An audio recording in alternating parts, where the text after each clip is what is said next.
First Park Homes was formed from the partnership between Century Properties Group and Mitsubishi Corporation, having that goal to raise the standards of community housing in the Philippines without costing too much.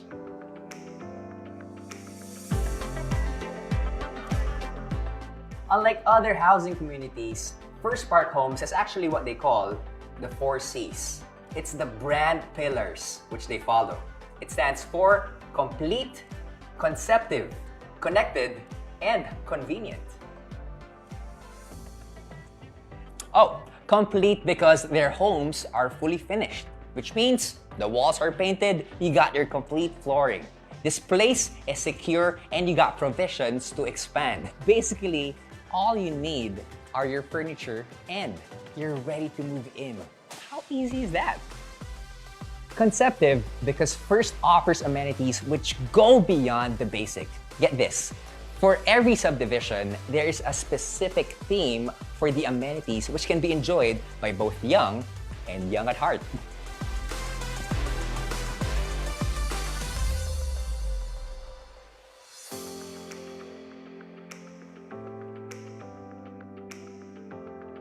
They have amenities that promote the arts, encourage good health, build social development, and strengthen the community. Like for example, in Bulacan, they have these life-sized board games. In Lipa, they have traditional Pinoy games, and they even have an outdoor cinema. I think it's really amazing that they're introducing unique amenities for families to enjoy. First aims to keep everyone connected to life essentials. Imagine, they even have a shuttle to bring you to nearby transport hubs. Now that is hassle-free. Lastly, convenient. Owning your first home is now easy through First's simplified buying process. Owning a First Park home is more than just an investment. It's your first home that lasts.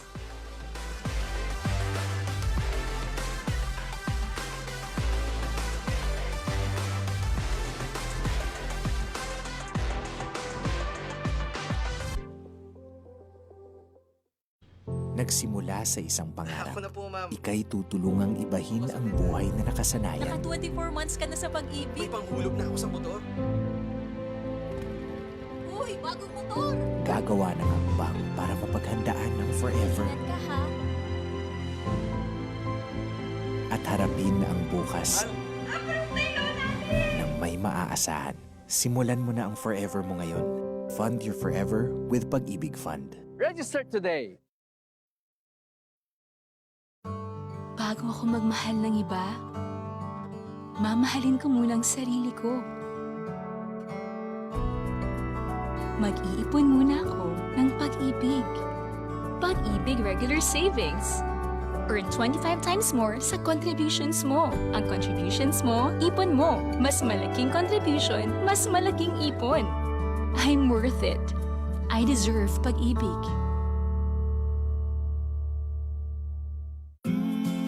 Minsan ang pag-ibig, online mo pala mahahanap. Ang bagong virtual pag-ibig.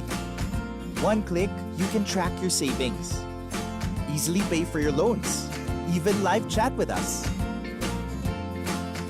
And now, apply for a short-term loan. Sign up for the virtual Pag-ibig account today.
At last, a place where home means more than just a roof over your head.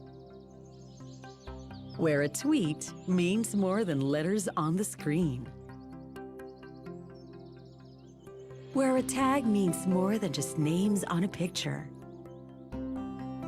And a share means more because it's done face to face. At last, a place where there is truly more. Just an hour away from Cebu's Central Business District, Amoa is a 60-hectare residential community. Cradled in the beautiful hills and vistas of Tamiao, Compostela. With a collection of villages forming smaller neighborhoods with unbounded spaces. Where your children can grow up free to run around. Explore nature, make friends, and appreciate a life lived in harmony with the places and people around them. At Amoa, there is more to enjoy. With master-planned and life-scale amenities, 3 swimming pools, a clubhouse, basketball court, grand lawn, play area, and many pocket parks. Living areas that foster a strong sense of community. Where your children can experience childhood as it should be. Full of friendships and interactions. Beyond small spaces and virtual screens. At Amoa, there is more to love. Choose from 1-story houses that's perfect for your family, like Aruna and Ananda. For more space, go for our 2-story houses, such as Asta, Asha, and Amita. Come home to Amoa, where life means more.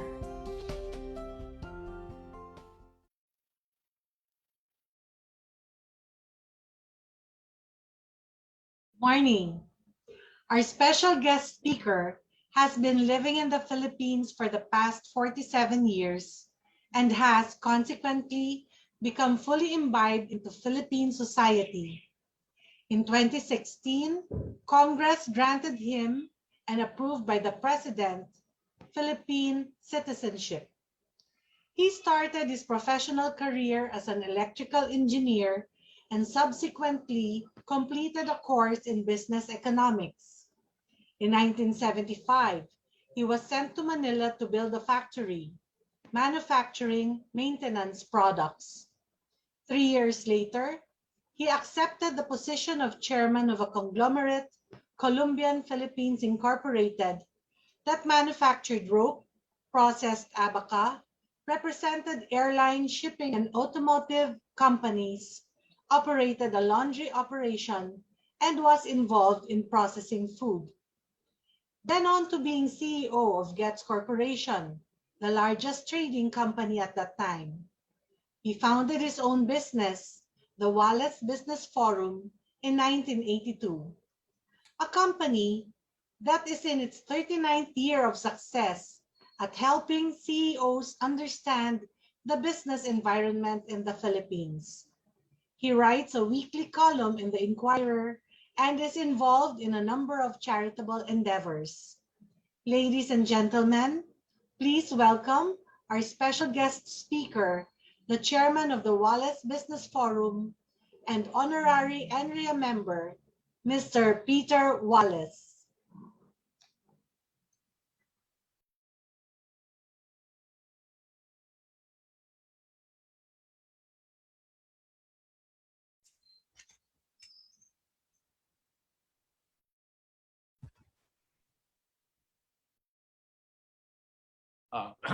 Sorry. Good morning, everyone. Thanks, Ruth. What wasn't mentioned was that Joey and I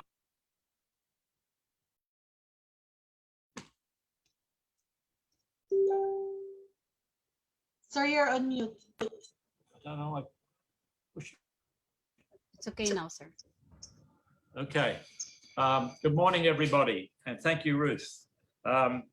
Joey and I used to work together, so we know each other well, and he's the one who coerced me into speaking to you today. He was right, you know, that the uptake in selling land around around the ocean, around the beaches, is certainly growing. I live in Lake Kaliraya, and for decades we've had almost no movement of land here at all. In just the last few months, we've had more and more people coming up here to look at and buy land. It's a very definite increase in what's happening. But let me get on to where we are in the economy. A little bit of this will repeat something that Joey has said. Last year, we had a decline of 9.6%. This is very sad because prior to the pandemic, we had been growing at around 6%, heading for 7% or more. The economy was in good shape and heading in the right direction. COVID has brought it all down. And so we have lost that 9.6%. And the first quarter of this year was also very bad, much worse than any of us expected. It was a decline of 4.2%. And that's knocked growth for this year on its head. We are expecting in the second quarter to see a recovery, but those results won't be out yet for a couple of weeks. And almost everything was down, except government consumption, which was up, and that was principally in the build, and in the Bayanihan 1 and 2, giving money out to people to help them through this crisis. Agriculture continued to perform poorly, and agriculture bothers me greatly. It should be the most successful part of our economy because we are a rural economy. And agriculture, we have good climate, we have good soil. We should have a very good agriculture sector, but it never has been. So it was down 1.2%, industry down because of the lack of ability to sell out into the market because of the lockdowns, and services was also down. But we did see a growth in finance, mostly because people had low interest rates, were able to borrow. Public administration and defense were up. The president, as you know, has been very supportive of the military. Healthcare, of course, increased dramatically because of the COVID need for hospital care, for more work, more doctors, more nurses. And ICT, which is where we are heading in the world today. And this to me is the most exciting area that we are looking at into the future, the growth of ICT. Utilities saw a slight increase, but not very much. And manufacturing up a little bit as well. So government spending, which was targeted to grow at 10% this year, has grown, pushing the budget deficit to 9%. We used to have a budget deficit of about 5%. We've doubled that, more than doubled it. But we're still within an acceptable limit because this was created by the crisis, by the pandemic, not by mismanagement of the economic team in government. And the various rating agencies have understood this, so have so far kept their rating for us, but there is now some indication that they may lower it a bit soon. So we saw revenues grow, but which was good, but it basically has left us with the same deficit. But what's coming up now, starting in October, are the campaign for the elections. And that's when money really starts to go out. We will see a very different uptick towards the end of the year, and certainly then into the first few months of next year before the elections in May. And that will certainly help our economy into next year. After the elections, though, well, it all depends what kind of government we get, whether we're going to have a continuation of growth or another crisis. So GDP growth for this year, we have now brought that down from, we were expecting a 5 to 7%. Government was more in the 6 to 7.5. We're now looking at somewhere between 3 and 5%. almost negligible. And that means that we won't recover back to the 2019 level until 2023 at best. The lockdown has affected us again, and we've now got another lockdown promised for August, and that's going to affect negatively the growth we can expect over the next few months. So with the Delta variant, we have a new risk, and everything is up in the air again as to what could happen. But we're still keeping our 2022 growth rate, but not because it's a very successful year, but because the base is very low. With the decline in 2020 and very limited growth in 2021, we've got a low base on which to recover from. So we expect that growth rate would occur, but as I said, not until the following year, and maybe towards the end of that, do we get back to the 2019 level. We've seen unemployment and poverty definitely have not improved, and that's not likely to for some time, again, due to COVID. Inflation, and Joey mentioned this, we're expecting somewhere around 3 to 5%. That's up a bit, but it's not too bad. Part of it was due to the pork shortage in the first half, part of it to oil prices going up. Peso depreciating slightly in 2020, and we expect that to continue with a slight depreciation through the next couple of years.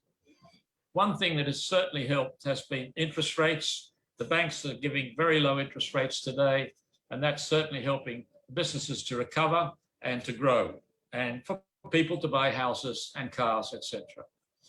But essentially, we've lost 3 years of the economic growth we had expected.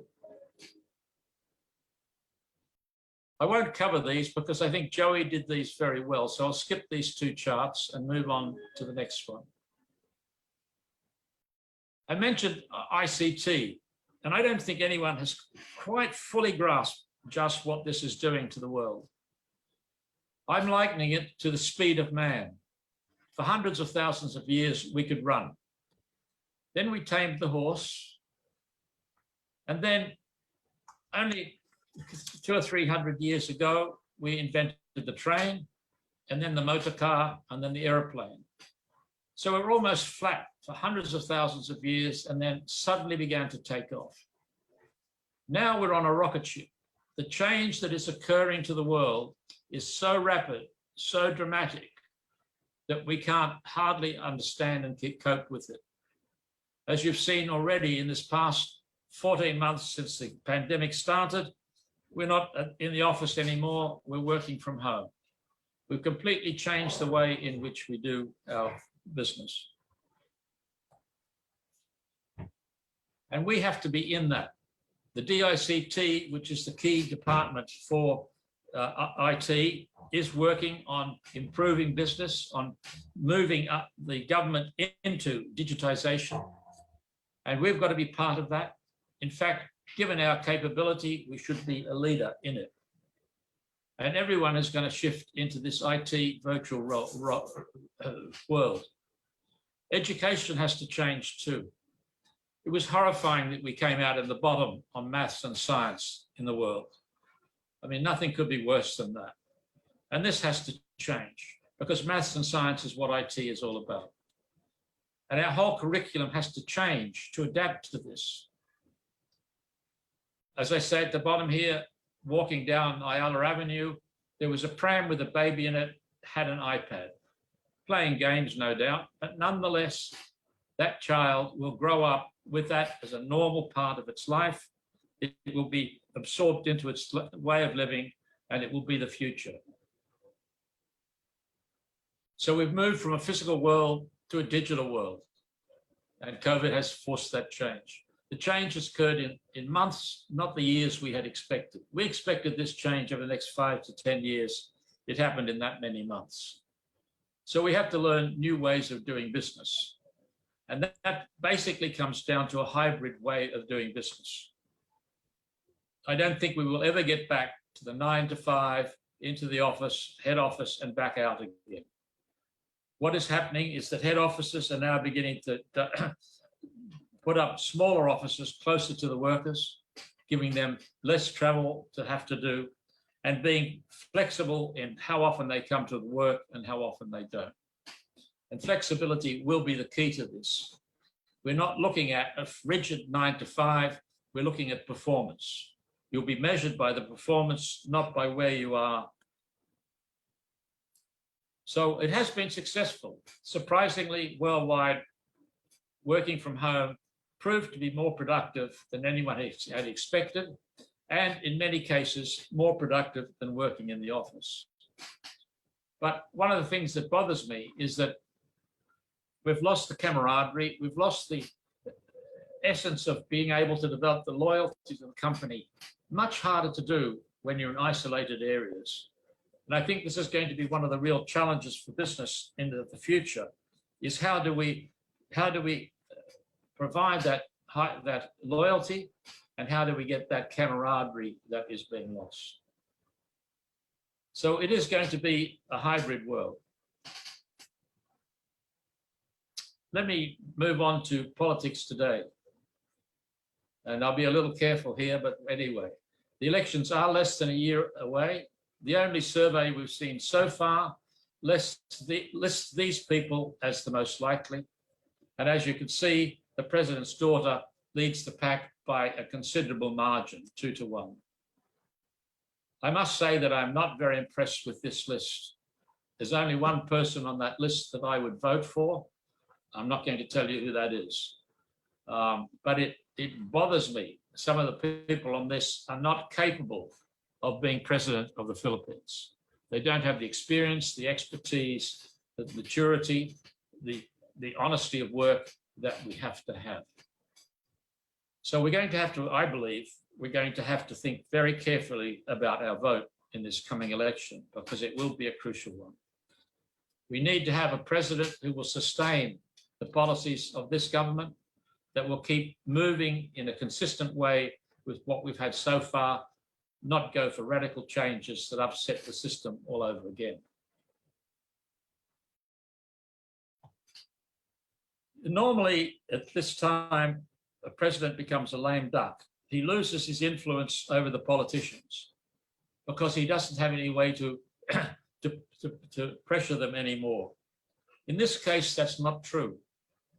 President Duterte has maintained an incredible popularity, one no one else in the world has ever approached. Oh,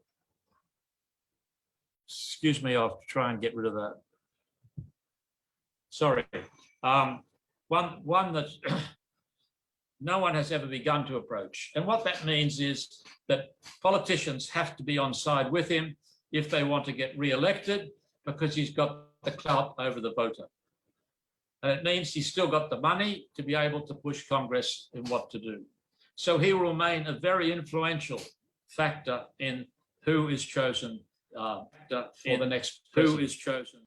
So I wonder why the next Pacquiao is challenging him. Manny, of course, is extremely popular, but he doesn't really have a party. He has plenty of money, perhaps, but maybe not at the level of a party. But you need the party. You need supportive politicians all over the country that are rooting for you amongst the populace. So it's very hard for an independent to have a chance. And the opposition still hasn't really pulled its act together.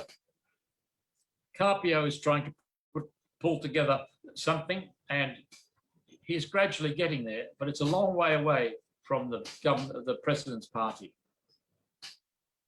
Then there's all this talk of Duterte being a VP.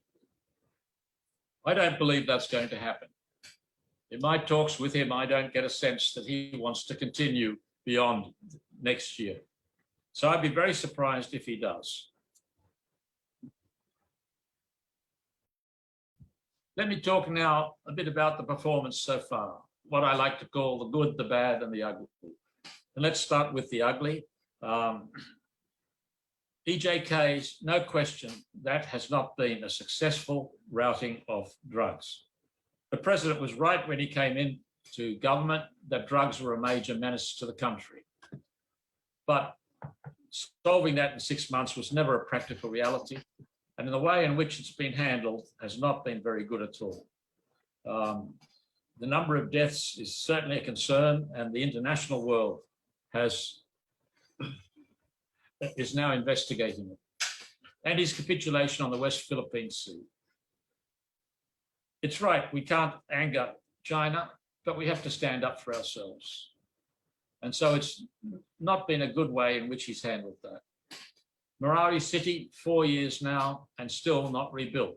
People still living in tents. And his attack on the press, particularly ABS-CBN, which shouldn't have occurred.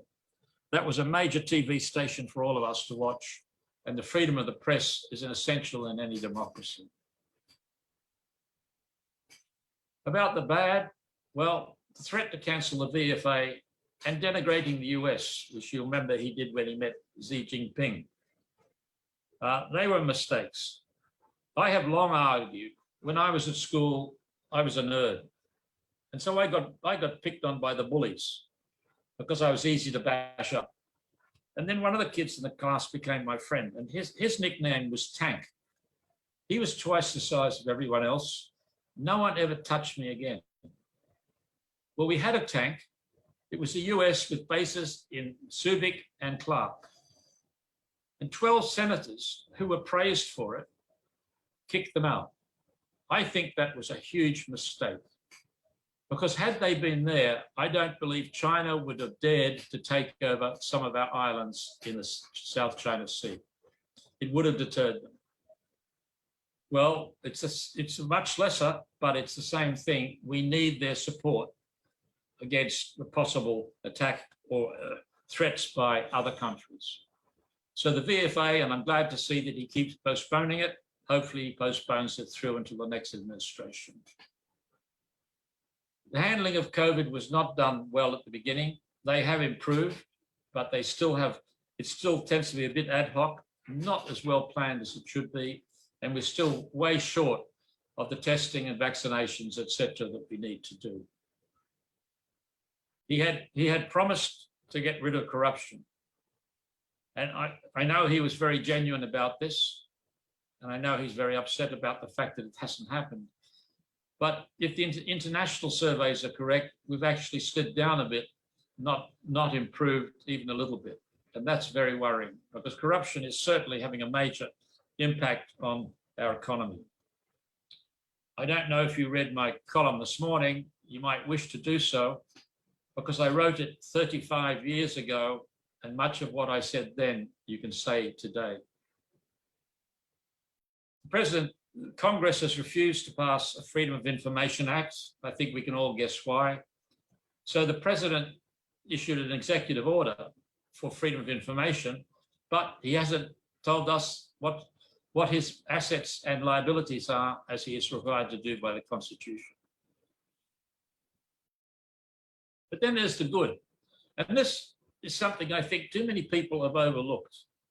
I read all the time amongst the business community here of the criticisms of the president for this or that or something else. But overlooked is some of the major changes that he has effected that previous presidents couldn't or didn't do. And the first is the build. And Sonny Dominguez was perfectly right. This had to be the center of what government does, because for decades we had not built as we should have. We've been spending less than half of the GDP percentage that other countries were, and it showed. Dilapidated roads, if roads at all, train systems that were collapsing, bridges that weren't there, and so on. So doing all of that has been a tremendous improvement to the country. We now have airports where you can fly in at night throughout the country, not just the two that were there before. The Bangsamoro Organic Law was attempted by two previous presidents and failed. It's still got a long way to go, but it's there. The Muslims have accepted it and are beginning to build that independent society. Overhaul of the tax system. That system was put in place in 1935 and it's hardly been changed since. It was in desperate need of change, and that change, almost all of it has been done. There's still two that are yet to do. But what it's done is it's reduced your taxes as an employee, and it's reduced your corporate taxes as a company, making you more competitive and giving you more money to invest and build your businesses. And we've increased the competition by bringing in a third telco, so that we hopefully will get even better service into the future. And then the EODB, the Ease of Doing Business, and I'm directly involved in this as a director of the ARTA Council. We are digitizing and simplifying and speeding all business dealings with government. And with the help of DG Belhika at ARTA, who's worked very hard on this, is progressing very well. We are getting to a point, and much of it by the end of this term, some of it will transit into the next administration, where you will be able to do all business processes online on your cell phone within a few hours, no longer the days and weeks that used to happen. That is definitely coming, very positive. He gave free tertiary education, which has helped the poor immensely. Universal health care, there are problems there, of course. PhilHealth is in various scandals. But the thing is that the policy is in place, the program is in place, it's now a matter of making it work properly. And he did, again, what no president had the guts to do before. He got rid of the NFA, a huge loss to the country, 160 billion pesos when it went out. And he freed up the rice market to make it more competitive in price for the consumer. And he has widened, expanded, and helped the poor with the conditional cash transfers and the Bayanihan 1 and 2, helping over 4 million Filipinos to have a slightly better life than they've had. But there are things that he promised to do that he didn't do. Change the constitution with a shift to a federal government, to remove the economic restrictions and improve the plight of farmers. This is sad, because I think at the beginning of his term, with the power he had, the constitution could have been changed. But like in all other attempts, everybody was scared that when you looked at it, you changed the political system to favor the politicians rather than the public.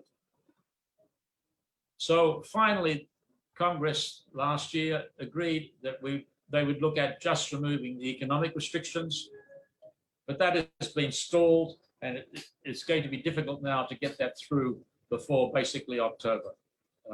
It's a pity, because those restrictions have definitely been a handicap to the Philippines in being competitive in the world. I mentioned already agriculture. That's in serious condition, growing at less than population growth, and with very few young people coming into the farms to take over from Dad as he passes on. The reproductive health law, which the church was, of course, vehemently opposed to, was necessary in a high-growing population, and one particularly where the young are becoming pregnant.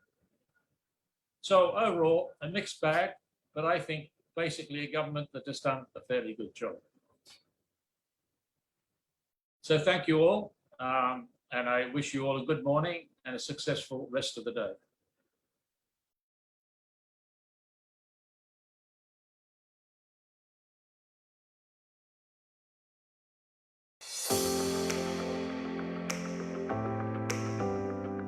First Park Homes was formed from the partnership between Century Properties Group and Mitsubishi Corporation, having that goal to raise the standards of community housing in the Philippines without costing too much.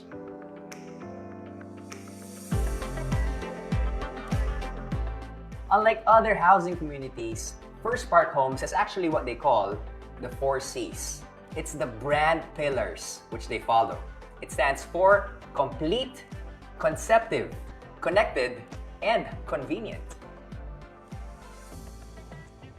Oh, complete because their homes are fully finished, which means the walls are painted, you got your complete flooring. This place is secure and you got provisions to expand. Basically, all you need are your furniture and you're ready to move in. How easy is that? Conceptive because First offers amenities which go beyond the basic. Get this, For every subdivision, there is a specific theme for the amenities which can be enjoyed by both young and young at heart.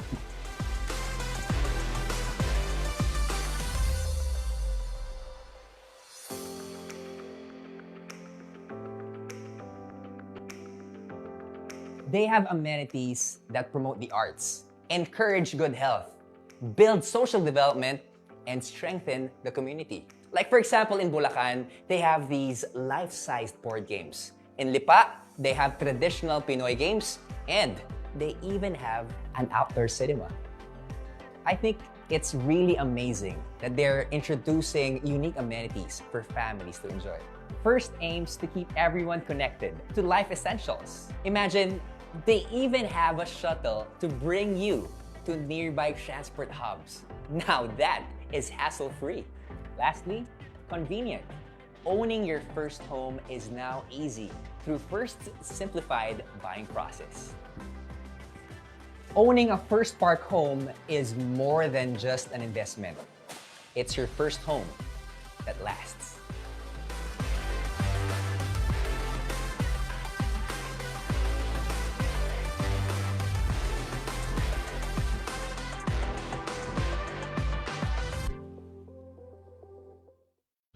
Nagsimula sa isang pangarap. Ako na po, ma'am. Ika'y tutulungang ibahin ang buhay na nakasanayan. Naka 24 months ka na sa pag-ibig. panghulog na ako sa motor. Uy, bagong motor! Gagawa ng hakbang para mapaghandaan ng forever Ingat ka ha. at harapin ang bukas ng may maaasahan. Simulan mo na ang forever mo ngayon. Fund your forever with Pag-ibig Fund. Register today. Bago ako magmahal ng iba, mamahalin ko muna ang sarili ko. Mag-iipon muna ako ng pag-ibig. Pag-ibig Regular Savings. Earn 25 times more sa contributions mo. Ang contributions mo, ipon mo. Mas malaking contribution, mas malaking ipon. I'm worth it. I deserve pag-ibig. Minsan ang pag-ibig, online mo pala mahahanap. Ang bagong virtual pag-ibig. One click, you can track your savings. Easily pay for your loans. Even live chat with us. And now, apply for a short-term loan. Sign up for the virtual Pag-ibig account today.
At last, a place where home means more than just a roof over your head. Where a tweet means more than letters on the screen. Where a tag means more than just names on a picture. And a share means more because it's done face to face. At last, a place where there is truly more. Just an hour away from Cebu's Central Business District, Amoa is a 60-hectare residential community. Cradled in the beautiful hills and vistas of Tamiao, Compostela. With a collection of villages forming smaller neighborhoods with unbounded spaces. Where your children can grow up free to run around. Explore nature, make friends, and appreciate a life lived in harmony with the places and people around them. At Amoa, there is more to enjoy. With master-planned and life-scale amenities, 3 swimming pools, a clubhouse, basketball court, grand lawn, play area, and many pocket parks. Living areas that foster a strong sense of community. Where your children can experience childhood as it should be. Full of friendships and interactions. Beyond small spaces and virtual screens. At Amoa, there is more to love. Choose from 1-story houses that's perfect for your family, like Aruna and Ananda. For more space, go for our 2-story houses, such as Asta, Asha, and Amita. Come home to Amoa, where life means more.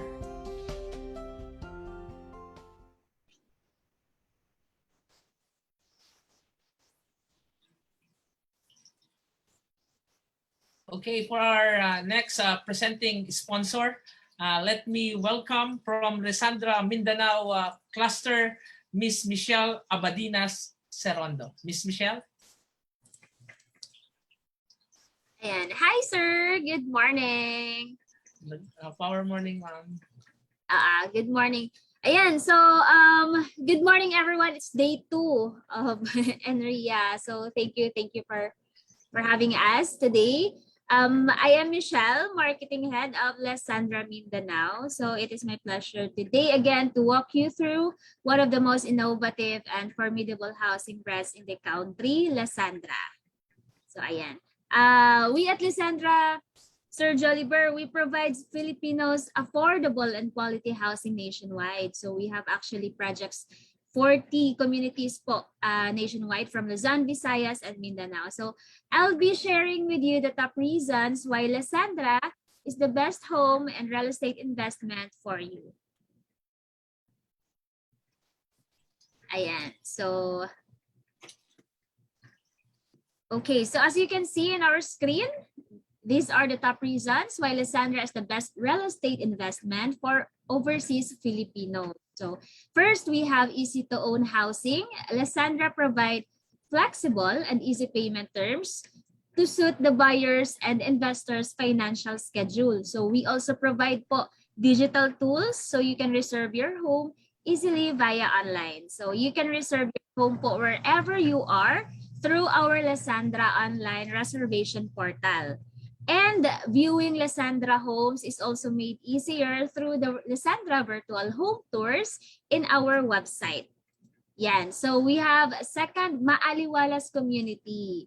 So in all Lesandra communities, you can breathe in a surge of freshness and aliwalas feeling in your own space and in the community. So while enjoying the community amenities we have.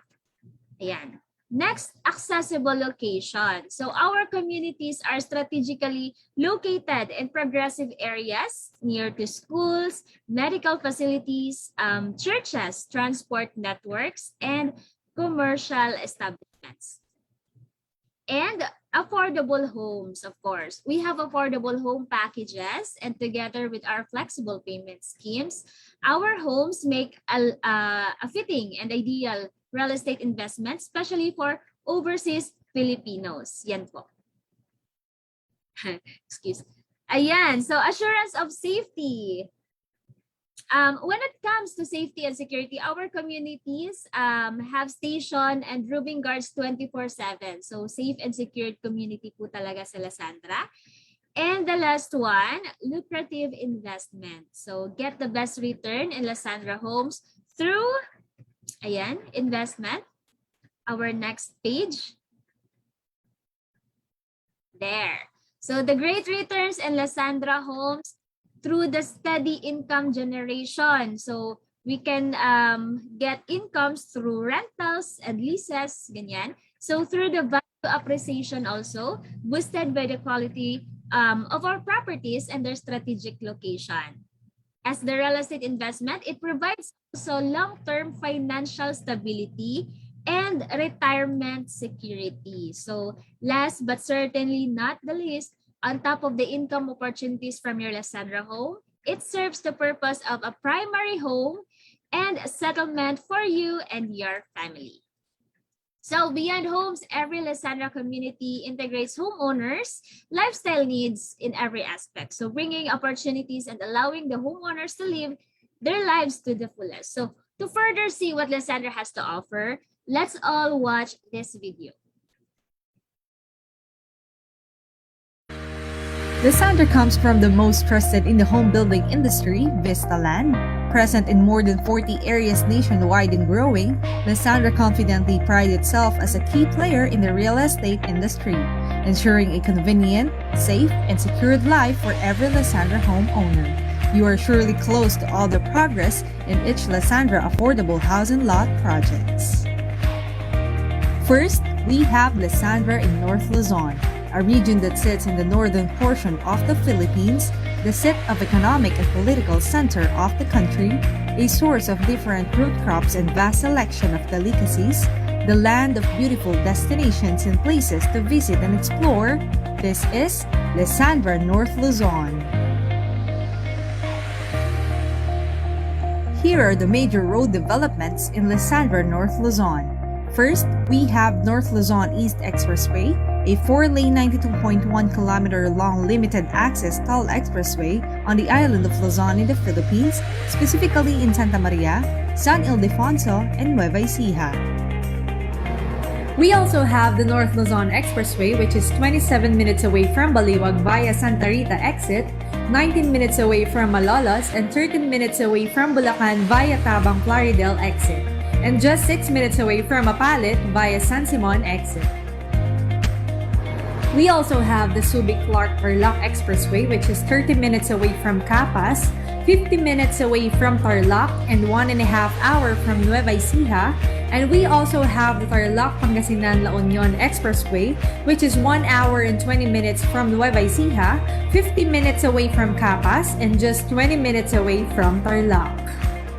And of course, we have the Central Luzon Link Expressway that is currently under construction in the Central Luzon region that will connect the SCTEX and TPLEX to the currently under construction North Luzon East Expressway in Cabanatuan towards San Jose, Nueva Ecija. We also have 4 airports in Lysandra North Luzon. First is the New Manila International Airport, which is an hour away from Baliwag, Apalit, and Santa Maria, 20 minutes away from Bulacan, and 30 minutes away from Malolos. We also have Clark International Airport, which is 1.5 hours away from Malolos, an hour away from Mapalit and Tarlac, and just 35 minutes away from Capas. We also have Cauayan Airport, which is 40 minutes away from Santiago and just 9 minutes away from Cauayan. And of course, we have Tuguegarao Airport, located along Maharlika Highway and just 7 minutes away from Tuguegarao. We also have the Malolos-Clark Railway that is currently being constructed to connect Malolos to Clark Economic Zone and Clark International Airport in Central Luzon. And for our terminal hubs, we have SM Terminal and Victory Liner in Tuguegarao. For Lisandra Kawayan in Santiago, we have Santiago City Central Transport Terminal, SM Terminal, and Victory Liner. We also have Cabanatuan Central Terminal located in Nueva Ecija. And we also have Motorway Bus Stop and Victory Liner in Tarlac. We also have PNR North Malolos Station in Lisandra, Malolos, P2P Bus Terminal in Santa Maria and Malolos, and Victory Liner in Napalit. For Baliwag area, we have SM Baliwag Center Terminal, Baliwag Transit Terminal, and Golden Bee Terminal. For Valenzuela, Caloocan, we have BGC Integrated Bus Terminal and Star Mall SJD and Transport Terminal in San Jose del Monte. For commercial hubs, we have SM Tarlac, Walter Mart, and City Mall located in Tarlac. Save More Supermarket in Lisandra Apalit. We also have an ongoing All Home in Bulacan and an operational Vista Mall in Malolos. We also have SM City in Baliwag, All Home in San Ildefonso, and Vista Mall in Santa Maria. And for San Jose del Monte, we have SM City, Star Mall, Wilcon Depot, and Altaraza Town Center. We also have All Home and Coffee Project in Lisandra Gapan, Walter Mart, SM, SNR, and an ongoing Vista Mall in Cabanatuan. For Isabela area, we have an operational All Home and proposed coffee project in Santiago, SM, Primark, and Central Mall in Kawayan. And of course, for Tuguegarao, we have SM, Robinson's Mall, Save More, and Pure Gold. Lisandra Projects in North Luzon bridges progress and ageless beauty. Strategically situated, accessible to terminal hubs, and close to all the conveniences. Being a one-of-a-kind community, Lisandra North Luzon thrives in providing quality and affordable housing lots, supporting every aspiring homeowner to start their journey towards their future homes.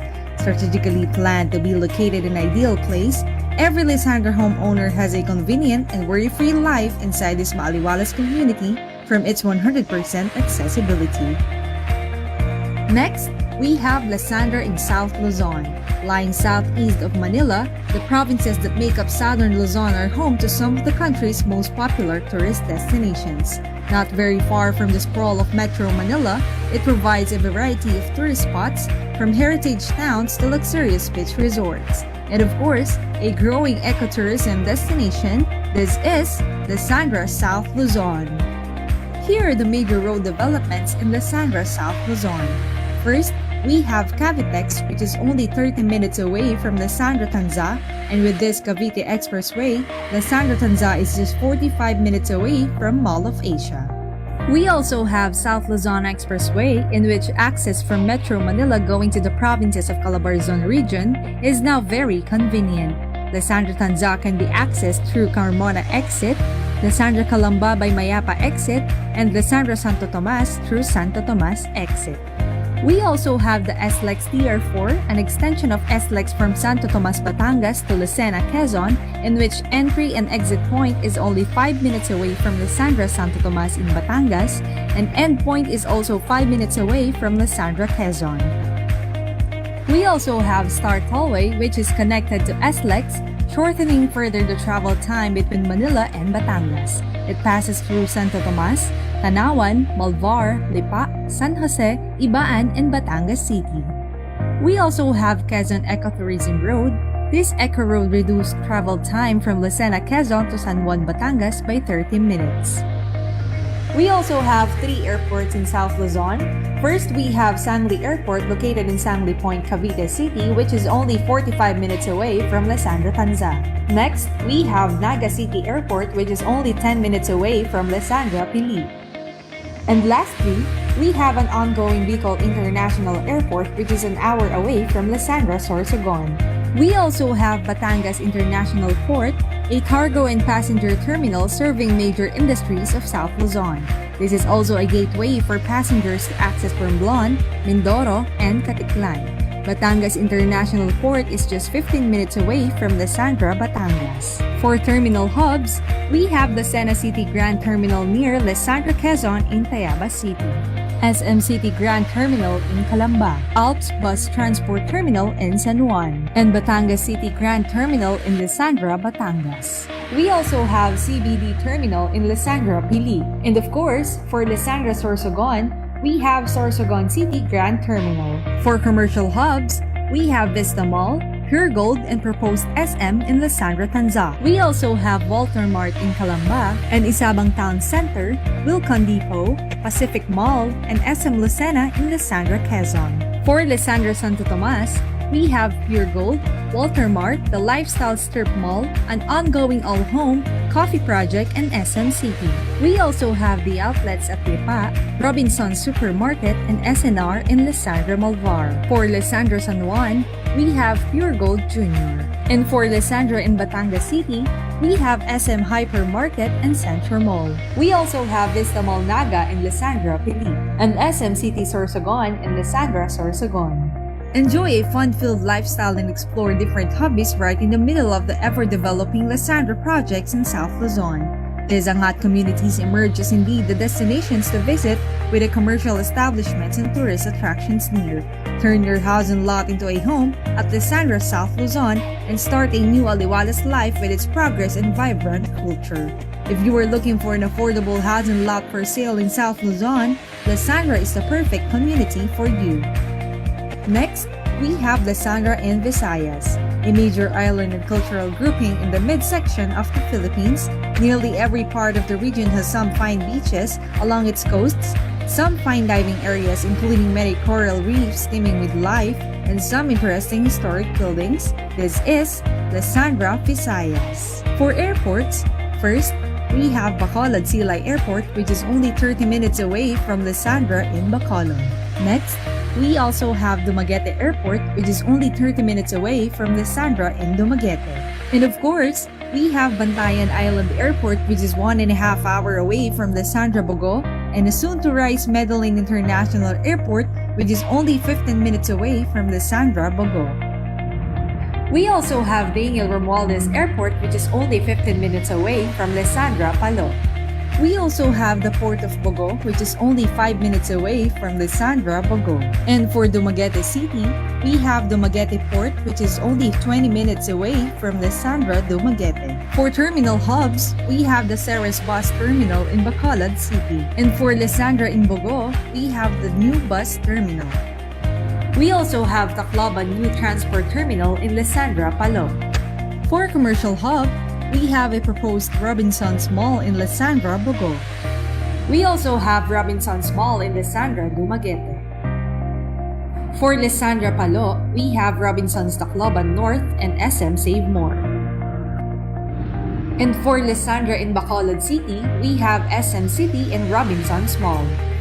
We also have the Rizal Boulevard and the Belfry Tower in Lisandra, Dumaguete. And for Lisandra, Palo, we have MacArthur Landing Memorial Park.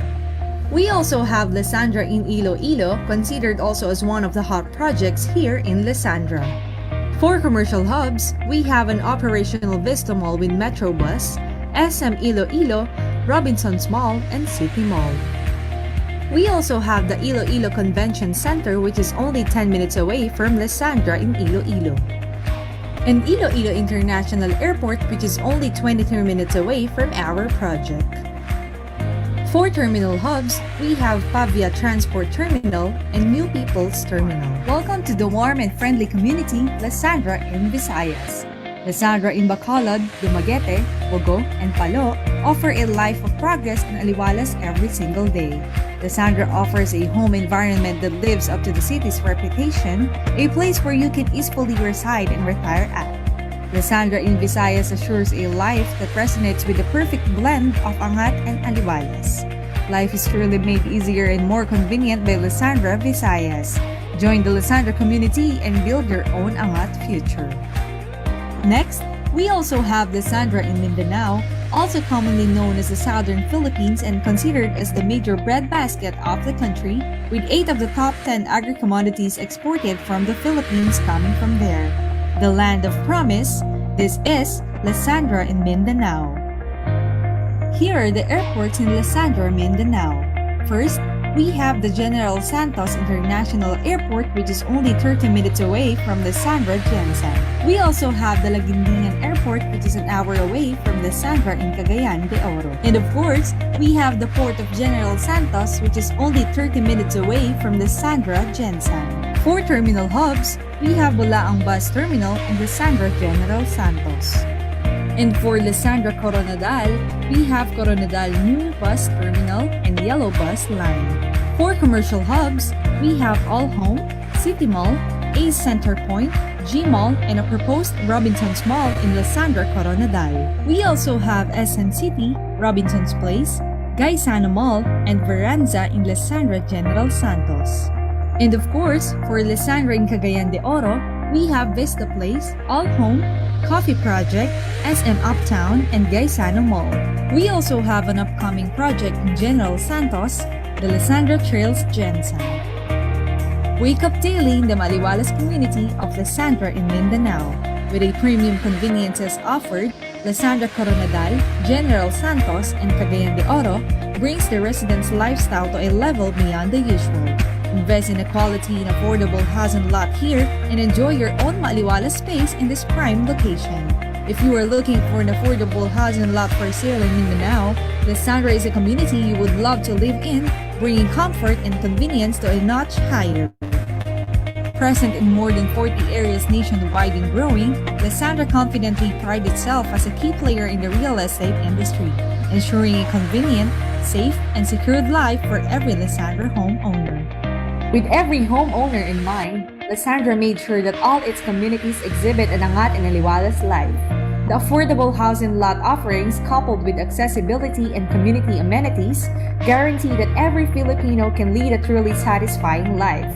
More than building houses and communities nationwide, Lysandra can definitely turn your dream into reality.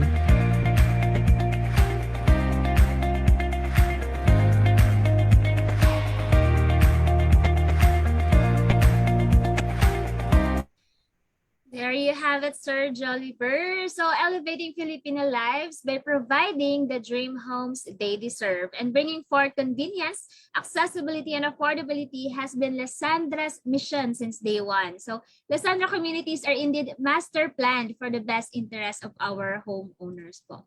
So we are beyond proud to provide you and your family an angat and aliwalas life dahil dito sa Lysandra, angat ka. So you may visit our website at lysandra.com.ph. Ayan, and follow all our Lysandra official social media accounts. And sir, for questions and inquiries, you may also visit, or they may also visit our Lysandra booth in this conference. And our marketing and digital team are ready to assist you today. So again, thank you everyone, and enjoy the rest of the conference. Happy selling. Okay, thank you so much. Very beautiful Miss Michelle from Lysandra Thank you, Mindanao sir. Cluster.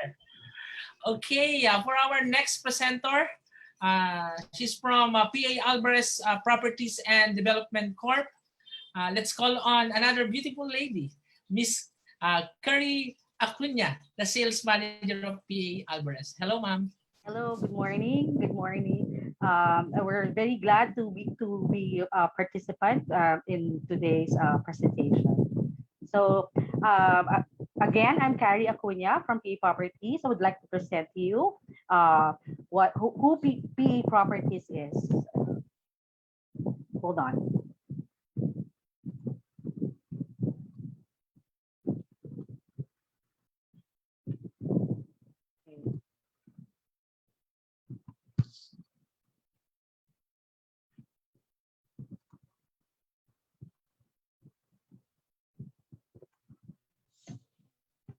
Are PA Properties.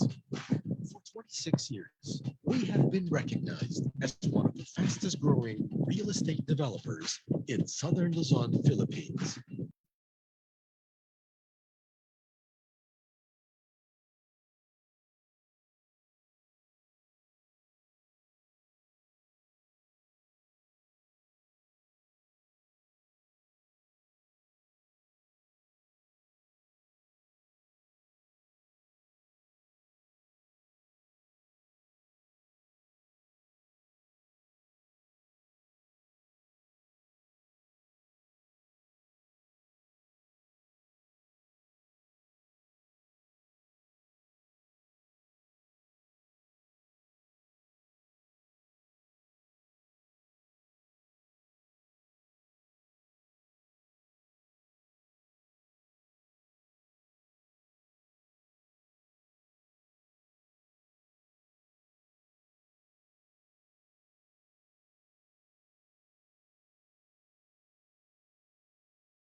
Sorry, I guess we are having technical difficulties.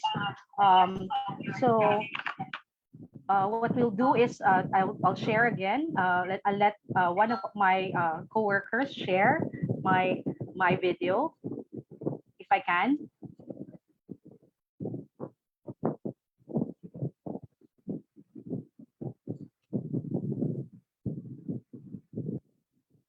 Yes, we're sharing it now.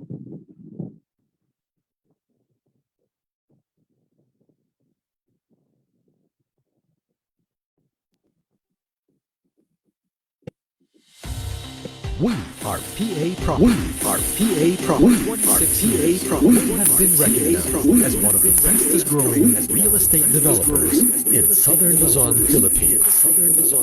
We build dreams. 26 years ago, Pelagio Alvarez dreamt of putting a roof over the heads of Filipinos at a price they can afford. From 2.3 hectares of family-owned land, residential units were constructed and were sold out in a span of 4 months. The patriarch's vision through his son, Romarico Alvarez, the chairman of the board, not only made history, it also paved the way for PA Properties.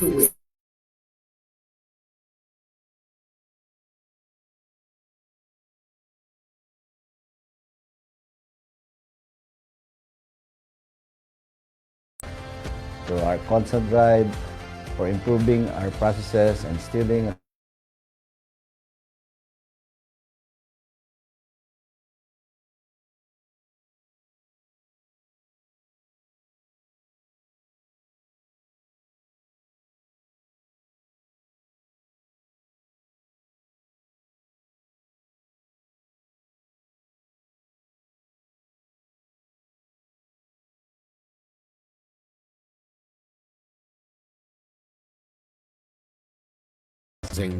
that more Filipinos can afford. This is the basic need of every Filipino, to have a roof over his head. Through strength in partners and in people, we at PA Properties solidify our position in becoming one of the country's leading community developers. We do not just build houses, we build homes and sustainable communities. Through collaboration among its network of partner banks, financial institutions, 500-strong workforce, along with salespeople and thousands of sellers, brokers, and contractors, PA Properties has developed over 180 hectares of land and has built more than 20,000 housing and condominium units in 40 communities in Laguna, Batangas, Bulacan, Cavite, Pampanga, and Metro Manila. From a meager capitalization of 300,000 pesos, PA Properties has soared into a 17 billion peso enterprise. We build smart. Complementing our projects are transportation networks constructed in close proximity to our properties. We do not just build homes, we make our communities integrated and sustainable, so every family and every community will thrive. Adding to the comfort PA Properties brings to our homeowners, we provide reliable ancillary services across all our projects. St. Joseph Water Services Corporation is engaged in the installation and operation of centralized water systems in all projects of PA Properties.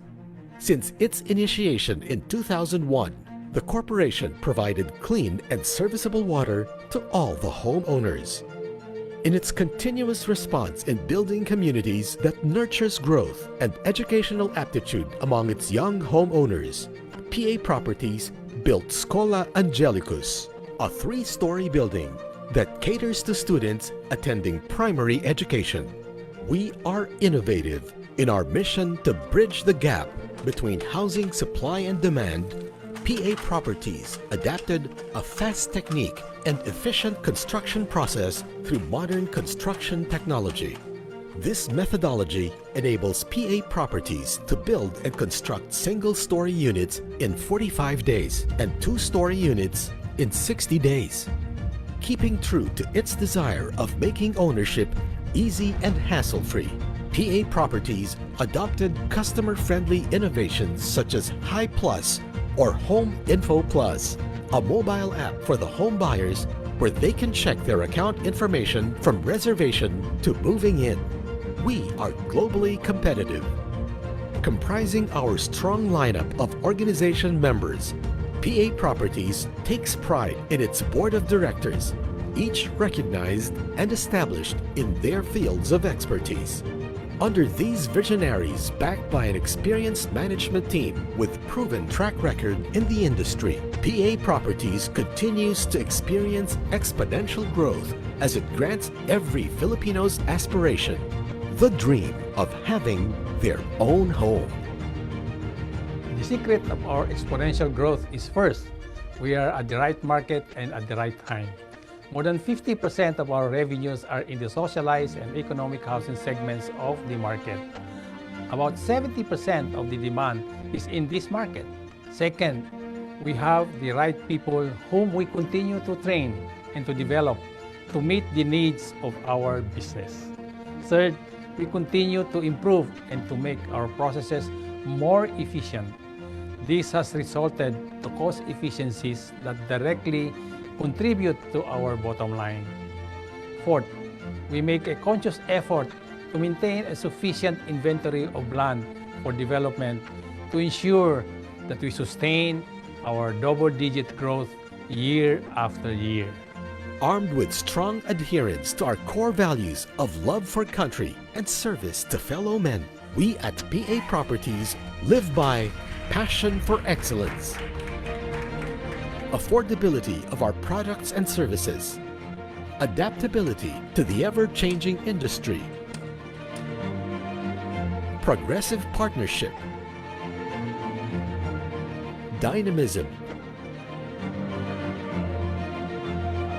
and customer focus.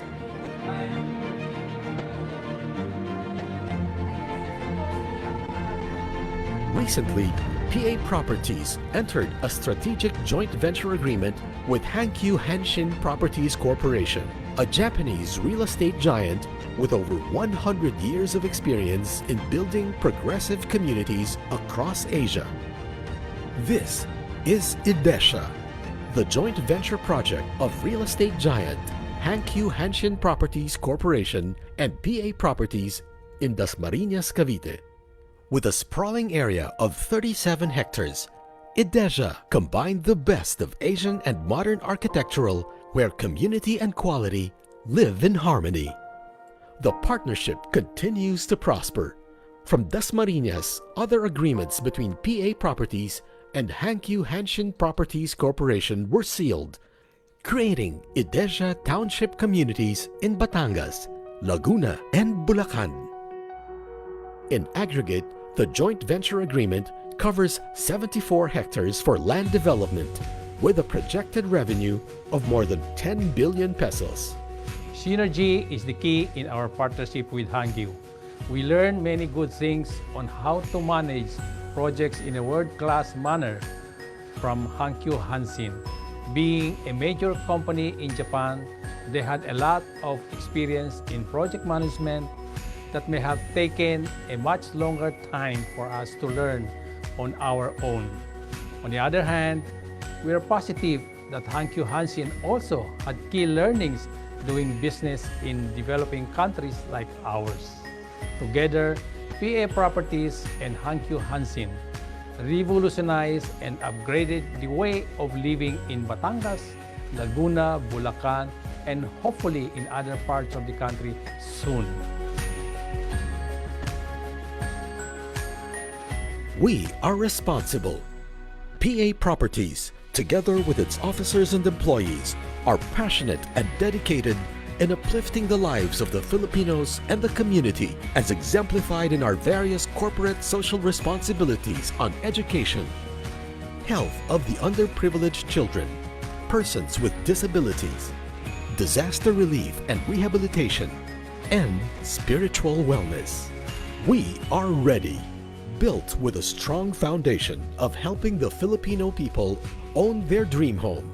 PA Properties is set to conquer and create more housing units and enriched community living in the next 25 years. With formidable leadership, passionate workforce, and strong partnerships, we see the coming years brighter, smarter, stronger, and globally recognized. As attested by our growth statistics, we see continuous double-digit progress in our company's revenues and income. Our resiliency has been tested, and we have been strengthened by the financial crisis of 1997 and 2008, and more recently, the challenges presented by the pandemic. We have no reason to believe that we cannot surpass any challenges that will come our way. We look forward to a robust future as PA Properties moves with resilience and innovation. We are firm in embarking on measures intended to strengthen our resolve to cover wider territories, broader market niches, and ampler alliances. Empowered through our people and our partners, I am confident that the next 25 years will be bigger and brighter as we continue to improve on what we have started while maintaining our company values that took us from our humble beginnings to where we are right now. We are PA Properties.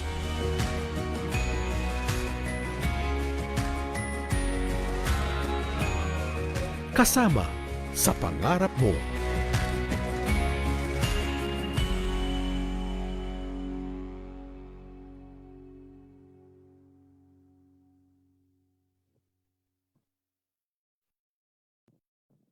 Okay, now that we've shown you who PA Properties is, we'll be showing another video of what our properties, what our projects are all about. So I'll let my our technical team to help me on sharing the file. So also, we'd like to thank all of you who are here today. We hope we can visit our booth. We have our booth also. We're participating, so we're very excited. And if you would like to ask more about our projects, and we are 24/7. We can answer all your queries if you'd like to know more about us. So here it is. Good morning. Welcome to PA Properties. I'm Carrie Acuña, Senior Lead of the Sales and Marketing Department. Let me introduce first our company, PA Properties. We have been in the real estate industry for the past 26 years. We are very well known in the Calabarzon area, wherein most of our projects are located. Our projects are located from north and south of Luzon. We have 5 projects in Laguna, situated at Santa Rosa, Cabuyao, and Calamba, 2 projects in Lipa, Batangas, 1 project in Cavite. And for the north, they are located at San Jose del Monte, Norzagaray, Bulacan, and San Fernando, Pampanga. We are offering residential houses, mid-rise condominiums, and commercial properties for lease and sell. For those interested in investing into condominiums, we have one in Santa Rosa, Laguna. This property, in which we call La Linea at San Jose Residencias, is located just right beside the famous Enchanted Kingdom. A wise investment because Santa Rosa is one of the booming cities south of Manila. It's very near Metro Manila and also to tourism destinations as well. Right now, we offer as much as 100,000 discount for our buyers and a monthly amortization of as low as 10,000 pesos via Pag-ibig financing.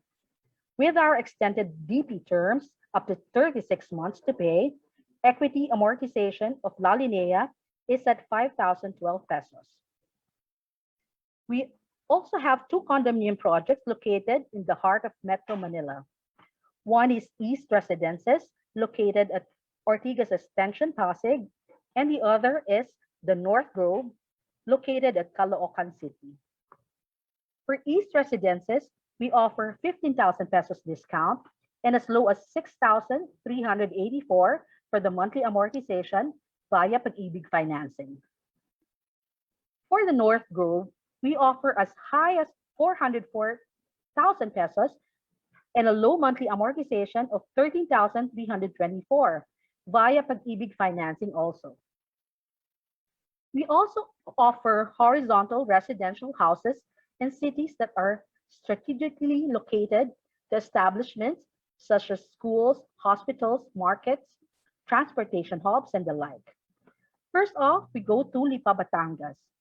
We have two projects, namely Novista Lipa and Novista Homes Phase 2. As we know, Lipa, Batangas is now one of the most prosperous cities in Batangas. With a very nice climate, conducive to comfortable living, it also has access to great beaches of Batangas. For Novista Lipa, we have the first house model, a townhouse named Sophia. We offer 20,000 discount and a low monthly amortization of just 7,901 via Pag-ibig financing. The next house model is the Venice.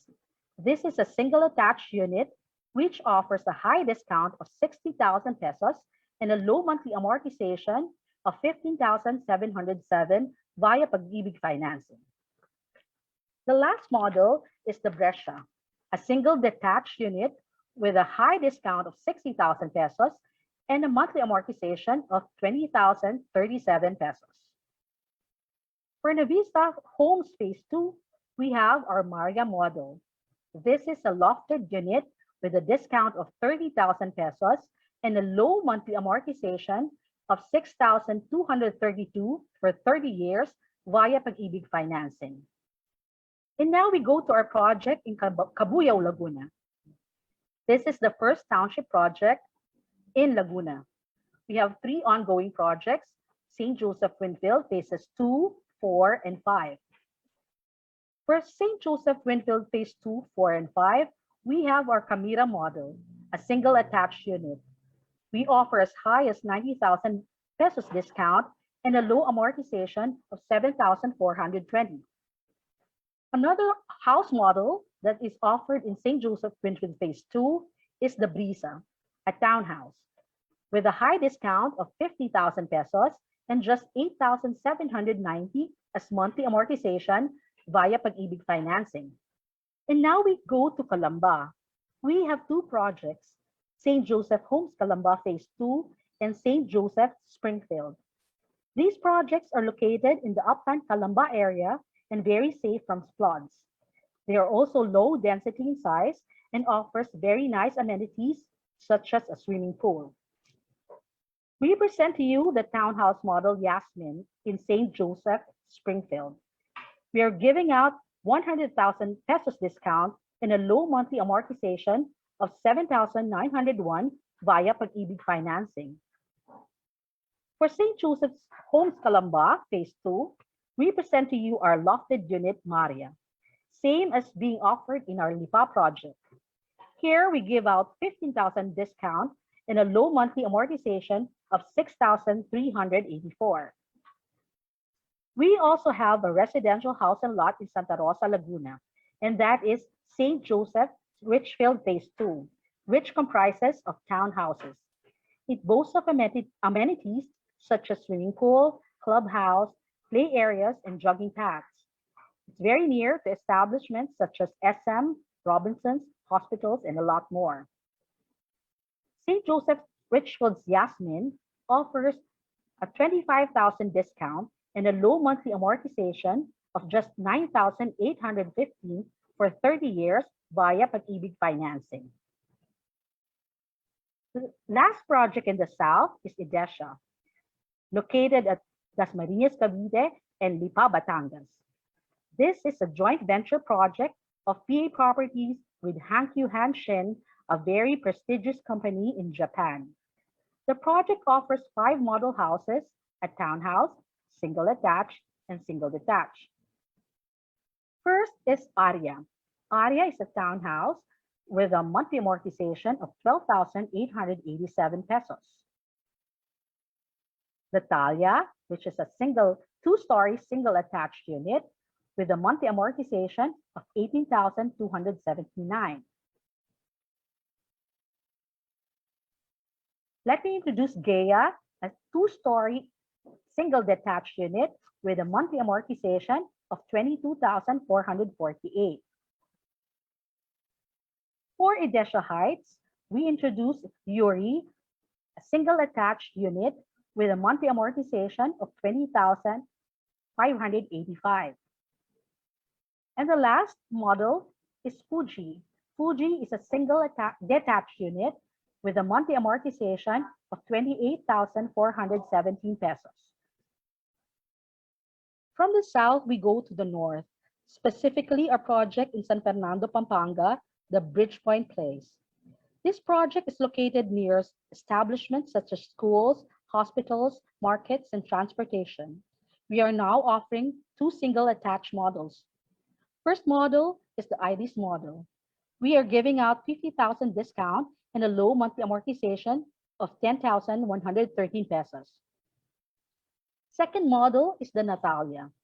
This model also has a discount of 50,000 pesos and a low monthly amortization of 12,521. Here in PA Properties, we also offer commercial development. For those who would like to invest, we are now open for listing, and soon we will offer lots for sale. I hope that I was able to present to you various investment opportunities, may it be for your personal use, for your family, or passive investment. Thank you very much again. We apologize for the technical difficulties, but I would like to invite everybody to join our booth, or visit our booth rather. We are also participating today's three-day event. So we apologize for the technical difficulties, but I would like to invite everybody to join our booth, or visit our booth rather. We are also participating today's three-day event. So thank you very much and have a nice day and happy selling. I would like to invite everybody to join our booth, or visit our booth rather. We are also participating today. I'm very sorry for the technical difficulties, but again, we would like to thank Andrea.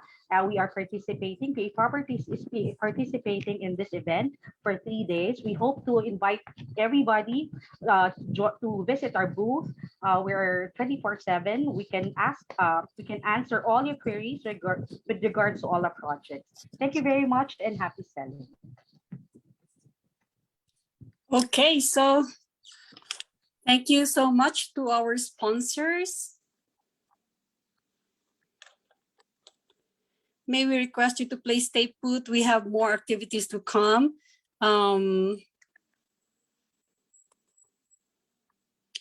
Yeah, okay. So we may as well proceed with our program.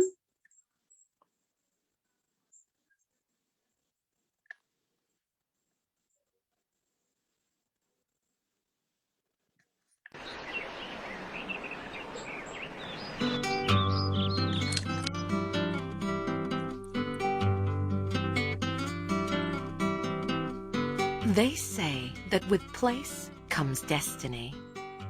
Where you are is who you are. The Lakeshore welcomes you with open arms. La la la la la la la la la la la la.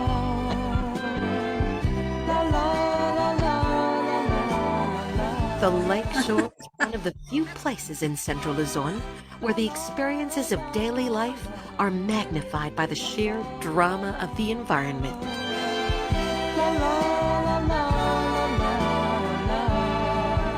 Imagine an amazing 12-hectare lake at the heart of it all.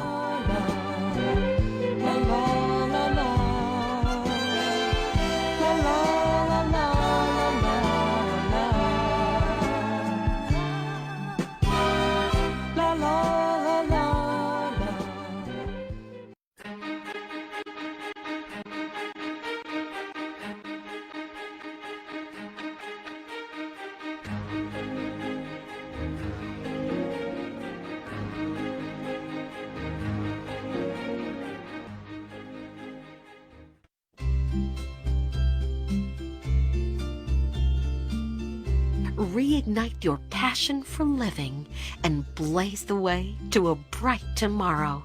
Only here at the Lakeshore. Still in all, I'm happy. The reason is, you see, once in a while along the way, love's been good to me.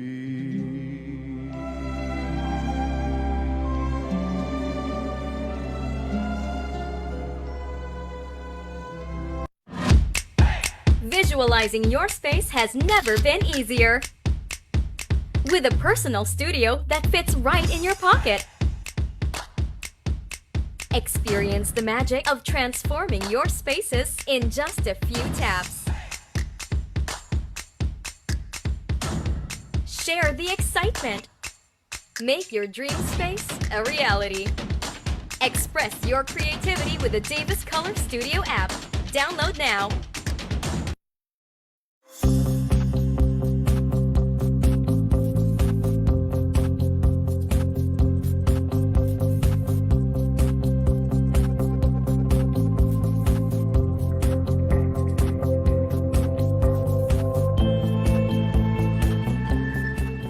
In the summer of 1989, MegaWorld entered the real estate market with the goal to redefine and revolutionize the industry.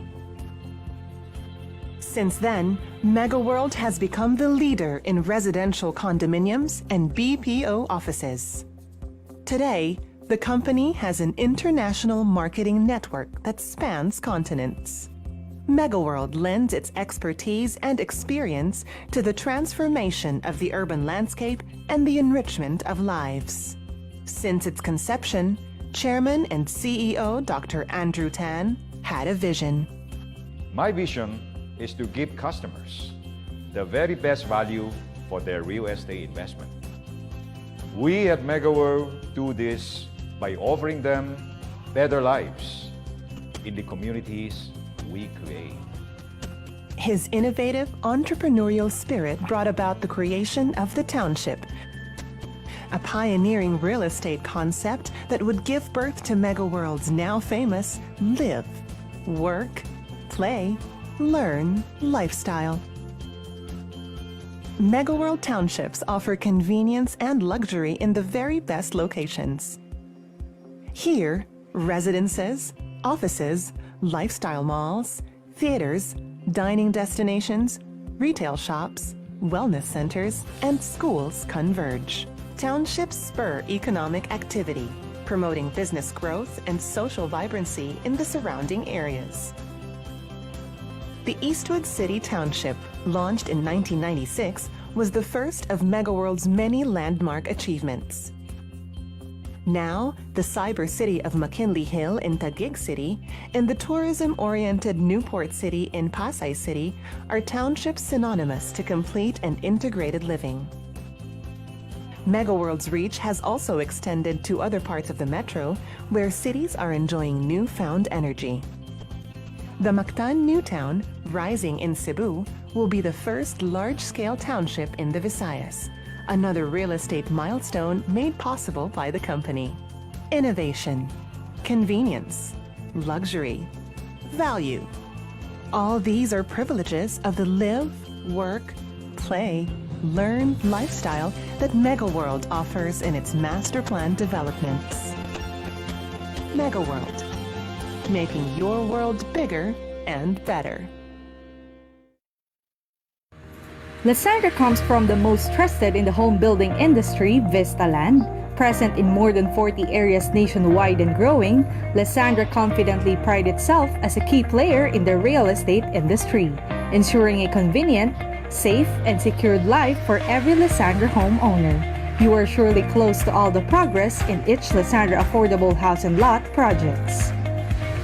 With every homeowner in mind, Lysandra made sure that all its communities exhibit an angat and aliwalas life. The affordable and house and lot offerings, coupled with accessibility and community amenities, guarantee that every Filipino can lead a truly satisfying life. More than building houses and communities nationwide, Lysandra can definitely turn your dream into reality.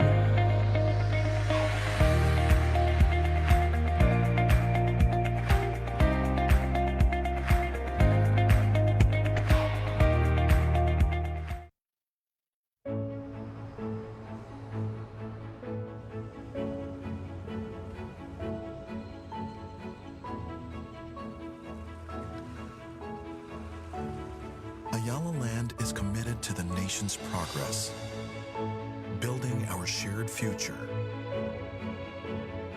building strong communities that can thrive in the most trying times, creating livelihoods, and caring for people under any circumstance, and continually advancing the principles of sustainable development.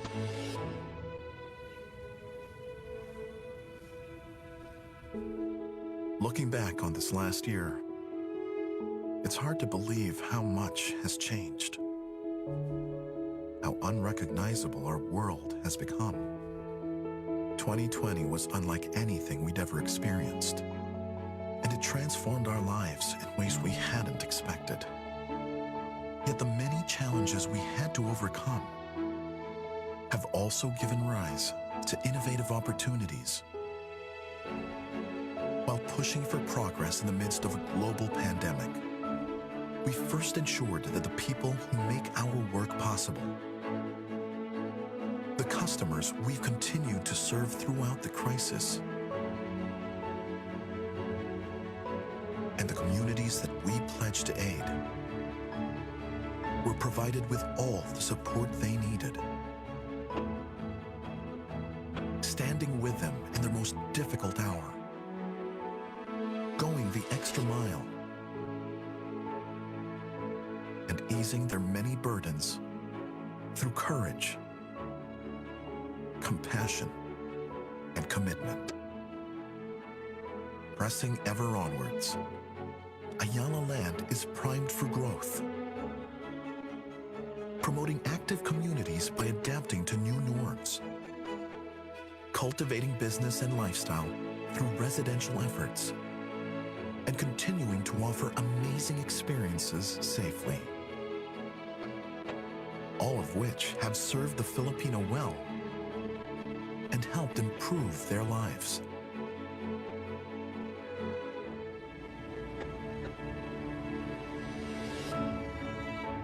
Ayala Land continues to spur centers of growth through its diverse offerings.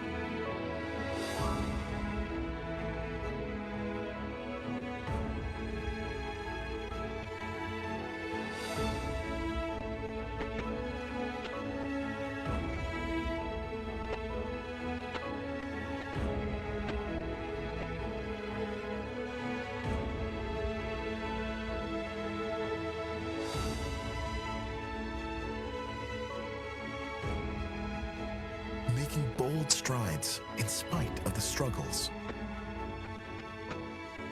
so that our momentum today carries into tomorrow.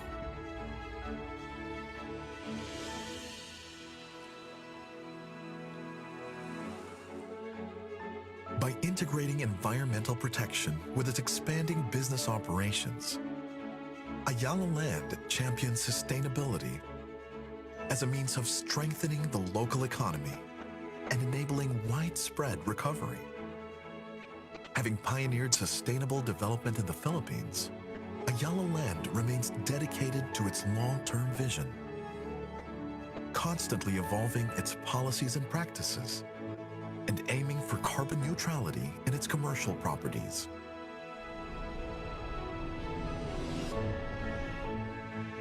We work to inspire and give back in meaningful ways,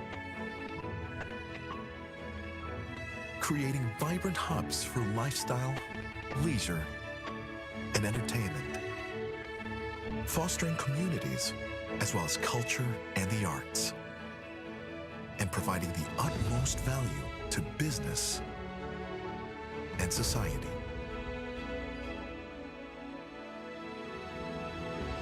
By investing in people and ensuring that our partners prosper.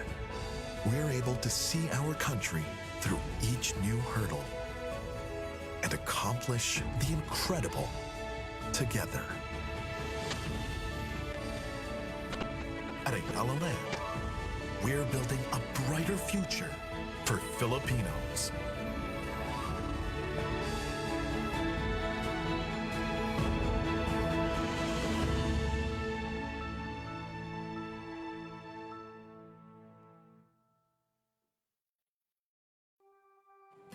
In life, we are always in search of something better. Better jobs, better lifestyle, better investments.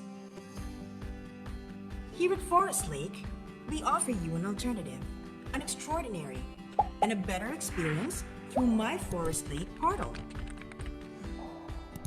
Our online portal gives you access to viewing and purchasing of memorial lots safely and conveniently from your home.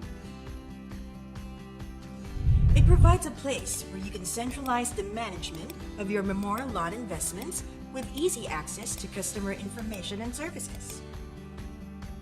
Registering in My Forest Lake is easy.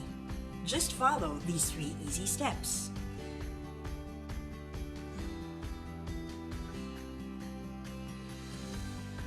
Creating a new account is simple. Go to www.forestlakememorialparks.com. Click on Customers on the upper right corner of the site and you will be directed to the My Forest Lake customer portal. Step 1. Click the link and fill out the form or register using your Facebook account by simply clicking on Login with Facebook. Step 2. Input necessary details as needed.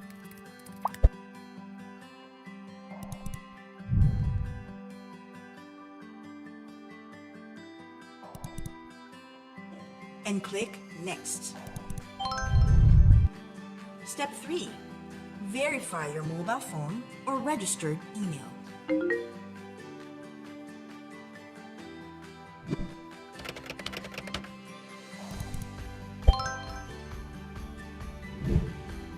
Congratulations! You have successfully registered your account. Enjoy a faster, easier, and more secure way of managing your Forest Lake investment at the palm of your hands. View and purchase lots within the safety and comfort of your home. Take advantage of online services exclusive to registered customers. No more long lines when paying your dues. You can now pay through our secure payment options and documented online transactions. You can even chat with our customer service representatives for any concerns. Convenient, right? For inquiries, email us at customerportal@forestlakeparks.com or contact our branch office. Sign up now and start enjoying a better online experience now with Forest Lake. Visit www.forestlakememorialparks.com or follow our social media pages on Facebook, Instagram, and YouTube. Sign up today and start your investment journey with Forest Lake.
We are PA Properties.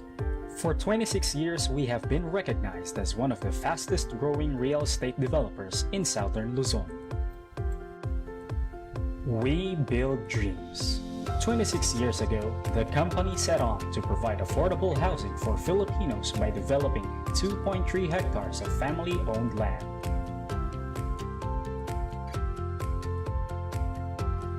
We help in solving the country's housing backlog.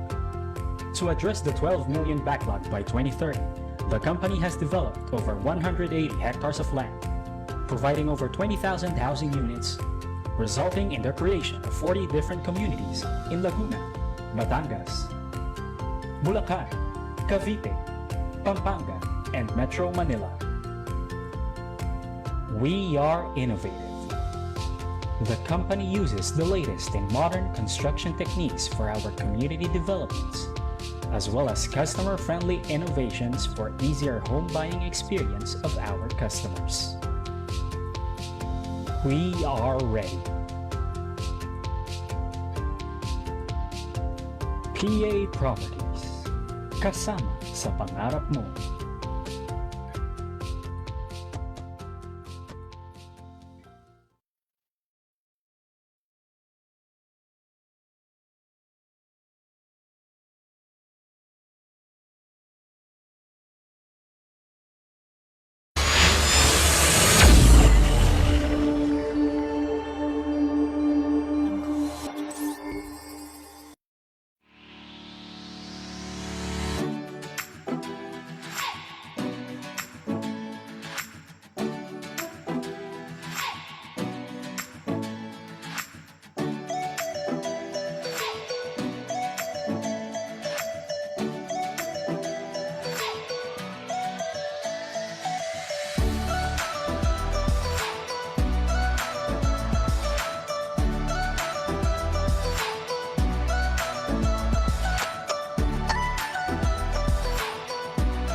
Since its inception in 2015, Bria Homes has always stood for the nationalistic objective of alleviating homelessness and improving the quality of life for the underserved Filipino.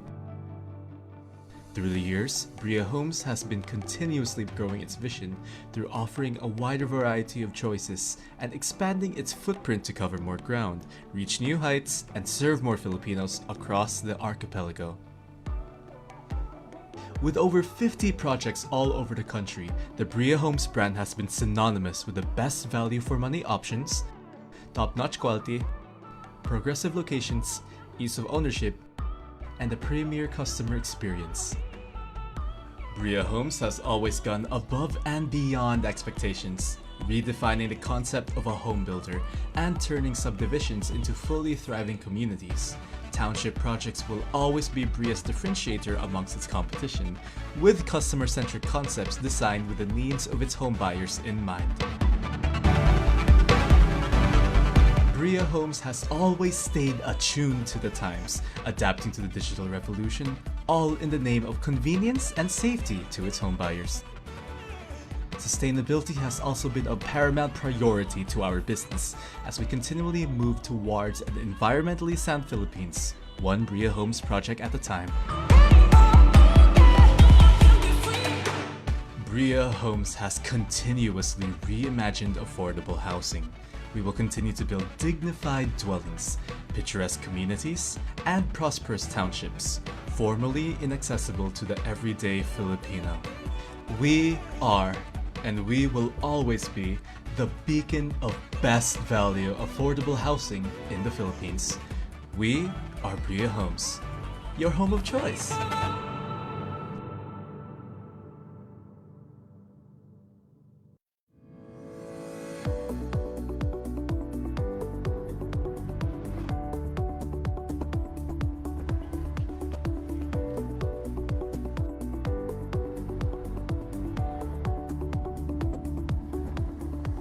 Torre Lorenzo Development Corporation seized an opportunity to build spaces that put students first. 20 years later, we have grown to be one of the youngest, most progressive, full-scale developers in the country.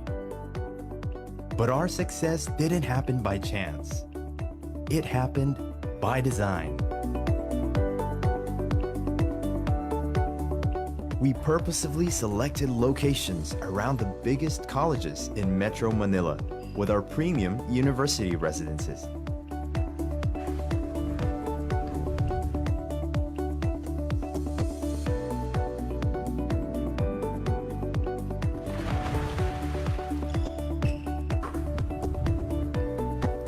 In these areas, we also created premium residences to cater to the young professionals.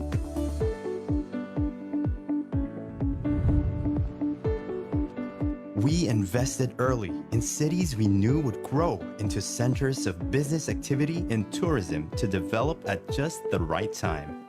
There, we built premium lifestyle developments and modern townships designed for the increasingly discerning consumer. Each project better than the last.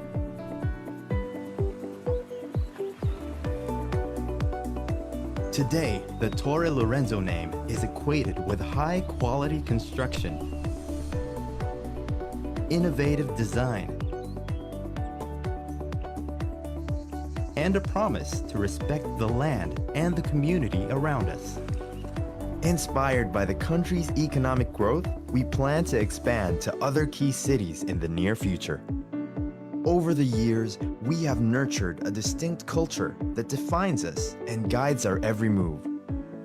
With this philosophy, we built a team of experienced, innovative, passionate people with a shared objective: to plan, to build, to sell, and to keep our developments new and progressive. For 5 years now, our strategy has enabled significant annual revenue increases, so that at the close of 2019, we would have grown in value from 1.47 billion to 12.6 billion. Our ambitions continue to lead us towards the forefront of the industry, only getting better with every milestone along the way. Join us in our journey. We can't wait to tell you what we have planned for tomorrow. We could tell you a lot about our new elevators, their features, materials, and colors. But what really matters to us is how they relate to you, how you experience elevators, how our new smart materials can reject dirt, microbes, even fingerprints, and can deal with wear and tear. How users of buildings can connect in new ways, and how you're able to create new connections, all the way from entrances to home doors and office desks. Our solutions can make your life easier, richer, and more intelligent. This is why our new elevators have built-in connectivity. So whatever tomorrow brings, you'll be ready.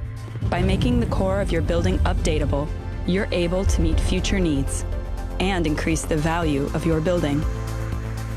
Entering the new era of elevators, KONE DX Class elevators, connecting more than floors.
Affordability, practicality, and accessibility.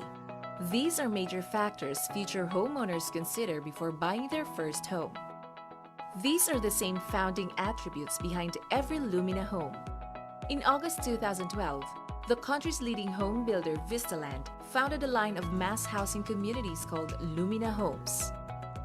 Lumina believes that every Filipino family should have a home they are proud to call their own. Lumina Homes has set itself apart from its competitors in the industry by offering value-priced house and lot packages, estimated at 500,000 to 1.7 million pesos, which can be easily availed by every Filipino through payment schemes under Pag-ibig and bank financing. Lumina Homes has already developed over 800 hectares of land or 100,000 house and lot units in key cities and municipalities across the country, and they are showing no signs of slowing down. In 2019, Lumina Homes was recognized as the top 1 developer by the Pag-ibig Fund for having the most housing loan releases value and served the most number of housing borrowers. Lumina Homes addresses the country's prevailing housing needs by providing affordable, durable, and functional house and lot units for the Filipino people. Homeowners can choose from a variety of house and lot options to find the one that will suit every family's different needs and wants. You are given the creative freedom to design your space to whatever you please. Lumina Homes uses different construction systems to make sure that every home is safe and comfortable for its future owners. Through the cast-in-place or CIP and industrialized building system or IBS construction systems, each Lumina home is crafted to withstand the test of time and of any disaster. Safety and convenience are vital in the development process of Lumina communities, which is why they are built on prime locations that are close to essential establishments and are equipped with functional amenities such as a multi-purpose hall for assemblies, 24/7 guarded entrance, a shuttle service, and many more.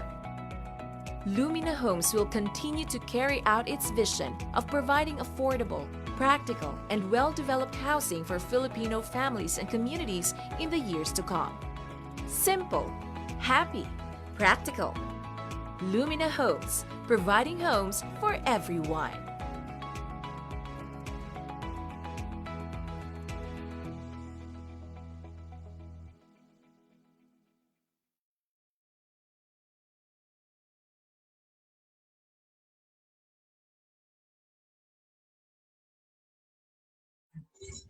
Good morning to everybody. It is a privilege and honor to introduce our special guest and speaker, who is fondly called Dinky. He is an urban planner, an architect, and accredited internationally as an urban development specialist. He was the first commissioner for planning of Metro Manila and was responsible for establishing the original Metro Manila-wide land use plan and zoning ordinance, as well as the land use and infrastructure planning, prioritization, and budgeting system.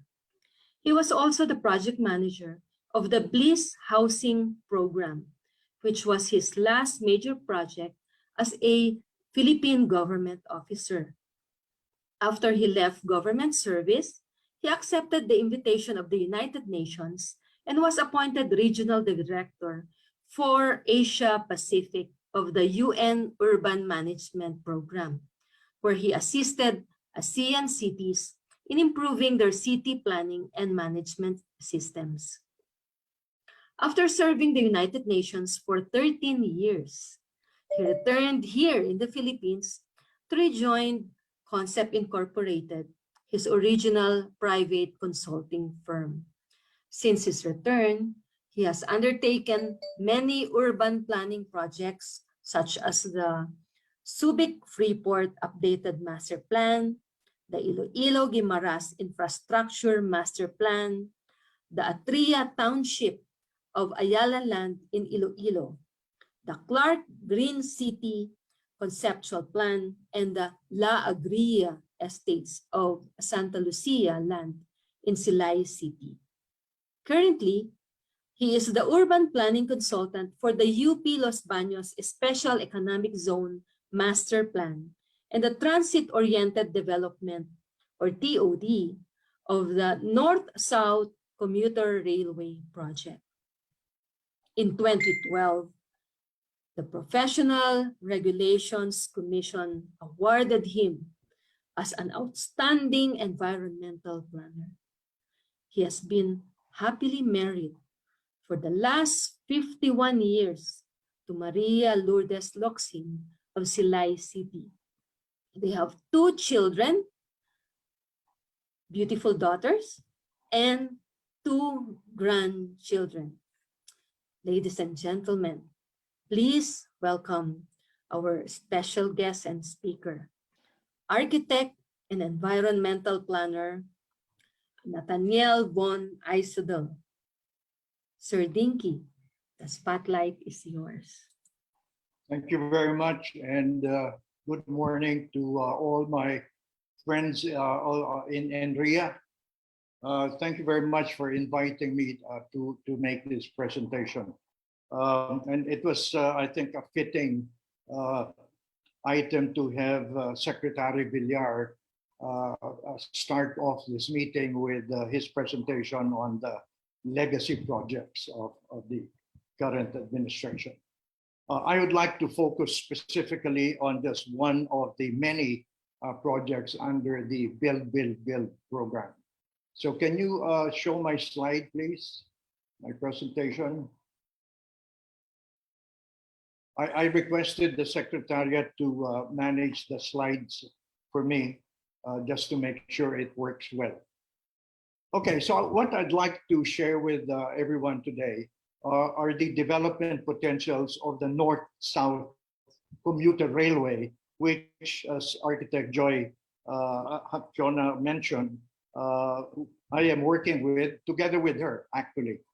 She's one of the several Filipino architects who are involved with this project. Next slide, please. So I think many of you appreciate the fact that the growth of railway transport stimulates urban development.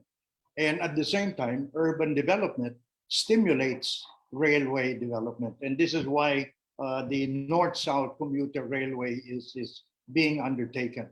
The interaction between railway and urban development constantly enhances the potentials of our cities and urban centers. And it benefits the real estate industry, as many of you already appreciate. Next, please. So this is the map that shows the extent of the North-South Commuter Rail. On the left shows you the north segment, which is from Tutuban going all the way to Clark. And the map on the right shows you from Tutuban going all the way to Calamba. Now the north has 17 stations, and the south is not sure yet exactly how many stations, but roughly there are, I think, about 20 to 23 stations in the south. Next, please. Just to give a little bit of background, this project started way back in 2014 when NEDA, during the term administration of President Noynoy, may he rest in peace, approved the Transport Infrastructure Roadmap for Mega Manila. Mega Manila being Metro Manila plus Central Luzon and Calabarzon.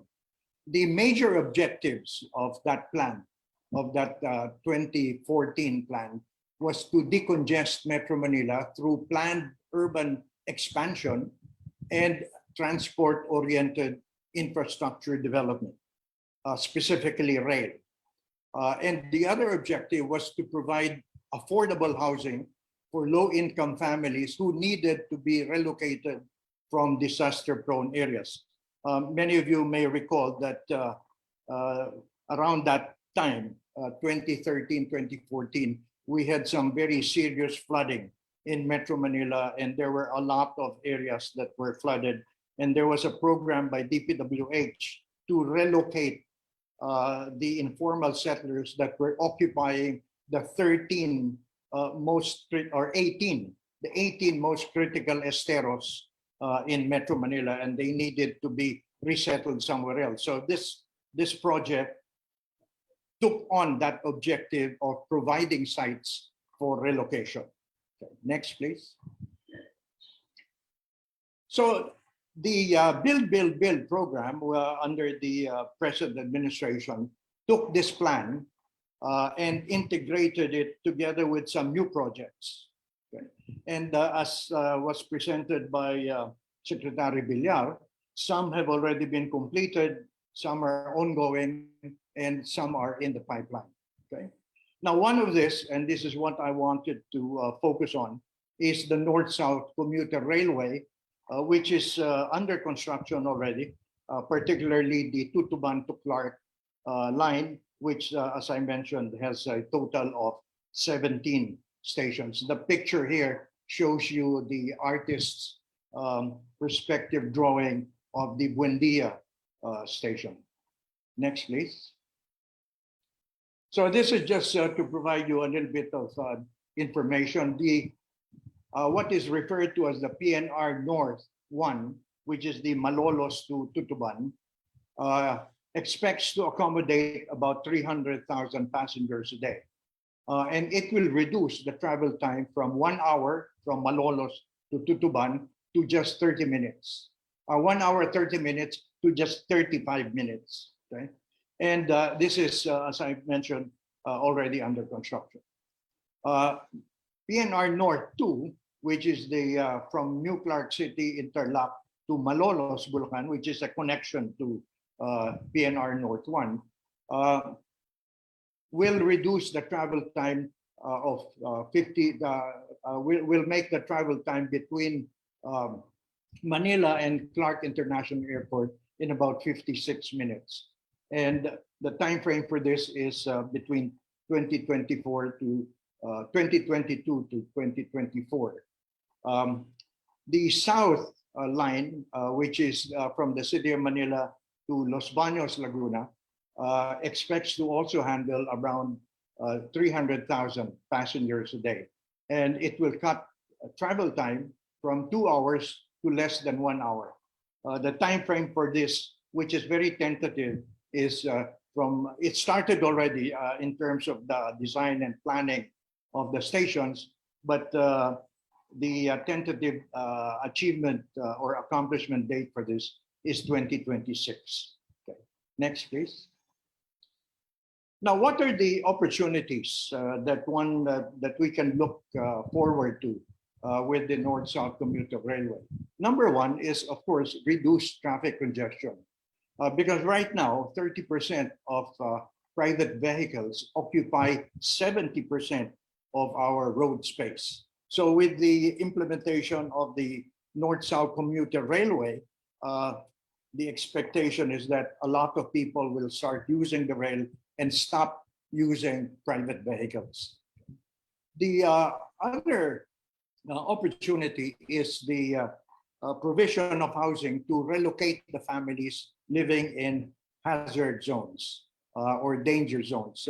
The estimate several years back, I think in 2014 when we first made the plan, was there were about 700,000 people in Metro Manila and about 800,000 people in Central Zone and Calabar Zone who were occupying danger zones, and they needed to be relocated.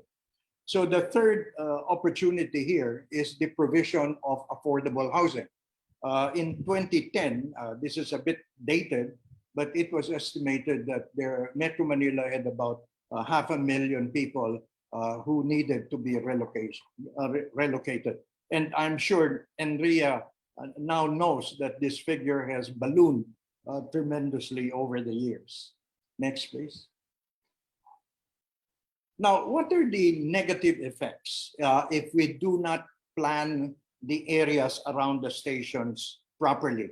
And I'm sure many of you, especially those who live in Metro Manila, have experienced the problems of Baclaran, Monumento, and other stations along LRT1. So, you know, when you don't have the area properly planned and managed, you have this serious traffic congestion at the station areas. Long queues, not only for the LRT, but also for jeepneys and other transport modes. And also, once you have this large number of passengers riding buses, jeepneys, the LRT and MRT, you have this natural attraction for retail activities to congregate, as we see in the case of Monumento, of Baclaran, and certain other areas. So the need for planning this area in advance before it gets very complicated and difficult to resolve. Next, please. Also, some additional negative effects of unplanned and ill-managed development around the transit stations is that the loss of opportunities to provide affordable housing, especially for low-income households. And the practice which has been done by government even up to now is to relocate low-income families, especially those living in esteros and in danger zones, to far away resettlement sites in very small, very tiny, very substandard relocation sites. And as we have seen from reports, there are such projects which the people themselves don't like to occupy because not only are they substandard, they also do not provide for livelihood and job opportunities. Next, please. So the alternative to all of this is the what we refer to as the transit-oriented development, or TOD. And if you analyze it, this is actually a real estate strategy that takes advantage of the concentration of passengers in the stations, in the transit stations. Okay, and this is especially attractive in the case of railways, and we see it in MRT3 in Metro Manila, where around the stations you see the big developers congregating around it and building residential and commercial facilities. At the same time, the TOD is also an urban planning and urban design strategy. It ensures compact, mixed-use, pedestrian-friendly, and high-density development organized around the transit stations. Now, these definitions come from the World Bank that has come up with guidelines for TOD implementation, and which is now being followed by the Department of Transportation. Next, please. So what are the further advantages of the TOD? In other countries, and I'm sure many of you have traveled abroad and have ridden public transport in Hong Kong, in Singapore, in Japan, in the US, etc., you will see that in these countries, the transit stations, particularly railway stations, are used as the core of urban development. It spreads the urbanization to other parts of the city or into the fringes of the city. And it results in the land value surrounding the areas, of the surrounding areas, to increase higher than further away areas. It also brings about sustainable development.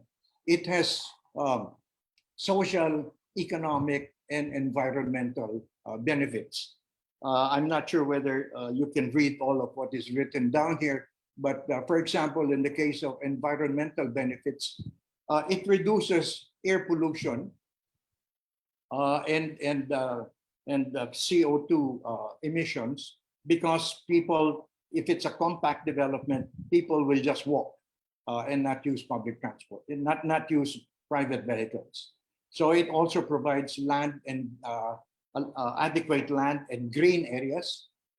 It allows for biodiversity, and it has a higher aesthetic value that it gives to the environment. This is also time saving, energy saving. It is efficient in terms of the use of space because of the high density, because of the fact it's compact. And also for the social benefits, it provides access to jobs. In other words, even for low-income families, they do not need to just be limited to in-city resettlement sites. They can be what we refer to in planning as near city. So if you work in Divisoria, for example, if you have a business in Divisoria, you can live in Malolos and get to Divisoria in 35 minutes. So you don't need to, find a place in the Divisoria area, which probably is very difficult anyway. So these are the advantages of the TOD. Next, please. Now, there has been a number of examples in many places all over the world.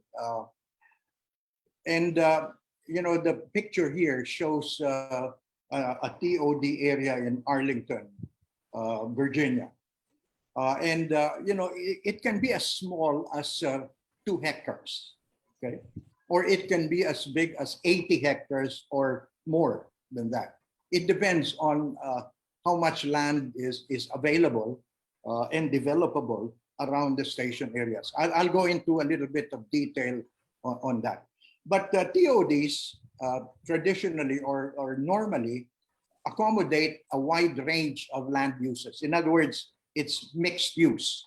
It includes commercial, it can include institutional like schools, it can include maybe some light manufacturing as well. And of course, it can include residential, catering to different income groups. Next, please. There are also some other examples. The one on the left is in North Carolina in the US. The one on the right is in Cambridge, also in the US. And it shows you just different kinds of situations where the shape of the TOD zone differs and depends on what is available, what land are available for development. Next, please. We see a lot of examples from Japan. As some of you probably know, the development of new towns in Japan is actually undertaken by railway companies who extend rail lines to new areas, and where they would have major stations, they also develop those areas into TODs. We have here the Kawashi Noha campus. It is a university town in Japan, and the other one here is a commercial area in Tamagawa. Okay. Next, please. Okay, adopting this to Metro Manila or to Mega Manila. These are the schematic drawings for the Nichols Senate Station in Taguig.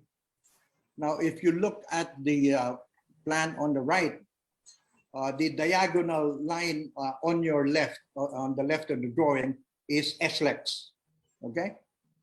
And you will see there is a line that comes from the right, which is on a 45-degree line. That is the proposed road from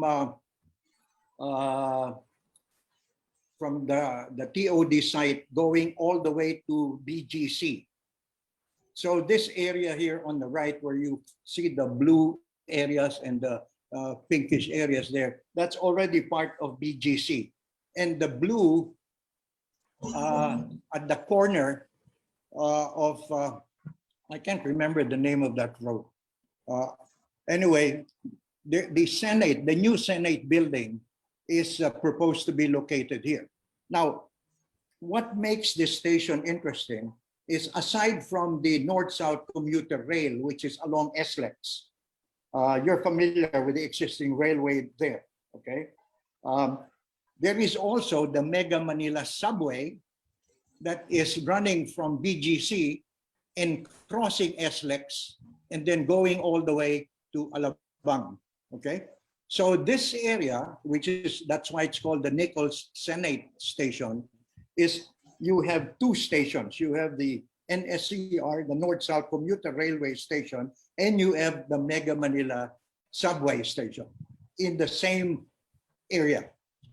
Now, the property, which is proposed to be TOD, or Transit-Oriented Development, is partly owned by DepEd, where they have some existing buildings.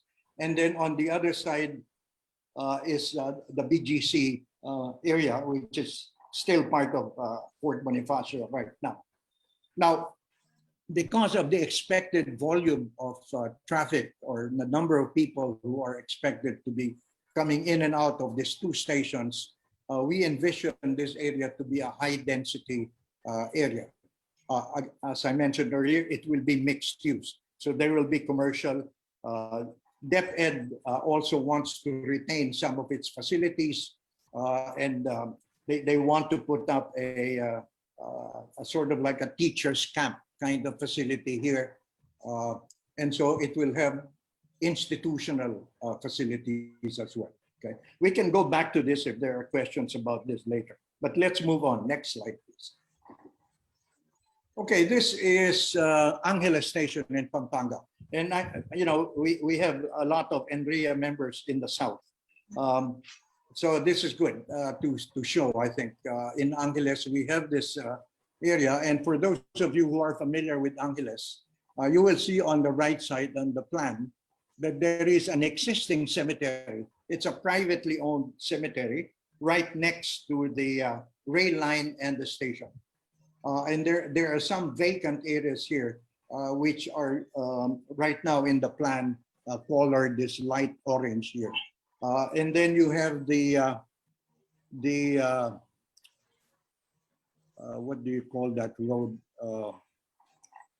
The Manila North Road. The Manila North Road, which is the perpendicular road there, which is already an existing road with a lot of commercial activities.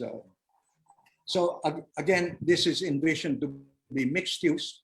The light orange area is proposed to be mixed use. And then there's also a public transport terminal that's proposed for this area, which is the gray colored building, triangular building, as you will see on the drawing on the left side. Okay. Next, please. Now, this is the Cabuyao Station. Okay. Now, the Cabuyao Station, there are existing subdivisions in the vicinity, but there are also areas which are idle agricultural areas. And so you will see here that there is a proposal to come up with a super block structure for on the right side. You will, if you take a look at the plan on the right side of the railway and of the station, that's an idle agricultural area right now. So the proposal is that there be a network of roads and talk to the landowners and convince them to adopt an integrated plan to come up with an orderly and interconnected development for the area. Now, we did not go into very detailed specifics as to what are the land uses here, because this is something that we anticipate we will need to talk to the LGU, which we already have started. But we also will need to talk to the landowners and try to come up with some kind of a common vision for what kind of development can be done for this area. Next, please. Now, in going over all of the planning for this stations, as I said, there are about 40 stations for the north and the south altogether. What are the critical considerations? Definitely, number one is land acquisition, because much of the land is privately owned, okay? And in very many cases, the parcels are very small. So you're dealing with a large number of landowners. Okay? So that's a major consideration. Another consideration is the provision of socialized housing. we kind of noted that in the case of MRT3, there is no socialized housing in the residential development that's built around the stations of MRT3 or LRT1 for that matter. So how do we accommodate socialized housing in these areas? Also, what kind of strategy can we adopt for the provision of jobs and livelihood so that it's a mixed-use development? If people right now, I mean, people are now getting used to working at home, so probably that's a good thing. But what other opportunities are there for generating jobs and livelihood for people? Now, another major consideration is the provision of infrastructure and utilities. Who is going to do that? If the properties are privately owned, who is going to provide the water supply, the electricity, the drainage, etc., etc. Okay, and also who will finance the development, which is, I'm sure, everyone understands. This is very important.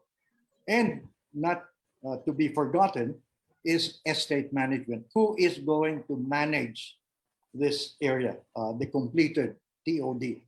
Is it government? Is it the national government or the local government? Or is it a private developer that will be winning the bid for the development of the area? We still don't know. It's in the process of analysis as to what might be the best approach. Next, please. Now, there are already a number of enabling laws. However, we do not have, and I want to emphasize this, we do not have a specific law for TOD, okay? We have a number of laws, and they're listed here, including the Urban Development and Housing Act, or Republic Act 7279, revised by Republic Act 108841. Then, of course, the Comprehensive and Integrated Shelter Finance Act, the Local Government Code, the PD 957 for subdivisions, BP 220 as well. Then if we're introducing call centers and BPOs, there are the PEZA guidelines for ecozone development. There are also BOI guidelines for mass housing and in-city low-cost housing. So these are some of the laws that are in existence. However, right now, the acquisition of land for integrated development, as many real estate developers already know, is done either by negotiated purchase or by expropriation, both of which are not easy to do, okay? In fact, I know for a fact that real estate developers shy away from areas where they have to deal with fragmented land ownership, or in other words, having to deal with a large number of landowners with small parcels of land to assemble that land. And that's why there is a tendency for real estate developers to prefer working with government who already owns large tracts of land, like the New Clark City, for example, or the Bonifacio Global City, or Newport City, or Philinvest City. These were all government-owned lands. So this is what we are looking at, and we are studying at the moment. Next, please. So just to conclude, transit-oriented development, as I said, is a real estate strategy. It is also an urban planning strategy. But this will not be realized if there is no north-south commuter railway for Metro Manila. Now, it's not only Metro Manila because, or Mega Manila. We now have the Mindanao Railway. And as mentioned by Secretary Villar, there are many other transport projects in other parts of the country. Now, when it comes to implementation of the TOD, right now, it's the Department of Transportation that is implementing the railway project. Therefore, it probably is logical that DOTR should also take care of implementing the TOD. However, the TODs are within the territorial jurisdictions of LGUs. So the LGUs have a role to play. Okay? How that relationship is still needs to be defined. Okay, next, please. Next. Now, there are some ideas about what roles the local government can play, what the national government can play, and what the private sector can play. Because definitely the private sector will need to come in here for the implementation.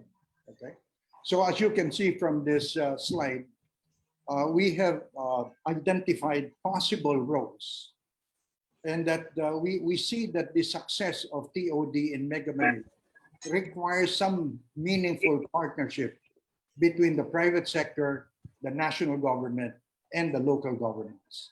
I will leave it at that because I think we need to explore and discuss this further. And I'm thankful that I was given this opportunity to bring this up. Next, please. So let me close, that the real estate industry will really benefit from the implementation of the TOD. However, I feel that it's also the real estate industry's responsibility to ensure that the less affluent Filipinos are not left out of the opportunities that the TODs offer. That's it for my presentation. Thank you very much.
Okay, so before we proceed to this afternoon's event, let's do some recap for yesterday's activities.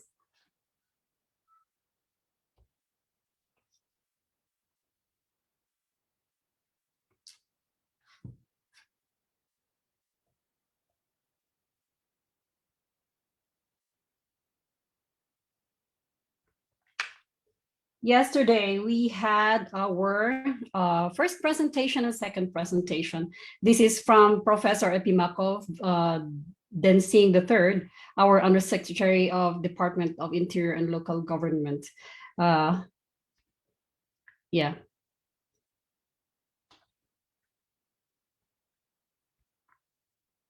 Okay, so let's do that again. So before we proceed to this afternoon's activity, we would like to do some few recap of what has happened yesterday for some discussions and very interesting topics that we had. So Yesterday, there was a topic about opportunities for local housing services from higher IRA for LGUs, and this was handled by Professor Epimaco Densing III, Undersecretary of the Department of Interior and Local Government Unit. And also there is a discussion on fund generation and fiscal management opportunities for expanded LGU housing. Both topics has emphasized the importance of the participation of the local government units in the handling of the business of the government. And this is, it discussed about the effects of the regulations and how it will benefit and redound to the benefit of the general public.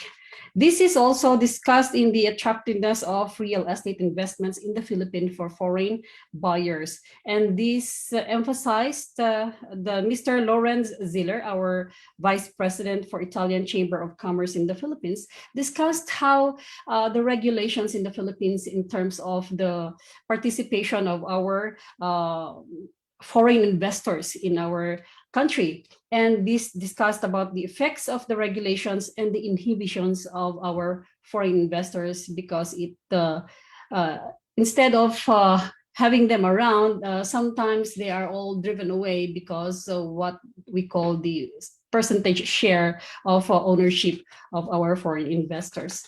And in the afternoon, we also have our housing and real estate development regulatory updates from Attorney Angelito Aguila, the OIC Director of Housing and Real Estate Development Regulations Bureau. He discussed the department and memorandum orders that updates us on current regulations on procedures on inspection of projects and suspension of penalties in the imposition for late registration of brokers and appraisers. He also discussed the managing the developers' incentivized compliance, issues of license to sell, and the accreditation of socialized housing projects on compliance to the balanced housing development program. He also reviewed the socialized and economic price ceiling, and the bottom line, he would like to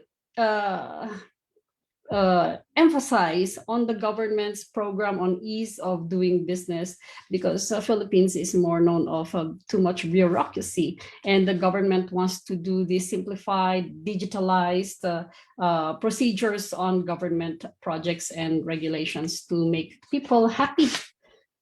Okay.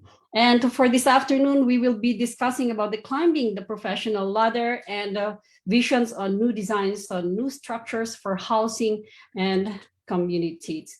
This will be equally discussed by very credible resource persons. Well, we proceed to inviting all of you out there to join us to be part of this history in the making endeavor of NAREA in partnership with the Department of Human Settlements and Department of Human Settlements.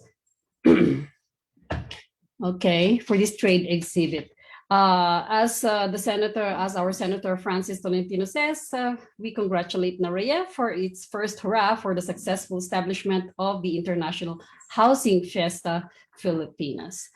So that's for it. We look forward to see you again this afternoon. Thank you.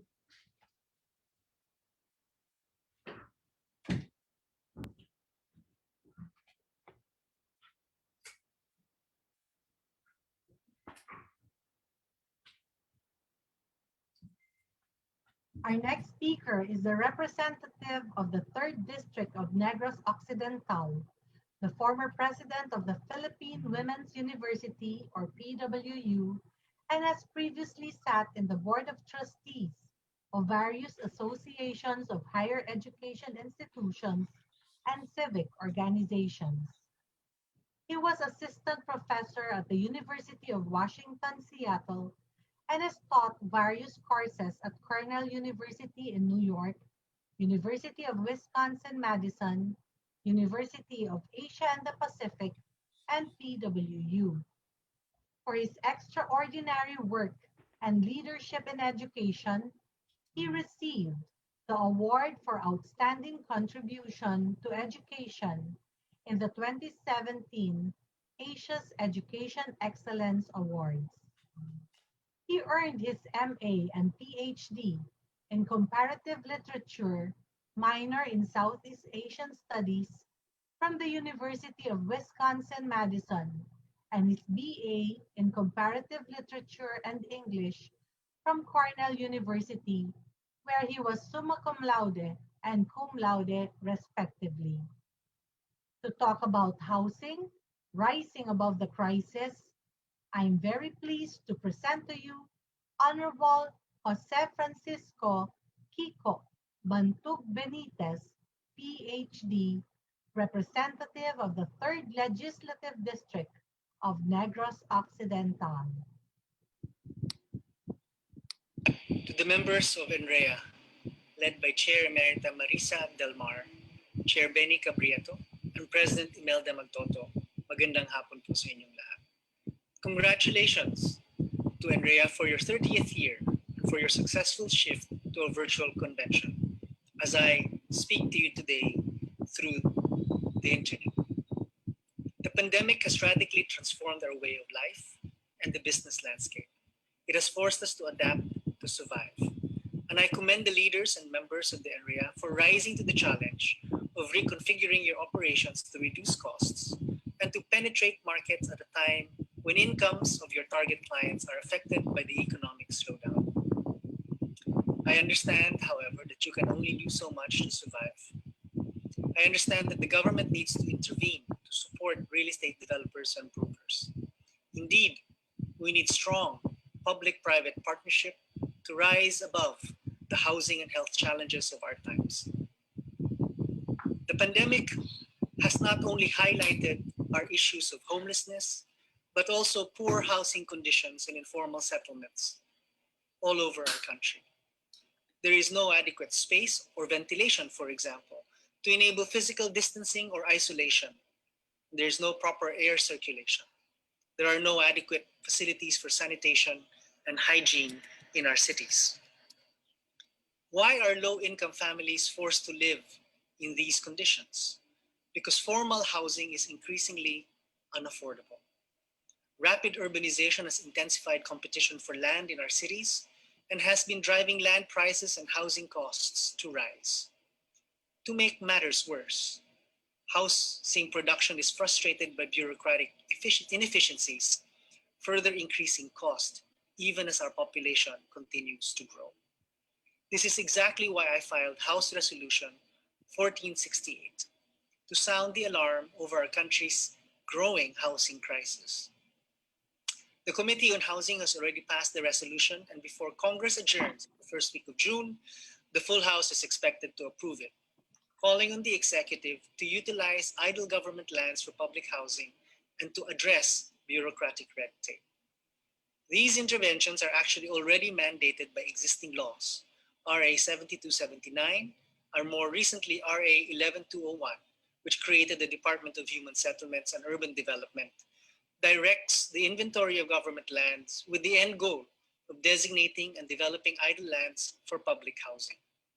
Through public-private partnership, private housing developers can construct and manage mixed-income housing and commercial spaces in government lands where business owners and higher-income buyers may pay market value rents to cross-subsidize low-cost public housing of our citizens in need.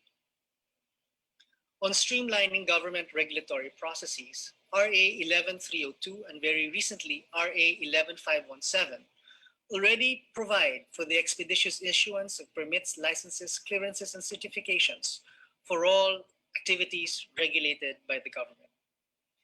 RA 11201 also mandates the DSUD to establish one-stop shops for housing developers. I have been calling on Secretary Ed Del Rosario to expedite the creation of these one-stop shops and have now discovered that they need the help of both ARTA and perhaps the ICT. I understand that the department is yet to turn to full-scale operations due to limited funding and personnel. To address the perennial problem of limited funding for housing, which is a measly 0.74% of the national budget in the last 10 years, I have committed to shepherd a bill that will devote, after extensive discussions, at least 50 billion pesos annually to the government's housing projects. By 2022, it is estimated that we will need 6.79 million housing units, and by 2040, this will balloon to 22.61 million housing units. We have to act now to ensure that we satisfy our country's increasing housing needs. At the end of the Aquino administration in 2016, the housing backlog was at 2 million housing units. Housing production under President Duterte has since picked up. In fact, annual housing production is at 194,000 units under President Duterte, and it is the highest since President Marcos. However, this is still significantly below target and below need in order for us to catch up on our backlog. That is why we support the President's call in his 2020 State of the Nation address to pass the bill to finance public housing production in the long term. The bill has been approved by the Technical Working Group in the Committee of Housing just last Monday and is expected to be presented and passed by the full committee within the next 2 weeks. Housing is a basic human need, a fundamental human right. It is time that we recognize it as a public good. We need this shift in perspective to articulate the crucial need for public investment, for higher budget for housing. Home ownership, after all, is a visible representation of human dignity and of social development. Increasing public investment in housing makes good economic policy. Housing production has a huge multiplier effect on the economy, like almost any other infrastructure project. For every 1 peso spent on construction, this 1 peso generates an additional value of 1.93 pesos as it circulates through other economic activities. But our work should not end with just promoting home ownership. Our efforts should not stop at just providing shelter, but building settlements that promote health, comfort, safety, settlements that enable holistic human and social development. Many of the NREA members are already doing this, building master plan, mixed-use housing projects that address our people's basic needs. NREA has always been a reliable partner of the Committee on Housing and Urban Development, and I hope we continue to work together to fulfill the fundamental human right to housing, more so at this time of a global economic and health crisis. Our housing needs are perpetually increasing with population growth, rapid urbanization that intensifies commercial competition over scarce space, and climate change, an increasing frequency in extreme weather threatening to displace families in danger zones. At a time of crisis, may we not lose sight of the human in human settlements. It is not about just providing shelter. It is not just about 4 walls and a roof, but providing for the human basic needs in compact environments, in safe communities where our next generations can grow. More than building homes, we need to humanize housing projects because after all, people should be at the center of our development. Sabi nga po ng tatay ko, higit pa rin sa lahat, ang tao. Madamo gid na salamat sa inyo tanan.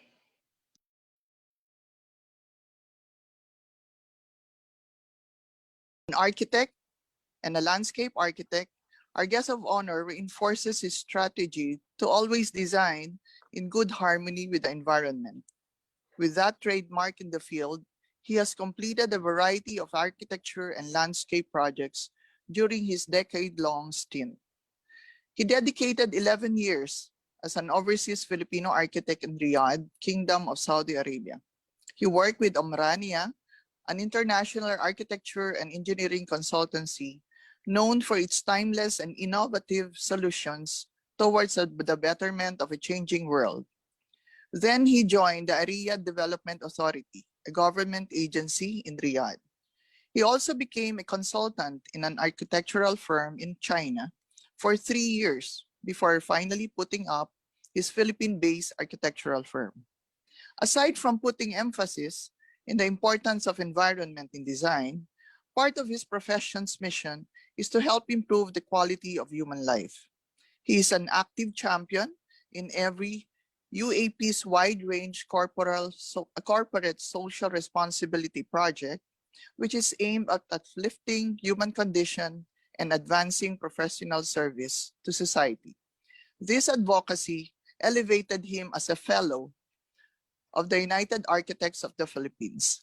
He is also a registered ASEAN architect and has been conferred Fellow of the Royal Institute of Architects, Singapore. Among his CSR project involvements are the following: rehabilitation of the Bito Elementary School in Marawi, the constructed and implemented project in Graces, specifically the female ward renovation in Quezon City, Multimedia Center in Casiguran, Aurora, and the Kapamilya Shower Na mobile shower van. Most of these projects were conceptualized and developed to serve as emergency and relief response after a sudden, overwhelming, and unforeseen event. These projects became a reality because of the support of the UAP National, UAP Bayanihang Arkitektura, UAP Cavite Chapter, ABS-CBN, Lingkod Kapamilya, and Failon Ngayon. In the spirit of dedication and volunteerism, he served as the UAP chapter president to his home chapter, the UAP Cavite chapter, from 2008 to 2010. He then served as the UAP Secretary General for 2 consecutive years, 2016 to 2018. Executive Director of the Commission on Professional Practice, 2018 to 2019, and as UAP National Executive Vice President from 2019 to 2020. For his notable contributions and exemplary service, he was honored with the FIATI Architecture Professional Awards in 2018 and awarded by the National Commission for Culture and the Arts of the same year. The Haligi ng Dangal People's Choice Awardee for his exemplary design of the Valenzuela People's Park. On top of all his dedication and commitment to his profession and the organization that he serves, he still finds time for his passion to educate future architects of our country. He is currently a professorial guest lecturer at the De La Salle University Dasmariñas, Malayan Colleges Laguna, and the University of Santo Tomas.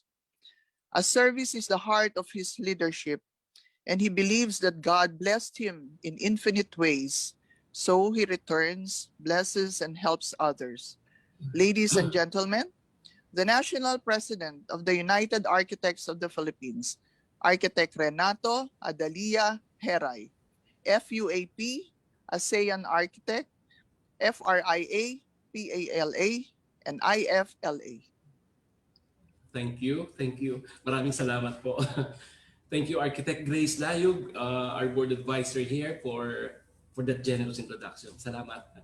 Thank you, National Real Estate Association Board of Trustees and officers, to the NREA chapters and members headed by Mr. Benito Cabrieto Jr., Board Chairman, and Ms. Imelda Magtoto, the National President, for having me here. Thank you, NREA Secretary General and a colleague in the architecture profession, Architect Ronnie Bibiando of UAP Quezon City Elliptical Chapter, for bringing our profession closer to our allied professions in the built environment. To our very own also, and happens to be the president of the Philippine Institute of Environmental Planner and distinguished expert and resource person, Architect Maria Jorquesa A. Hacholna. A pleasant morning to everyone. On behalf of the United Architects of the Philippines, the integrated and accredited professional organization of architects in the country, I am gratified and honored to be in the presence of distinguished personalities in real estate industry. Indeed, it is with the greatest pride and pleasure that I'm given the distinct privilege to speak in front of you this morning, a timely endeavor of gathering collective insights and initiatives from different professional perspectives within the real estate industry. To tell you what, I was surprised when with the invitation to be a speaker on your online business forum. I asked myself, what will I talk about? Then after some contemplation, I realized that indeed our profession are closely knitted. One cannot exist without the other. You know, designing a structure is fairly challenging, but immensely rewarding journey. An architect is a valuable partner, providing innovative and technical support that will make sure that our project meets our needs and stands the passage of time. Architecture plays an integral role in the built environment. An architect's expertise in design paves the way for the end user's overall comfortable and convenient living, be it for residential, leisure, or commercial purposes. These are built not only for the sole purpose of erecting structures. In every design that is turned into buildings, the end user's interest is in the mind. An architect thinks of how designs can build a harmonious relationship with every element present in the environment. A simplistic view of the role is that architects create architecture, and their responsibilities encompass all that is involved in doing so. This would include articulating the architectural vision, conceptualizing and experimenting with alternative architectural approaches, creating models and components, and interface specification documents, and validating the architecture against requirements and assumptions. However, any experienced architect knows that the role involves not just these technical activities, but others that are more social and strategic in nature, on the other hand, and more like those of a consultant on the other. By choosing to engage with an architect, you are choosing to tap into wealth of technical knowledge, skill, and creativity. Modern architectural practice is steeped in history, but uses cutting-edge technology and procedure to challenge norms, ignite passion, and create buildings that will endure and reward you well in the future. An architect will provide you with much more than just the drawings for your home or alteration. You will be fully involved in creating a totally tailored solution for your living needs. An architect has the experience to see your project safely through to completion, overseeing the design, the planning, the building regulations, the builders, especially your budget. As an architect who has worked in various local and international building partners, I ask these questions. How will my design serve as a way for them to experience comfort, convenience, and safety all at the same time?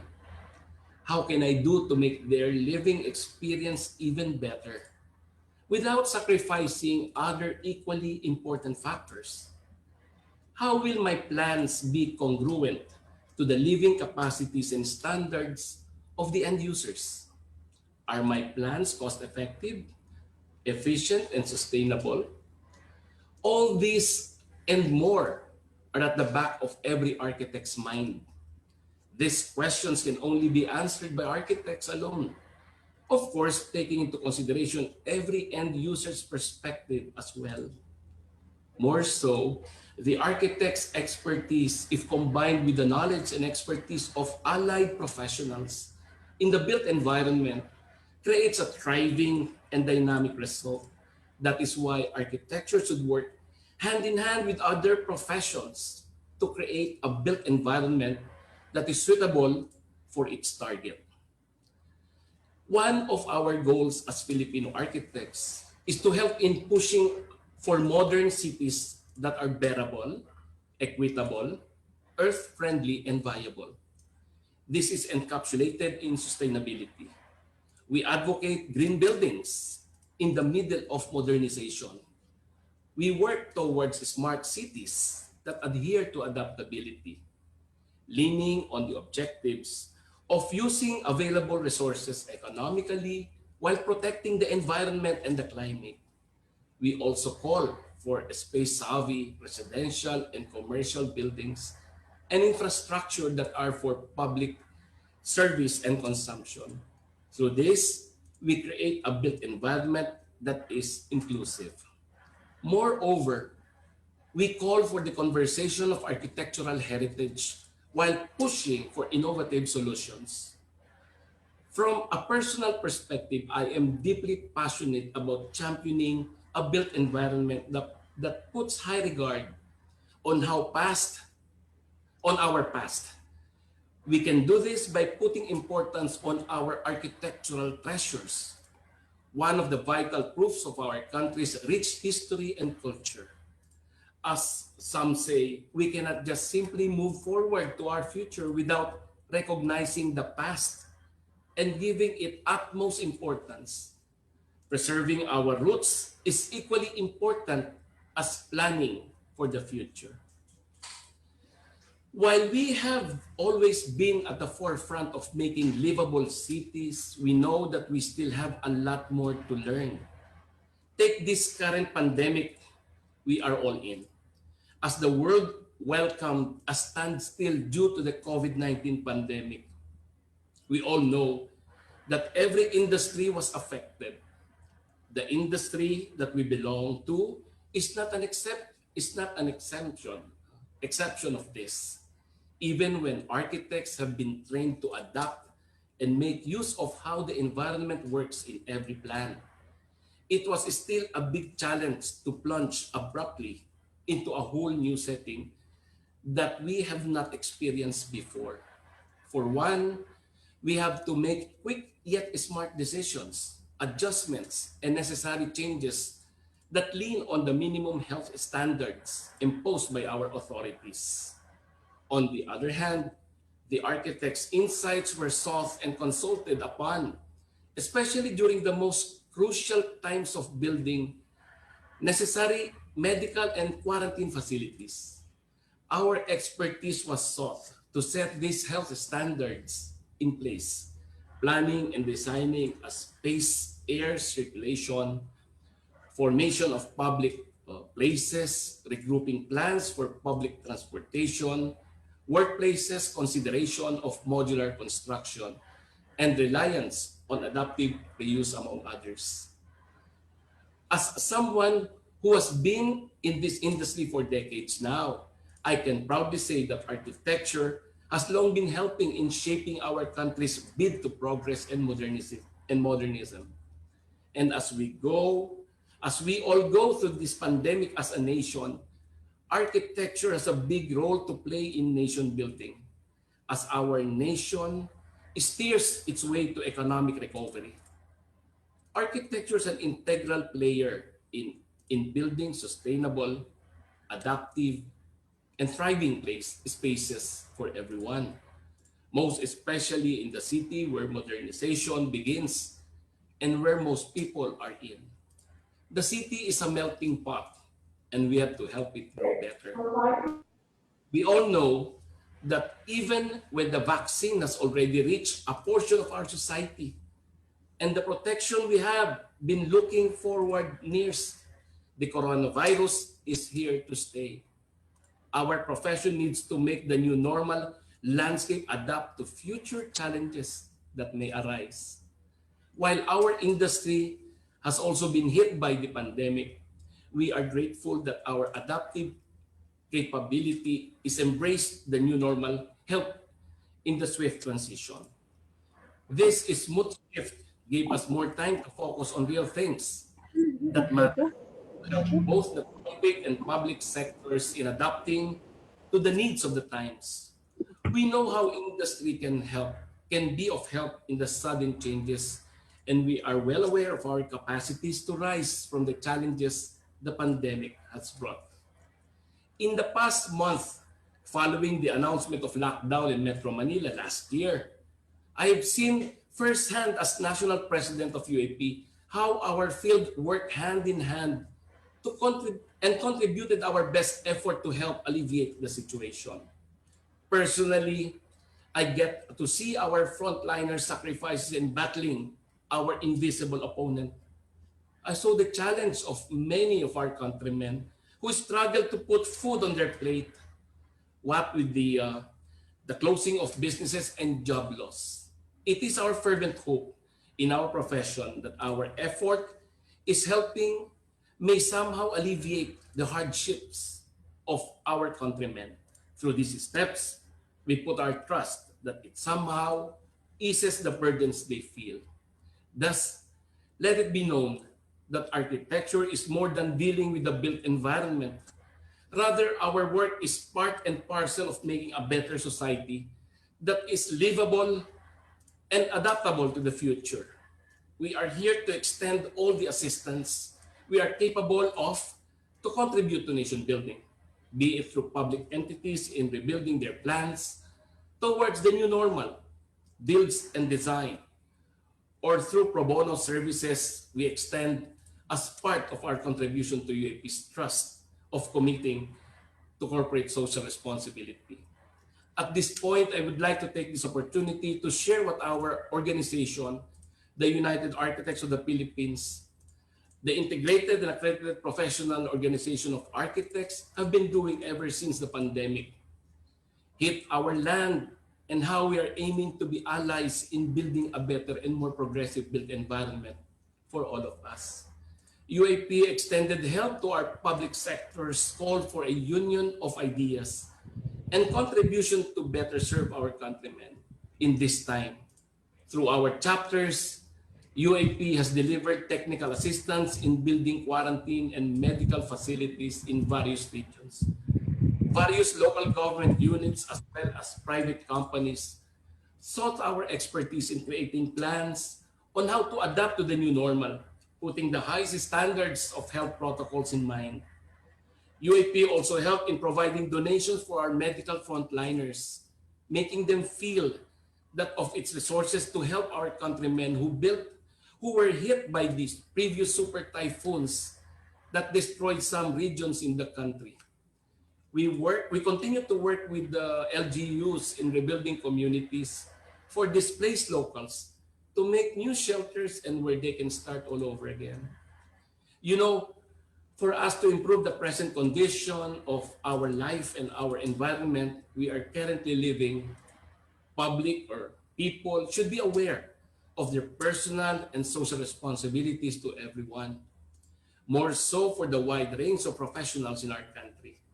It is high time for us professionals, architects, environmental planners, landscape architects, urban planners, and others in the same field to work together, join forces, collaborate, team up with allied professions and partners like the real estate industry in coping and rebuilding our nation.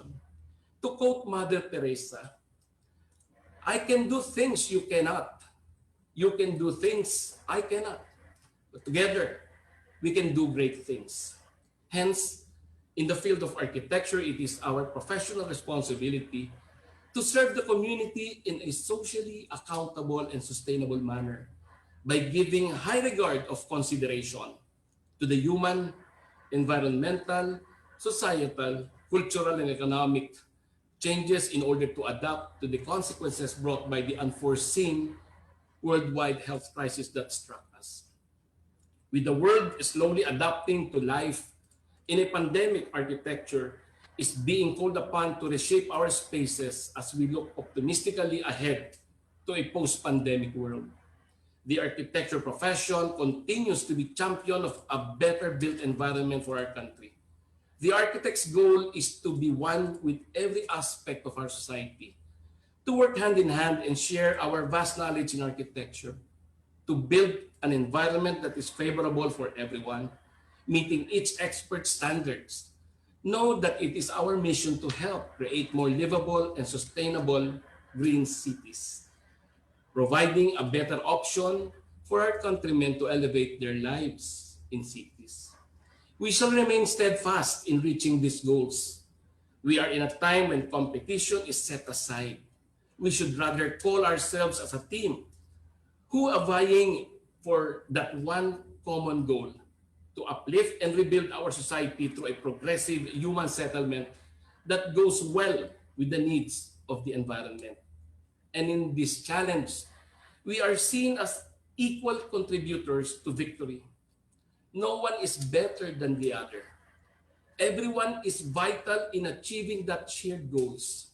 Truly, a synergized community can do more than individualized plans and ideas.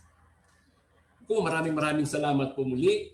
Isang magandang umaga po sa inyo lahat. Stay safe and well. Take care always. Maraming salamat po.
First Park Homes was formed from the partnership between Century Properties Group and Mitsubishi Corporation, having that goal to raise the standards of community housing in the Philippines without costing too much.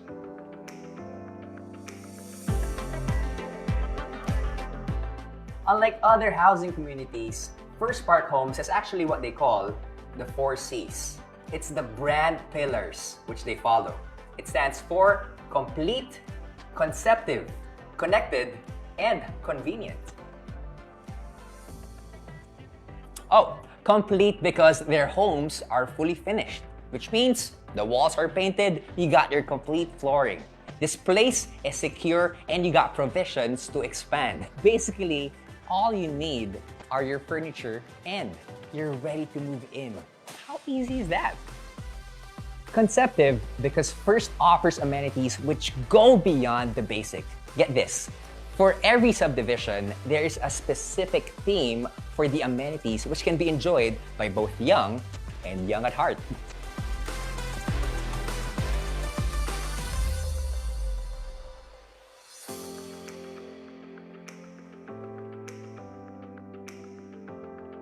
They have amenities that promote the arts, encourage good health, build social development, and strengthen the community. Like for example, in Bulacan, they have these life-sized board games. In Lipa, they have traditional Pinoy games, and they even have an outdoor cinema. I think it's really amazing that they're introducing unique amenities for families to enjoy.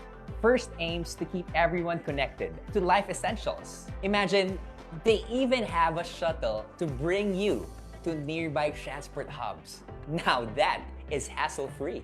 Lastly, convenient. Owning your first home is now easy through First's simplified buying process. Owning a First Park home is more than just an investment. It's your first home that lasts.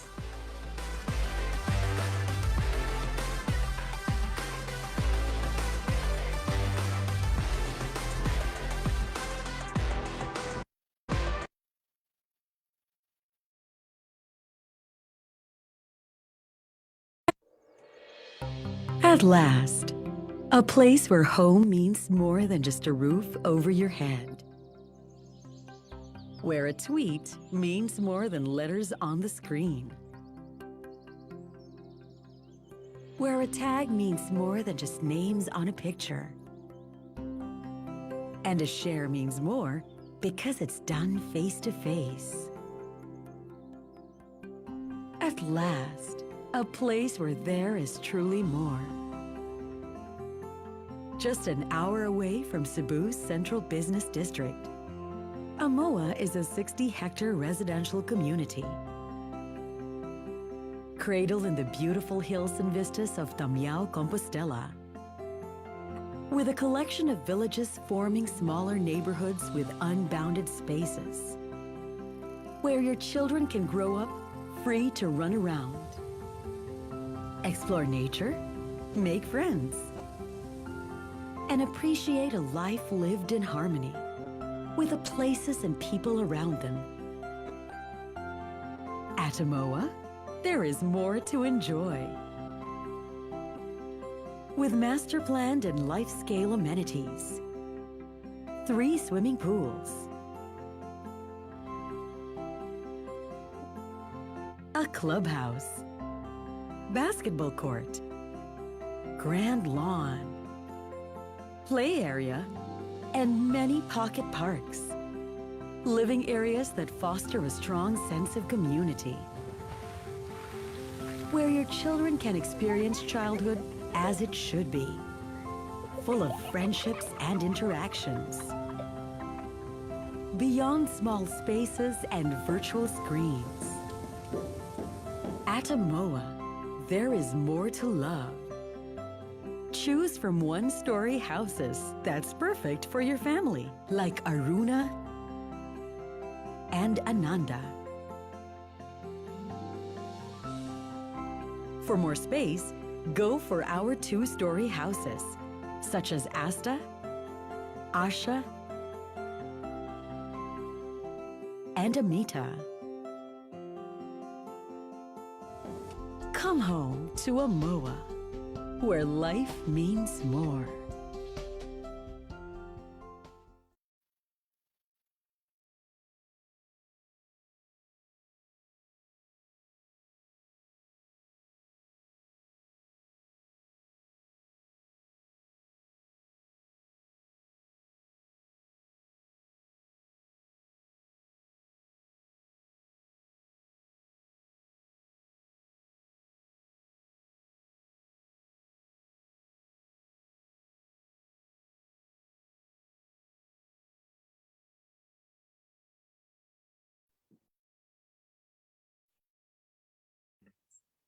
Okay, good afternoon, everyone.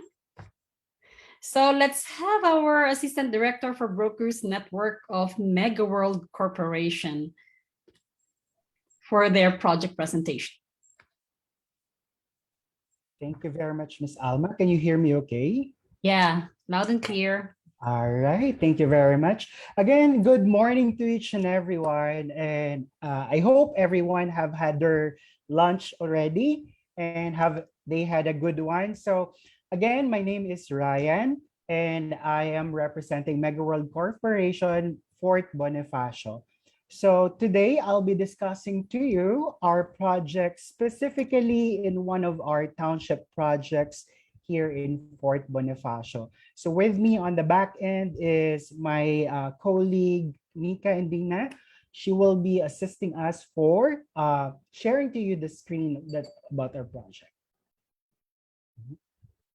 So let me share our screen for this one. Kindly hold on.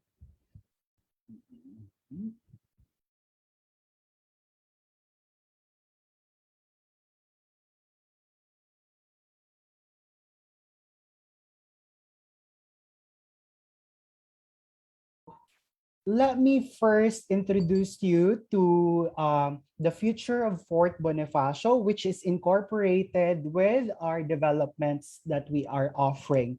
So let's get to know more of Fort Bonifacio. So as of yesterday, there was actually an official statement released by Department of Transportation that this particular project, the Metro Manila Subway, is already at 26% into completion. This project, by the way, is around 355 billion peso, which will cater on a daily basis of 370,000 passengers. So that will be starting from Quezon City down to Terminal 3. And this one will be passing through our projects here in Fort Bonifacio, namely the stations that are located in Lawton Avenue and near Senate Complex of the Philippines, which is very close proximity to McKinley West. Another project that we will be seeing in the future is by Mega World Infracorp SkyTrain. It is a 2-kilometer railway that will be linking MRT Guadalupe Station down to Uptown Bonifacio. This project will cater 350 passengers per trip, which will be serving a total of 60,000 to 100,000 commuters on a daily basis. Another project that we are actually using right now, it has been opened last June. This is the BGC Ortigas Link Bridge, which connects Ortigas Business District and of course the Bonifacio Capital District. So this project was very, very good in terms of reducing the travel time, because it used to be around 30 minutes travel between these two business districts. But right now with this bridge, it can only be down to 10 to 12 minutes in between. So again, this was opened last June of this year. Another project that we are actually experiencing and we would like to highlight as well is the widening of Lawton Avenue. This one is right in between, or the thoroughfare in between our projects, McKinley Hill and McKinley West. And as of this time, as far as I know, this one is almost complete na, I would say. Right?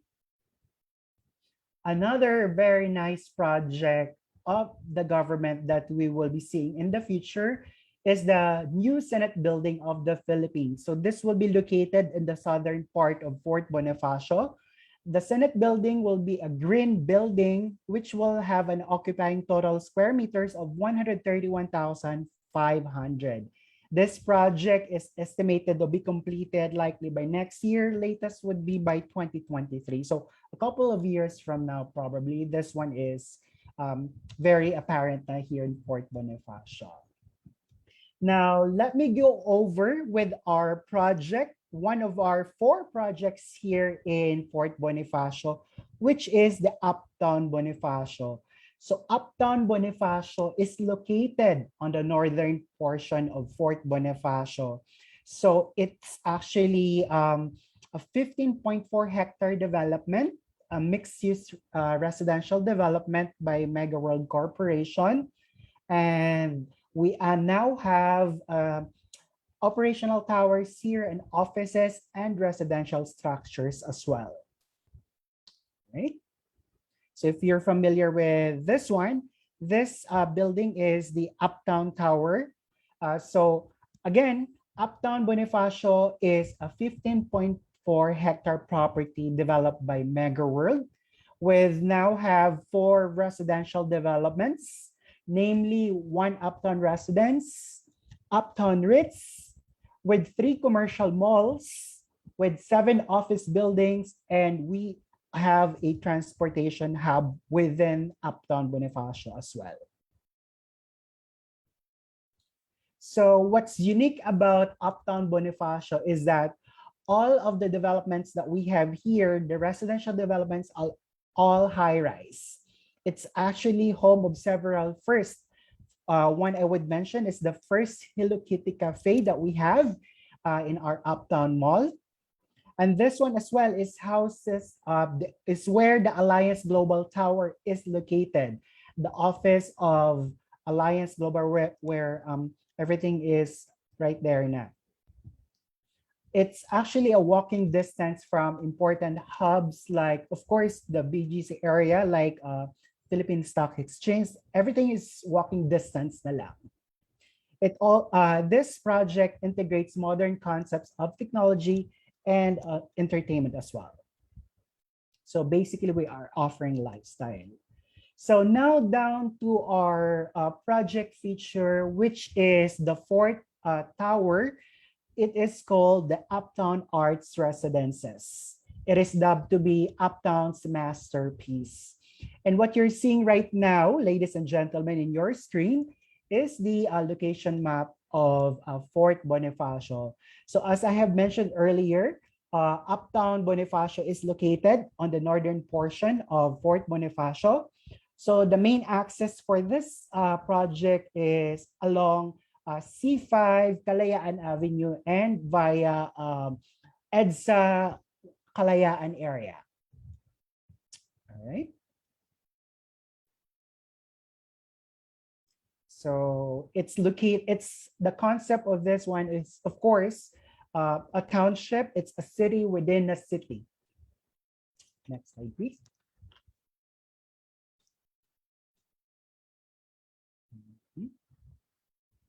So as you can see, everything is located within Fort Bonifacio. Now, the gist of this project, as I have mentioned earlier, is this is the 4th residential development by Mega World. And it is the first project that offers studio units. It's a standalone single tower residences, a 45-story to be exact. And this is the closest one to the Kalayaan subway station and to the SkyTrain.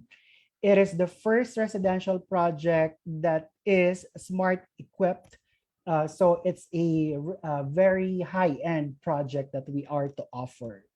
So what's good about this project is that it's still in its launching stage. So this one is very flexible in terms of payments later on, which I will be discussing.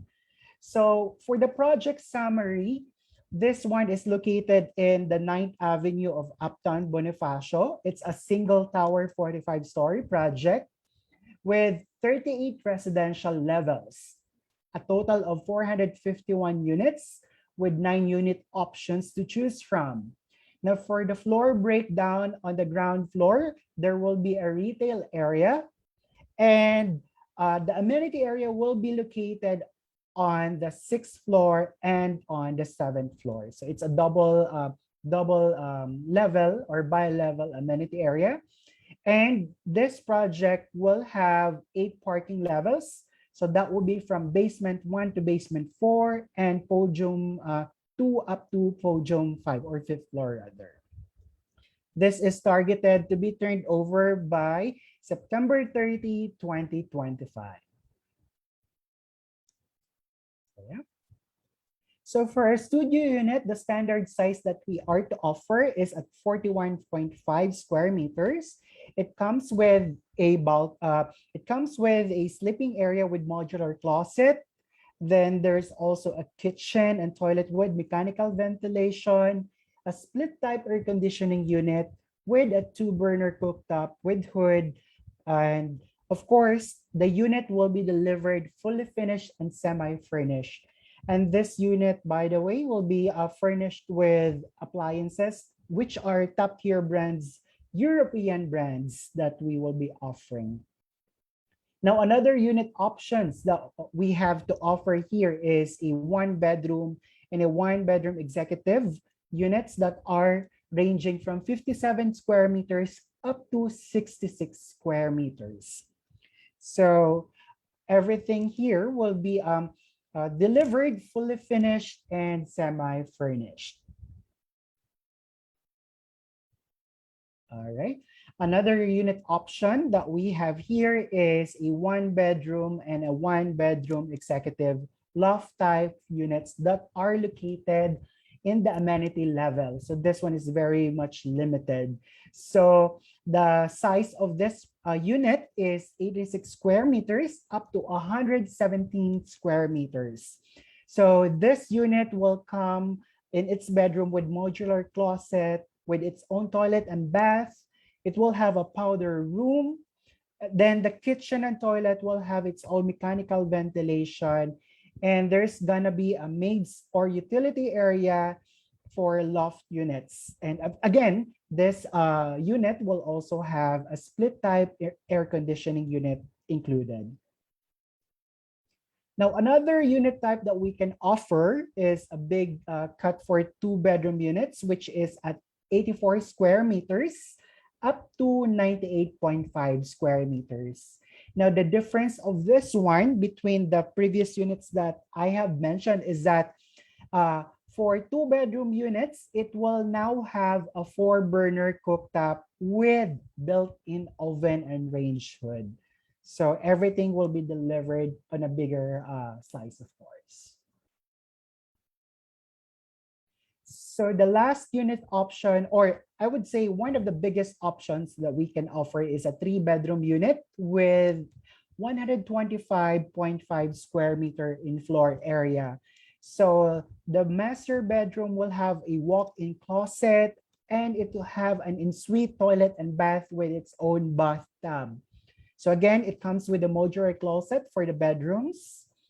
It will also have a powder room, a maids or utility area with its own toilet and bath. Then of course, a very furnished kitchen area. So another unit options that we can offer is a 3-bedroom loft units with an area of 109 square meters. So, yep, there you go. So all of this information will be sent to you should you have clients that are interested to invest in this one. And again, this project will be delivered fully finished and semi-furnished. So here are the appliance deliverables of Uptown Arts Residences. So it will have a single door refrigerator and a 2-burner cooktop with hood for studio 1-bedroom unit types that we have to offer. Now for the 2-bedroom and 2-bedroom unit type and 3-bedroom units, it will have a 2-door refrigerator unit, then 4-burner cooktop with built-in oven and hood. And again, this project is smart equipped system with each unit having a keycard access from the units and elevators, and also an RFID access to parking floors. So this project is the ultra high-end project that we will be delivering. And again, this will be with designer kitchen cabinets with top-tier European brands for the appliances. And we have a built-in refrigerator for this project for the big unit types, of course. So that's it for Uptown Arts Residences. And this particular project, by the way, it's still in its introductory price. So basically, if you have clients looking to invest and would like to leverage or take advantage of a very attractive payment options with no down payment, we have here a sample computation that you can take a look at. So say, for example, for a studio unit, it can start at 28,000 per month with just a lump sum every year of around 5%. So basically, it will very, very attractive for your clients. And for the 1-bedroom, it will start at 38,000 per month and a 5% lump sum every 10th month of the year. So basically, what I have mentioned is that this project is still on a pre-selling stage, thereby the payment options that we can offer is very much flexible, and we can work out it with you and your clients. So Uptown Arts Residence, that's Uptown Bonifacio's masterpiece. So that's it from us here in Fort Bonifacio. Now, should you have clients, or would you like to know more about Uptown Arts Residence or Uptown Bonifacio in general, or Mega World at the Fort projects, kindly let us know. And again, my name is Ryan. I'm a sales director for Mega World Corporation, Fort Bonifacio. So I hope everyone have a nice day and happy selling, everyone.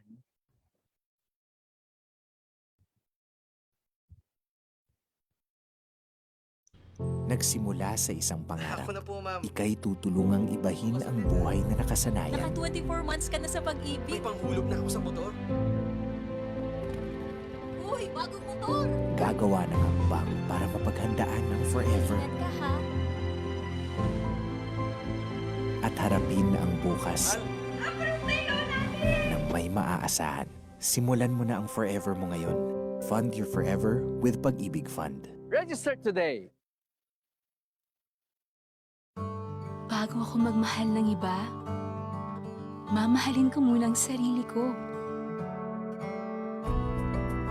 Mag-iipon muna ako ng Pag-ibig. Pag-ibig Regular Savings. Earn 25 times more sa contributions mo. Ang contributions mo, ipon mo. Mas malaking contribution, mas malaking ipon. I'm worth it. I deserve Pag-ibig.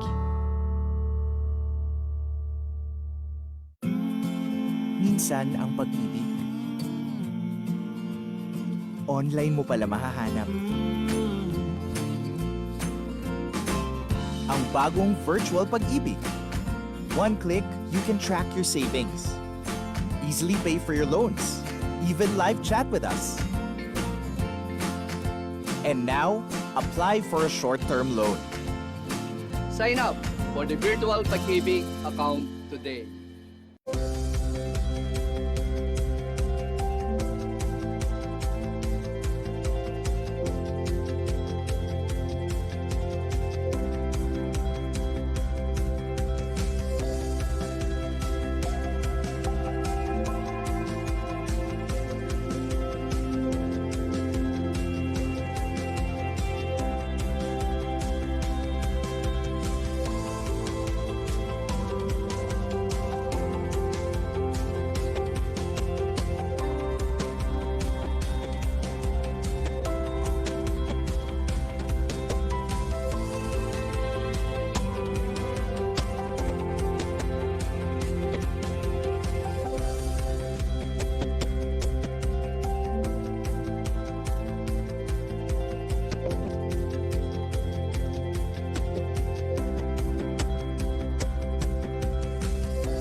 Okay, so thank you, Pag-ibig and Vista Residences. For the project presentation, may we have the Forest Lake Memorial Parks, Miss November Baria and Dante Duterte.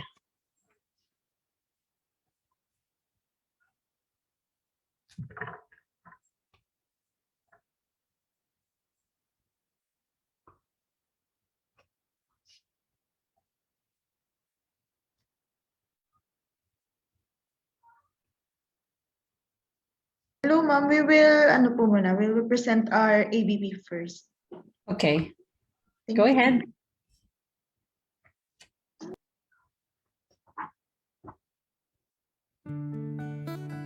Where does a person's spirit go? Where does the heart live? where does forever reside? I'll tell you about this place I know, where all good people go. All the streets are paved in gold, and no one's getting old. When a loved one takes his journey home, nothing is more consoling than knowing that forever is a better place. There is no pain, and debts are forgotten. Where beauty and youth are forever. Where families someday meet again. Nagpaalam siya na biglaan. But I know, he's in a better place. Hindi siya nakatingin ng karangyaan sa buhay. But now, she's in a better place. Napalayo si Kuya sa pamilya. Now, he's with Nanay in a better place. It is the promise of eternity. It is the promise of Forest Lake. A better place. A place is only as beautiful as the lives celebrated in it. Forest Lake Memorial Park is the first of its kind to help families build memories while they are alive and preserve them for generations to come. For 20 years, Forest Lake has grown in presence in as many as 10 provinces, with 15 parks all over the country. Within 5 kilometers of our city host centers, Forest Lake parks are part of people's lives, with them in their health, with them as their families grow and thrive. Every Forest Lake park in every city is there to remind them of family, home, love, childhood. Sabi niya na buo ang negosyo ni Papa. Simple lang siya, pero napag-aral niya kaming 7 magkakapatid. Hindi man siya nakarangya, para sa amin, siya ang Don Juan ng Binyan. Building a family's legacy is an investment. At Forest Lake, there is an investment that suits every family or individual's needs. Gratitude for a person's life can begin at as little as a few pesos a day. Isang daang tao ang umuwi sa Binyan mula sa iba't ibang sulok ng bansa. Para lang mapaalam kay tatay, nagkakantahan, nagtatawanan, nagdarasal, papasalamat sa buhay niya. Malungkot na masaya kasi alam namin, she's in a better place. Forest Lake Binyan is home to the first of many chapels we are building throughout the country. Comfortable, spacious, thoughtfully appointed. Kami nila Kuya, dito lumaki sa La Union. Siyempre, nagkawatak-watak na. Balang araw, alam ko, magsasama-sama din kaming muli. There is no better place to come home to than La Union.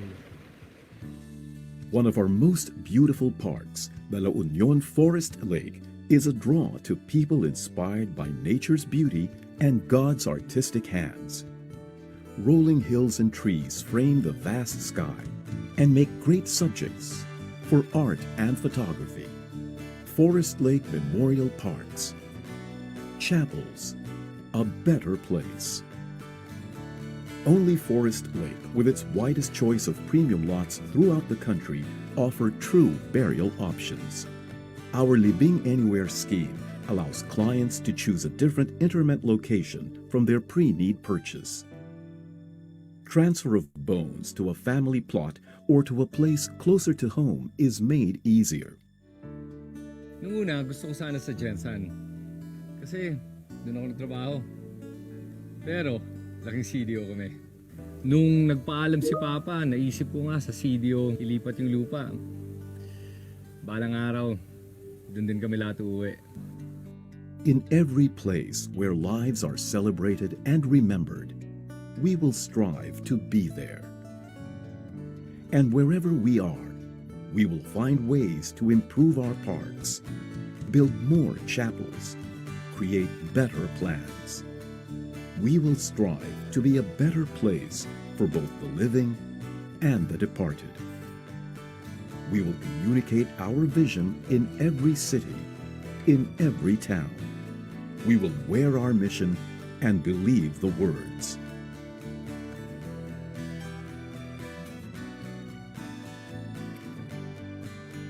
Forest Lake Memorial Parks, a better place.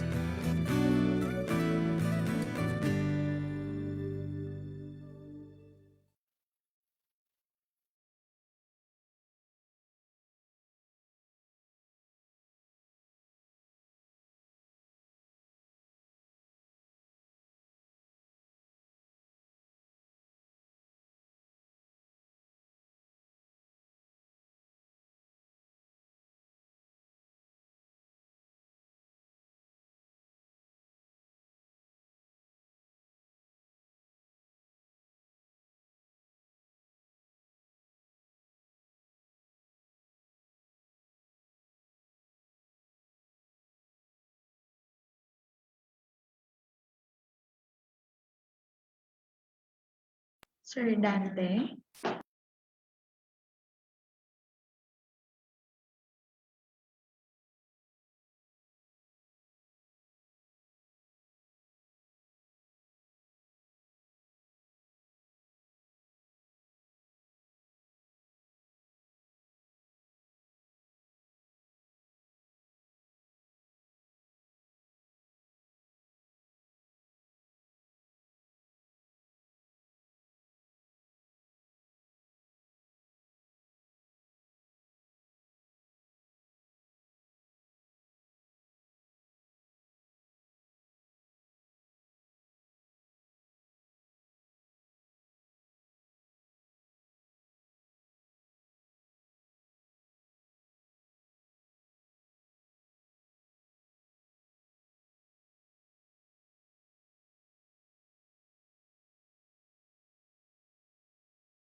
Wala. Narinig ko start my video.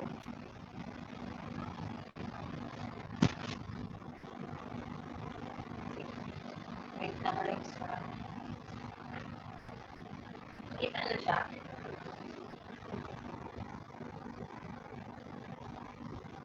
Narinig na kayo. Wala. Ay, hello po Sir Dante, medyo mahina po yung reception.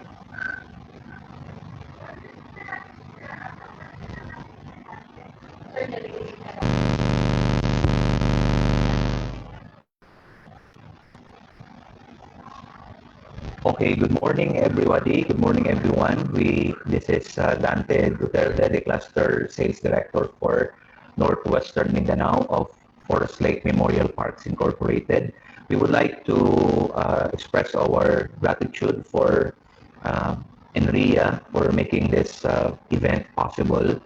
And we are very grateful this afternoon that we are able to present to you the Forest Lake Memorial Parks, and we would like to bring to you the things that we would like to share with everyone this afternoon who are in attendance. First, we are a developer of first-class memorial parks in the Philippines. So actually, we have been in the Philippines for since 1997, and we have started operation way back on that particular year in 1997 in Zamboanga, and we have been sprawled over a number of key cities in the Philippines, and we already are in about 30 locations. So actually, Forest Lake Memorial Parks Incorporated is one with the Filipino families in treasuring the memories and celebrating the lives of the Filipino loved ones. So actually this afternoon, we would like to point out to you that in these key cities, you can find your Forest Lake Memorial Parks as you can see in the screen. So we also would like to bring to you the things that we are offering in Forest Lake. So actually, these are our products and the services. So first, we would like to show to you that we in Forest Lake Memorial Parks, we have this product called the lawn lats. So these actually are the plots designed for underground interment.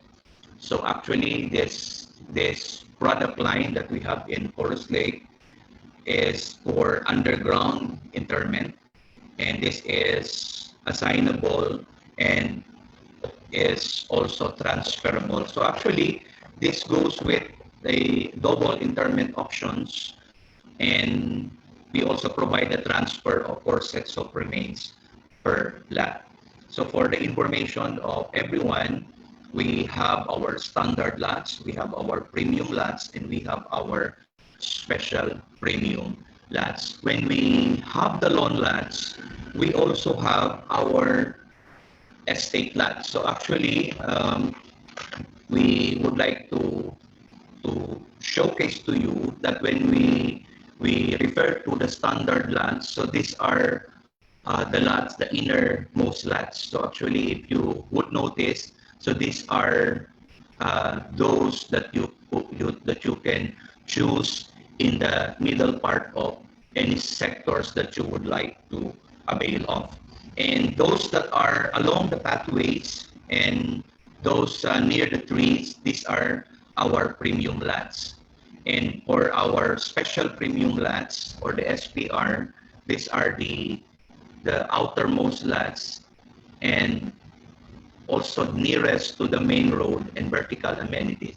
So if you would notice, as a client, you will have all the options to choose from and to choose the type of particular location in a particular sector that you would like to avail of.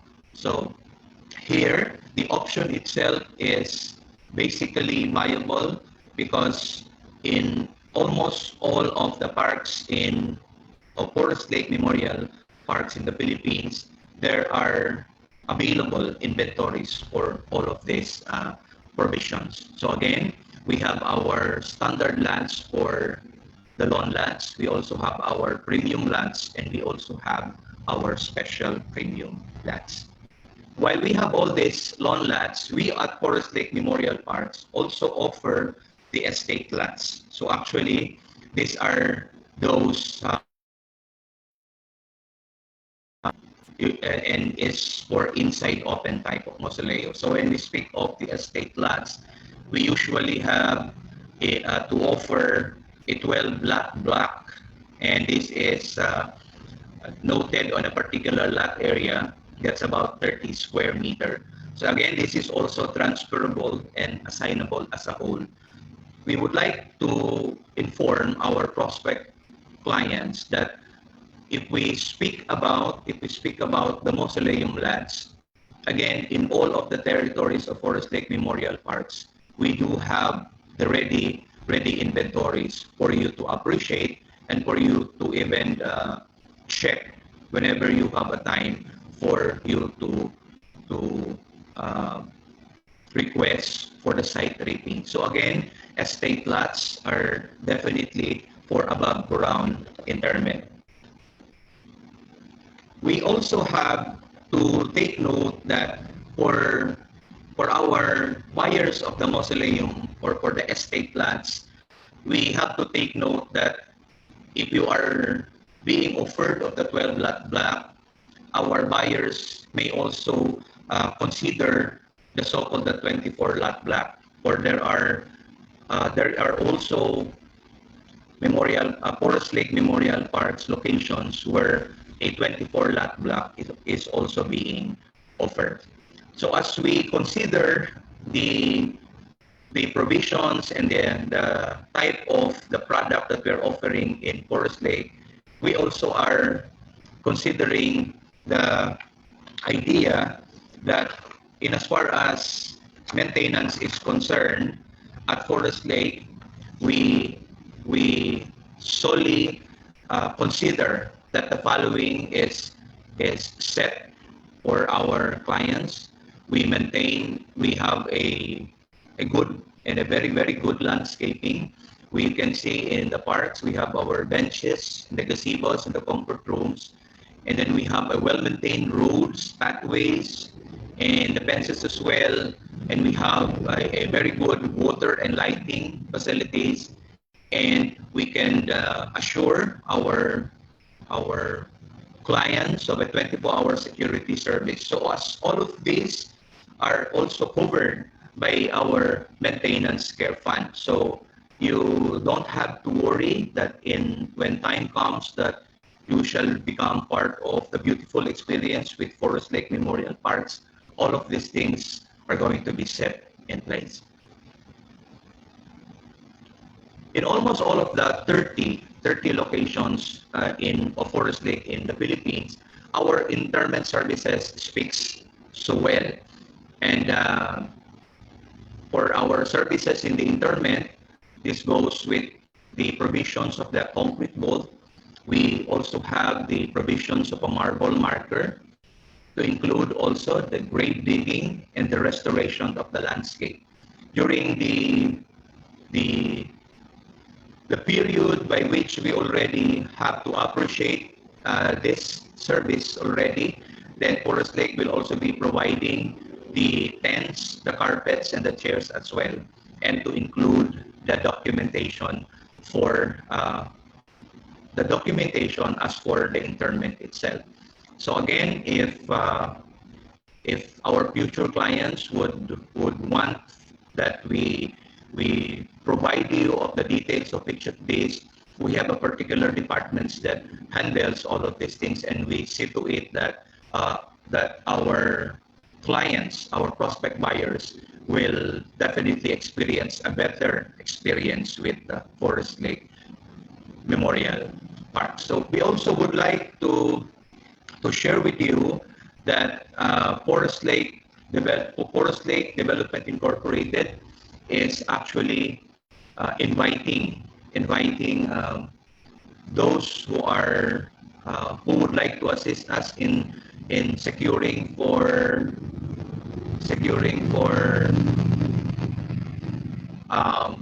future projects for Forest Lake. So all we have to do is we just contact the personalities of Forest Lake Development Incorporated, or you may message the presenter this morning so that we could assist you when you have this kind of provisions for us to more or less look at. So again, this is your presenter, Dante P. Duterte, the Cluster Sales Director for Northwestern Mindanao, saying thank you for this opportunity. And should there be questions or should there be things that you would like us to clarify and even enlighten on you, you can just message us at any time during the period of the presentation. Thank you very much.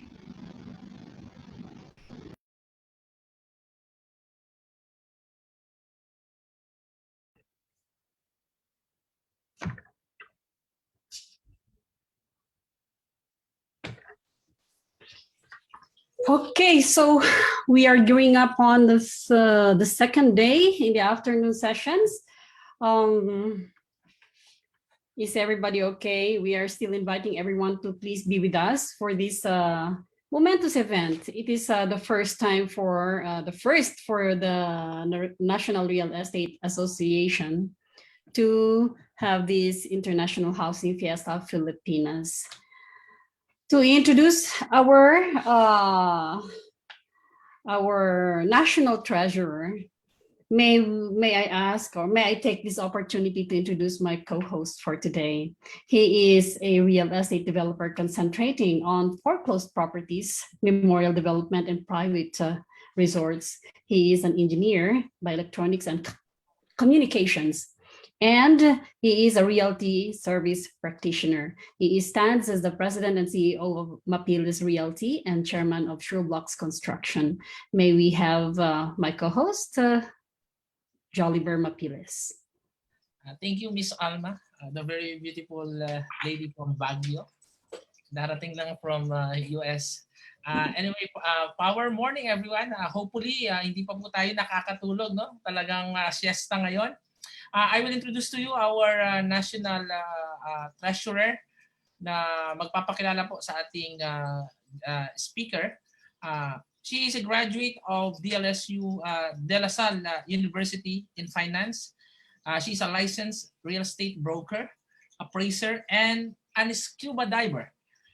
She is a traveler, treasurer of SEI. She's currently the marketing director of a condo complex in Mandaluyong called Sunny Ridge Residences. Ladies and gentlemen, our national treasurer, Ms. Nicole Lim Choa. Thank you, Sir Joliber, for that kind introduction. So before I introduce our first speaker for the afternoon, I would like to invite the audience to visit our booth, Sherwell Equities Inc., which develops condominiums in Caloocan and Mandaluyong City. So our next speaker is very honorable. She is a graduate of BS Accounting, took her master's in Business Administration, a Juris Doctor, and a doctor in Real Estate Management. She also has a habit of collecting licenses, as she is a PRC licensed certified public accountant, real estate broker, appraiser, consultant, and environmental planner. In her spare time, she is a resource speaker, a lecturer, a reviewer, a facilitator, and a writer. In fact, she is an author and publisher of various real estate books.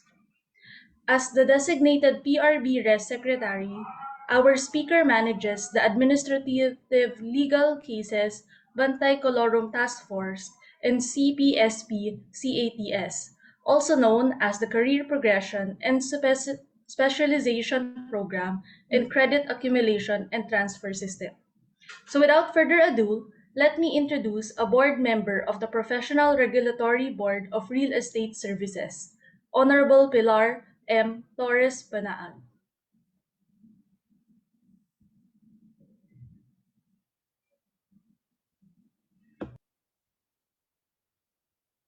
Good morning, everyone. My topic for today is about the real estate profession in the Philippines, its laws, regulations, and directions.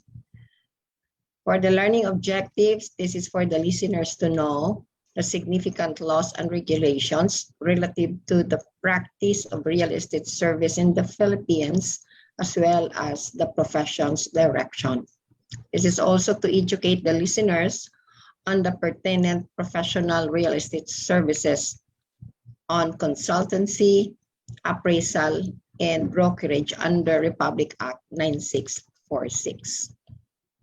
For the learning outcomes, after the presentation, the listeners should be knowledgeable with the prevailing laws and regulations pertaining to the real estate consultancy, appraisal, and brokerage professional services in the Philippines, and should be able to suitably apply the same.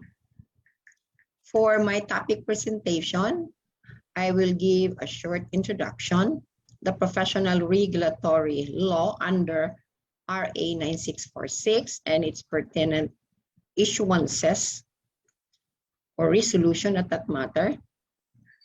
And I will be discussing also Republic Act 8981, RA 10912 and the related resolutions, and Republic Act 10968. So to start with the introduction, based on DOJ Opinion 1130 of 1995, it said that real estate profession in the Philippines is limited only to Filipinos. When we talk about real estate profession, we have the real estate consultancy, real estate appraisal, and real estate brokerage. And this particular real estate profession is governed by the Real Estate Service Act of the Philippines. It is known as RA 9646 and other significant laws within its territory. So to start with, RA 9646, or famously known as the Real Estate Service Act of the Philippines, or RESA, we may ask, who are the real estate professionals? Under the law, you can consider them as a natural person duly registered at the Professional Regulation Commission, a possessor of a valid certificate of registration and professional identification card, and had posted the necessary professional indemnity bond in the case of a real estate broker and the private real estate appraisers. Likewise, this natural person should be a possessor of the necessary qualifications, competencies, and proficiencies to practice the real estate service profession. So again, who are the real estate professionals?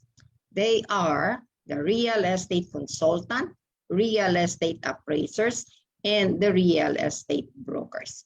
So let us start. Who is a real estate consultant?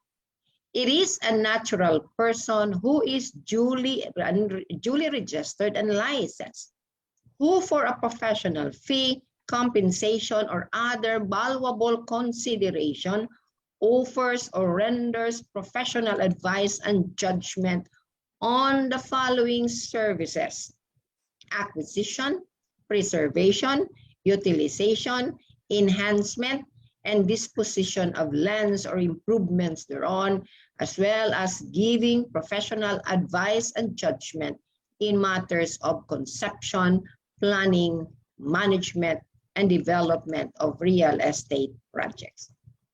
How about the real estate appraisers, or the real estate appraiser? Who is a real estate appraiser? It is a natural person who is duly registered and licensed, and who for a professional fee, compensation, and other valuable consideration perform or render or offers to perform services in estimating and arriving at an opinion of real estate values, or act as an expert on real estate values, which services shall finally be rendered on a written acceptable report. How about the real estate broker? Who is a real estate broker? Again, it is a natural person who is duly registered and licensed, who for a professional fee, commission, or other valuable consideration performs the following act as an agent of a party in real estate transaction to do listing, advertising, soliciting, mediating, promoting, offering, negotiating, and effecting the meeting of the minds of the parties in the transaction of sales, lease, purchase, exchange, joint venture, mortgage, and other similar transactions on real estate or any interest thereon, such as titling and documentation or processing of titling. Likewise, when we talk about the provisions of Section 3, Paragraph G of Republic Act 9646, there is one person who assists the real estate broker in performing real estate brokerage service. And that person is known as the real estate salesperson. Who is a real estate salesperson? It is a duly accredited natural person by the board, by the PRBRES, who performs services for and in behalf of a licensed real estate broker with an expectation of a share in the commission, professional fee, compensation, or other valuable consideration. Further, we may ask, what do you mean by practice of profession? So what is a practice of a profession? It simply refers to the use of one's knowledge in a specific real estate profession. And likewise, when we talk about practice of profession, it includes professional services offered by the real estate consultant, real estate appraiser, real estate brokers, and those in real estate education teaching the subject pertaining to the licensure examination of the real estate brokers, the real estate appraiser, and the real estate consultant. What are the activities constituting the real estate professional service? Or maybe we can ask, what are the engagement that constitute the practice of real estate service in the Philippines under RA 9646? When we talk about the practices here, or the activities, when we talk about the practice, it pertains to the practice of doing real estate consultancy, real estate appraisal, and real estate brokerage. And likewise, it also includes appraisal and assessment of real properties, including plants, equipments, and machineries for taxation purposes in the case of the real estate assessors. Further, let's go to some specific services. When we talk about real estate consultancy, what are the components of the consultancy services? It pertains to offering or rendering professional advice and judgment on a pwede, that is a mnemonic for acquisition, preservation, utilization, enhancement, and disposition of lands and its improvement.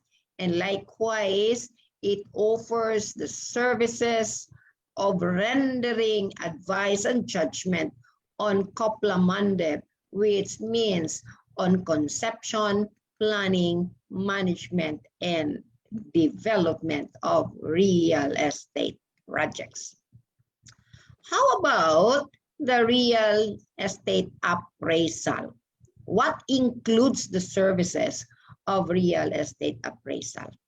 This includes services of performing or rendering or offering to perform services in estimating and arriving at an opinion of value of real estate. And likewise, it is acting as an expert on real estate values, which services shall be finally rendered by the preparation of a written acceptable report. How about the case of the real estate brokerage? When we talk about real estate brokerage, it includes the act of an agent, and that particular agent is the broker of a party in real estate transaction, and that party is the principal of the real estate transactions to do LAMSON. And that LAMSON stands for listing, advertising, promoting, soliciting, offering, negotiating, mediating, and effecting the minds of the parties on real estate transactions such as SPLEMJO, which stands for sales, purchase, leases, exchange, mortgage, joint venture, and other real estate transactions, including the interest thereof. Likewise, in connection with the implementation of Republic Act 9646, PRC issued Resolution 1332 series of 2021, and this pertains to the approval of the real estate salesperson accreditation system, and it also provides the decentralization on the processing of the salesperson accreditation to PRC regional offices, likewise on the distribution of the real estate salesperson accreditation card.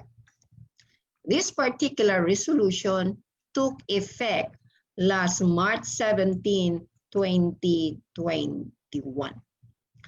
Further, to implement still the provisions of RA 9646, PRB Res, the board itself, issued resolution number 11, series of 2021. And that pertains to the guidelines implementing section 31 and 32, subparagraph A of the said law, RA 9646, on the supervision and accreditation of salespersons.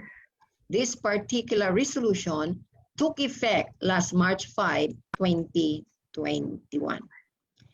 Likewise, when we talk about resolution number 11, the salient features thereof provides that the accreditation and renewal as far as the salesperson is concerned shall be processed by the supervising licensed real estate broker or by the latter's attorney in fact. And that is provided under section 4 and 5 of the said resolution. Likewise, in section 4, paragraph 1.5 of the said resolution, it states there that the salesperson accreditation shall be valid for 2 years and renewable for 30 days or renewable 30 days prior to its expiration. Further, in that resolution, there is a requirement that only after the mass taking, the salesperson applicant can be considered accredited and can already practice the real estate brokerage profession and may registered with the Department of Human Settlement and Urban Development, and that is DSUD. Further, in the said resolution, the accredited salesperson were required to wear the accreditation card at all times, as well as the PRB Res PIN, and that is color green, every time the salesperson will perform or will provide the real estate brokerage service. Let us now talk about PRB Resolution number 26, series of 2021. And this pertains to the guidelines on the issuance of a special and temporary permit pursuant to Section 23 and 24 of RA 9646. This particular resolution took effect last April 20, 2021.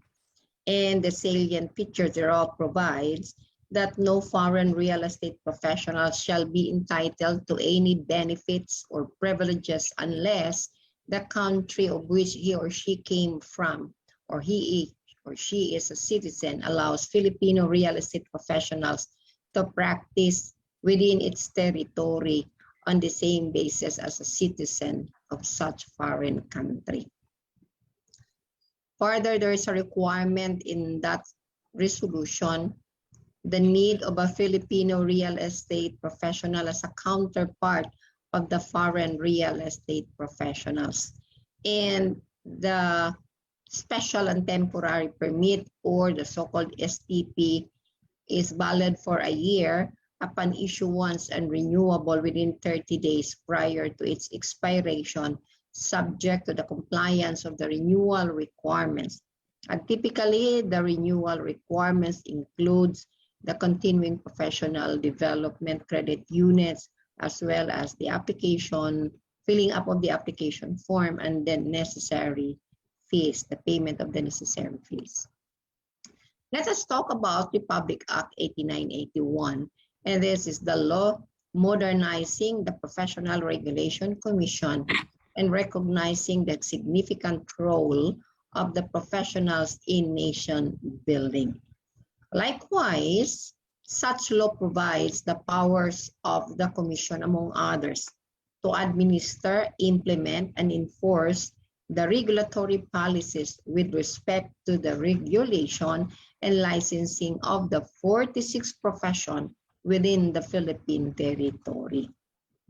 Likewise, it provides the Commission the power to administer and conduct the licensure examinations of the various professional regulatory boards or the previous professional regulatory laws, and likewise the power to admit the successful examinees to the practice of the profession. This particular law was approved on December 5, year 2000. Let's talk about another law, and this is known as Republic Act 10912 or the CPD Act of 2016. This particular law mandates and strengthens the continuing professional development for all regulated profession within the Philippines. And this particular law was implemented through the issuance of PRC Resolution 1032, requiring 45 credit units for the renewal of the professional identification card, which was effective last March 15, 2017. When we talk about the continuing professional development, the board had issued Resolution number 8, series of 2020 to implement the CPD requirements for the real estate profession during the period of transition. What do you mean by the period of transition? This is prior to the full implementation of the Philippine Qualification Framework as provided under Republic Act 10968. And when we talk about the resolution that we issued pertaining to the CPD compliance on the transitory period, as far as the real estate consultants, real estate appraisers, and the brokers who are working overseas, they are not covered with the CPD compliance, meaning they're exempted for the CPD compliance. And likewise, when we talk about the said resolution, those who are newly licensed shall not be covered for the CPD compliance on the first renewal cycle after obtaining the license. Oh, by the way, when we talk about the PRC ID, it is valid for 3 years. So therefore, the new passers of the licensure examinations for the brokers, appraisers, and consultants, during the first 3 years, they are exempted from the compliance of the CPD requirements. And that pertains to the first renewal cycle after obtaining the license. Now, in that resolution, there was a reduction of the CPD unit requirements from 45 units to 15 credit units per license. That is CU, credit units per license, for those who age 59 years old and below. And for those professionals who are 60 and above, they're only required to comply 5 credit units per license and 5 credit units for the accredited real estate salesperson. What do you mean by per license? Let's say the registered professional has 2 licenses. So therefore, if the registered professional is 59 years old and below, when it comes to the first license, let's say it's a broker, so 15 units, and let's say the other license is an appraiser, so he or she must comply also additional or another 15 units for the appraiser's license. So what if that professional possesses 3 licenses? Therefore, there will be 3 15 credit units because it said there 15 credit units per license. So let's say the professional has 3 licenses, broker, appraiser, and consultant. Therefore, 15 credit units each profession should be obtained or complied by such professional. And likewise, that resolution provides also the self-directed learning compliance. And when we talk about the self-directed learning compliance, it only provides a maximum of 30% credit units for the total required CPD units for the compliance requirement on the renewal of the professional ID. So let's say one professional needs to comply 15 CPD credits. So therefore, 30% of 15, that is 4.5. Therefore, he or she must comply 4.5 as a self-directed, or the credit for the self-directed, and the remaining should be for the compliance of attending seminars or trainings, or CPD trainings and seminars. This particular resolution took effect last July 1, 2020. Let us now go to PRBRES Resolution number 1 series of 2021. And still this pertains to an enhancement of the CPD compliance. Here in resolution number 1, there was a designation for the CPD Council alternates, CPD evaluators, and monitors. When we talk about the CPD Council alternates, these alternates shall assume the council's function in the absence of the regular chairperson and members. And when we talk about the monitors, these monitors shall make sure that the approved CPD program as applied by the provider were properly implemented, among others.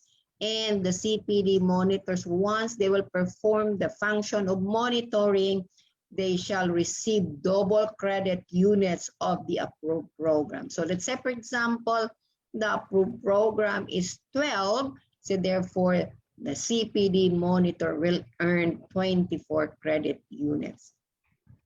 This particular resolution took effect last January 11, 2021. Let's talk about the Philippine Qualification Framework, and that is Republic Act 10968. What is this law about? This law pertains to the institutionalization or institutionalizing the Philippine Qualification Framework. And this law provides the levels of educational qualification, the official recognition of the person's learning achievements. And here we are considering the fact of the objectives of the PRBRES in complying the requirements of the Philippine Qualification Framework.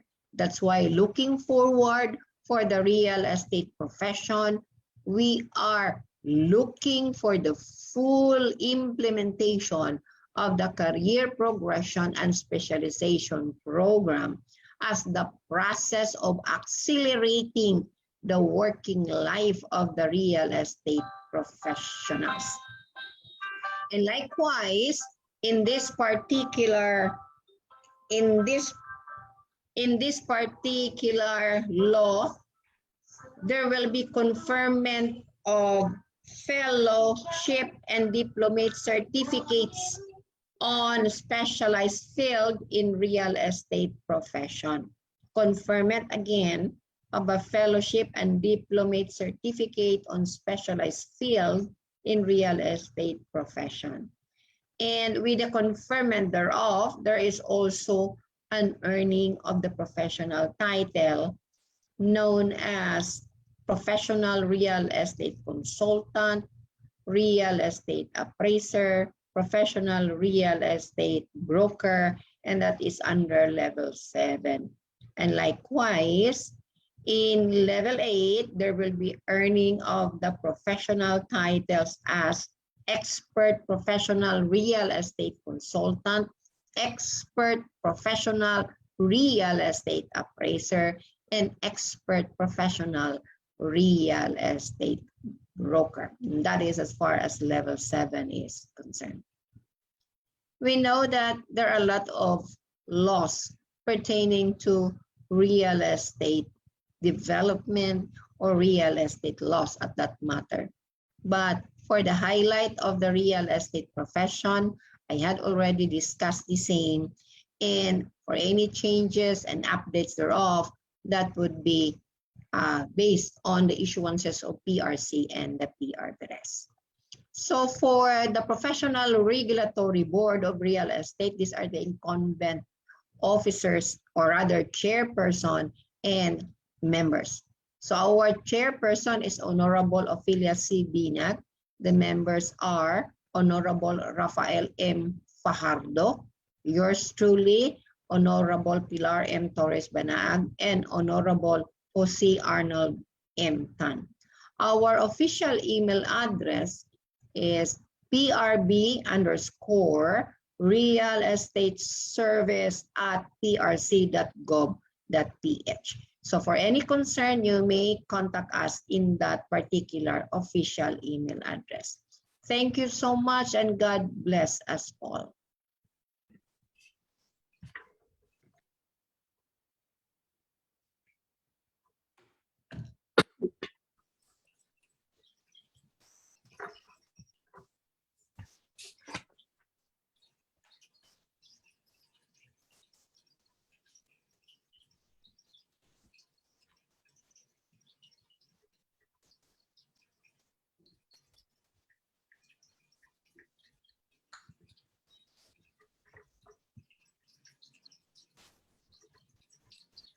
Okay, so thank you so much, Honorable Pilar Banaag, for a very informative professional progression for our professionals in the real estate industry. Okay, to introduce to you our panelist for this afternoon. She is a degree holder in applied corporate management, having graduated from De La Salle University, and from the College of St. Benilde, she completed her post-baccalaureate degree in organizational management. She took her apprenticeship in the European Chamber of Commerce in the Philippines and graduated with honors and a recipient of Jose Rizal Award. Now a multi-licensed realty service practitioner, both in brokerage and appraisal and consultancy, and now a member of the National Realtors Association based in the United States, a member of Philippine Association of Realty Consultants and Specialists, and the Philippine Association of Real Estate Appraisers. She is the owner of realty firm Property Avenue Real Estate based in Bataan. Ladies and gentlemen, our panelist for today is a business manager of Nerea Pampanga chapter, Ms. Lourdes Bernadette Banzon Carlos. Thank you, Ms. Alma, for that kind introduction. So, thank you, Honorable Pilar Torres Banaag, for updating us with real estate practice in the Philippines. It is my privilege to be considered as your panelist today. Your presentation on current resolutions released by PRBREST and the direction where we are headed as a professionals were very insightful and concise.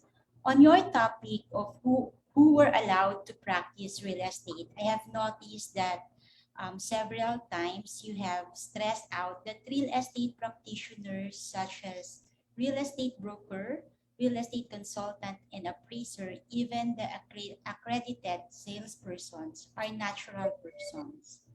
That these natural persons you have mentioned are Filipino citizen, registered and licensed, are the only ones allowed to practice real estate. My question is, how do we go about juridical persons practicing real estate service in our country?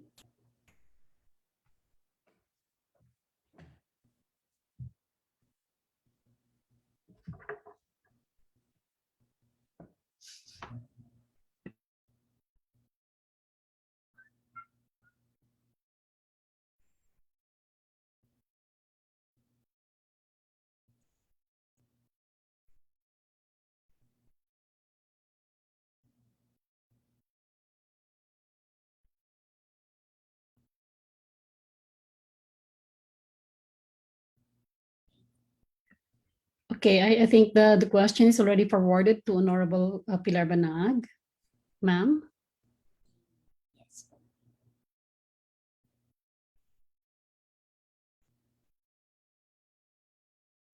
Is Pilar here already?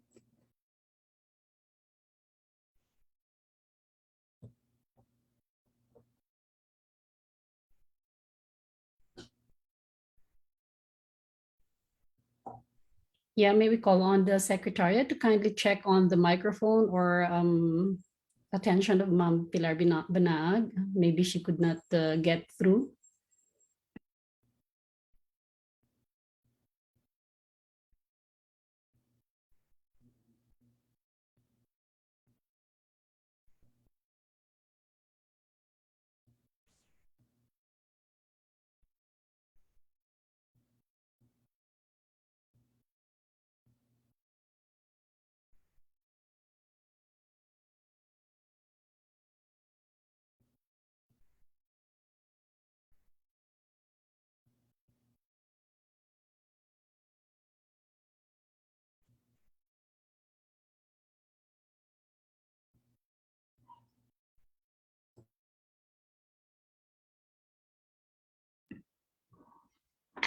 Yeah, okay. While waiting for the response of Ma'am Pilar, yeah, it is actually one of the problems here in the practice of the real estate profession is we are directed to the individuals. So yung ating direction is the regulation of RE 9646 is only regulated to the individuals, and it's a good question. So how does the juridical persons practicing the realty industry? I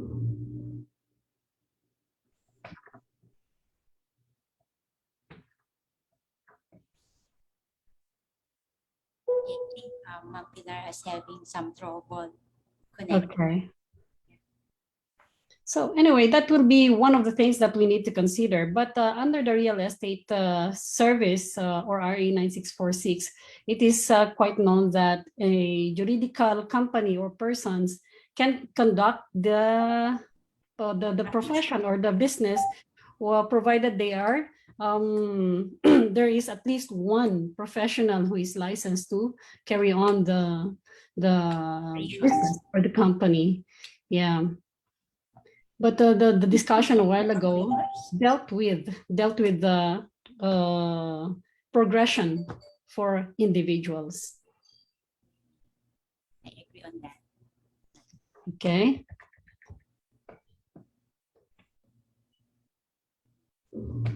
In your area, ma'am, how does the operations of real estate right now in Baguio?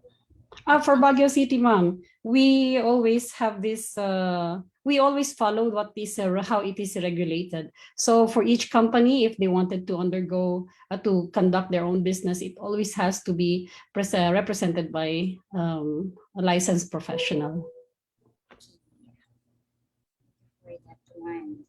So, are there companies in Baguio that are being run by the foreign nationals? Are you aware of that one? The one that Ma'am Pilar Banaag mentioned that they're issuing a special temporary permit? For now, I'm not quite aware of that, but most of the businesses here are run by Filipinos. Okay. Yeah. But if there are, as usual, our companies here are run or shared 40% for the foreign investors. The same. Okay, so. Okay. So I think is Ma'am Pilar here already? Are we going to push through with this, or we'll just do some questioning to the Ma'am Pilar later? So in your case, madam, what is your comment on this? Have you personally experienced companies being run by juridical persons? Yeah. Juridical person, yes. They follow the corporation law of having 60/40 sharing. Mm-hmm. And for the foreign national, I came across with some areas in Angeles where they call it a Korean village, where a lot of firms are run by Koreans. So I'm not so aware if they are complying with the RESA law, or they have they are a holder of a STP permits. Yeah. Okay. That's something that the government has to address, because if we allow people who are lack of license, okay, or who does not have or do not hold any license as regulated by the government, it will be a chaos. And that's the problem with the existence of what we call the colorum practitioners, or the fake professionals, or the unlicensed individuals. Yes, actually the colorums are one of the biggest problem we have in our industry, in our practice of profession. So I think there are already JMC, the Joint Memorandum Circular, that was passed, and Ma'am Pilar can update us later on this matter. Yeah. Okay. For any questions that you may have, you can post it on the live streaming, or you can also have it done through the floor. You can address it to Ma'am Pilar, and that shall be answered later on. We're having some technical difficulties for now. Okay. Thank you, Ms. Alma. Yeah. Okay, so may we have back our co-host, Mr. Joliber Mapiles, to introduce our next panelist. Okay. Good morning, everyone. Sana gising na gising pa tayong lahat, no? Matapos nating marinig si Honorable Pilar Banaag, ngayon I will introduce another panelist. She is a graduate of Master of Arts in Urban and Habitat Planning. She currently serves as the National President of Philippine Institute of Environmental Planners. She has previously served as the organization's National Secretary and Luzon Cluster Director, and the Chapter President of PIEP Northern Luzon Chapter. She has a solid 30 years of experience in the private and public sectors, and 8 years in the academe, practicing in architecture, construction, real estate, and environmental planning fields. She has been involved in land use studies, land use capture assessment, transit-oriented development, regional and urban master planning, sustainable urban infrastructure development, social and environmental carrying capacity, ecological sanitary landfill, materials recovery facilities, or the MRF, urban design, airport, schools, commercial and residential subdivision projects all over the Philippines. Based in the Cordillera, she substantially contributed to various professional organizations and advocate research-based sustainable environmental developments, both tangible and intangible. She is a Master of Arts in Urban and Habitat Planning cum laude, graduate from the St. Louis University, where she is now finishing Doctor of Engineering, major in urban and regional planning. She finished BS Architecture from the University of Santo Tomas. Our panelists, no less than ENP, Environmental Planner Maria Dorquesa Halcona. Hello, ma'am. Hello, good afternoon. Good afternoon, Ma'am Joy Halcona. Sir Joliber, can you also proceed to introduce our next panelist before we introduce our second discussant for the second presentation? Okay, our next panelist is very popular among the brokers. We call him the Pinoy broker. He graduated with Bachelor of Science in Industrial Engineering degree at University of the Philippines, Diliman. He joined the Philestate Group of Companies in 1995 as an organization development specialist and trainer, where his eyes were opened to the various opportunities of the real estate industry. 25 years after, he is still actively involved as a PRC licensed real estate broker, appraiser, consultant, and an accredited real estate lecturer and a BSREM instructor. He was the Chief Secretary General, Treasurer, Vice Chairman of Education, Corporate Treasurer, Secretary General. For today, he's our current Enrea Vice President for Internal Affairs is no less than Mr. Joby Tupas. Good afternoon, Sir Jovi. Good afternoon, Miss Grace and Mr. Jolliver. Happy to see you. And then, of course, Okay, sir. Architect Joy. Okay, Greetings. sir. Okay, please stand by for a while.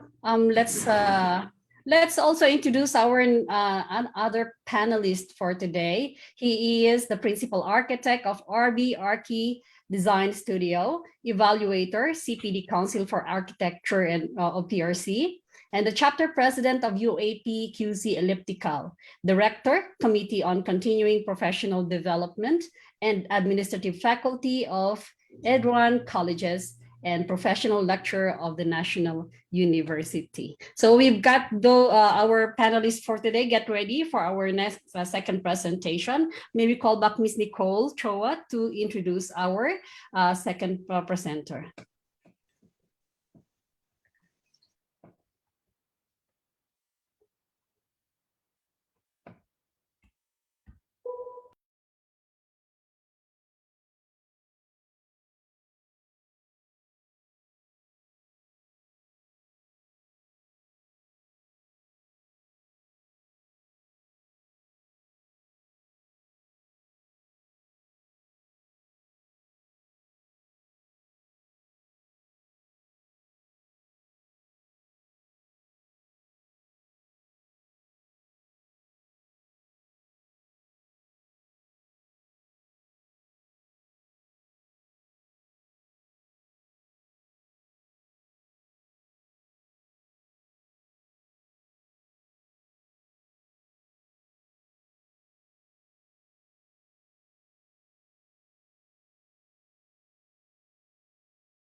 Okay, so I think we're having technical difficulties again. So if we have Ma'am Nicole, we have Ma'am Nicole Choa to introduce our next speaker.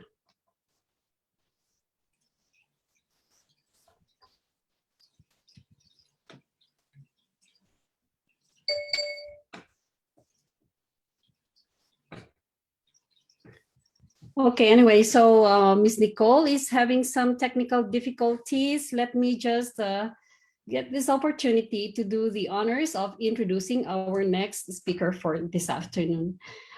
He is architect Abelardo Jojo Tolentino, the founder, president, and CEO of IDEA, a global integrated design and technology firm with a multidisciplinary practice, with over 800 projects in 90 cities in 60 countries across 5 continents.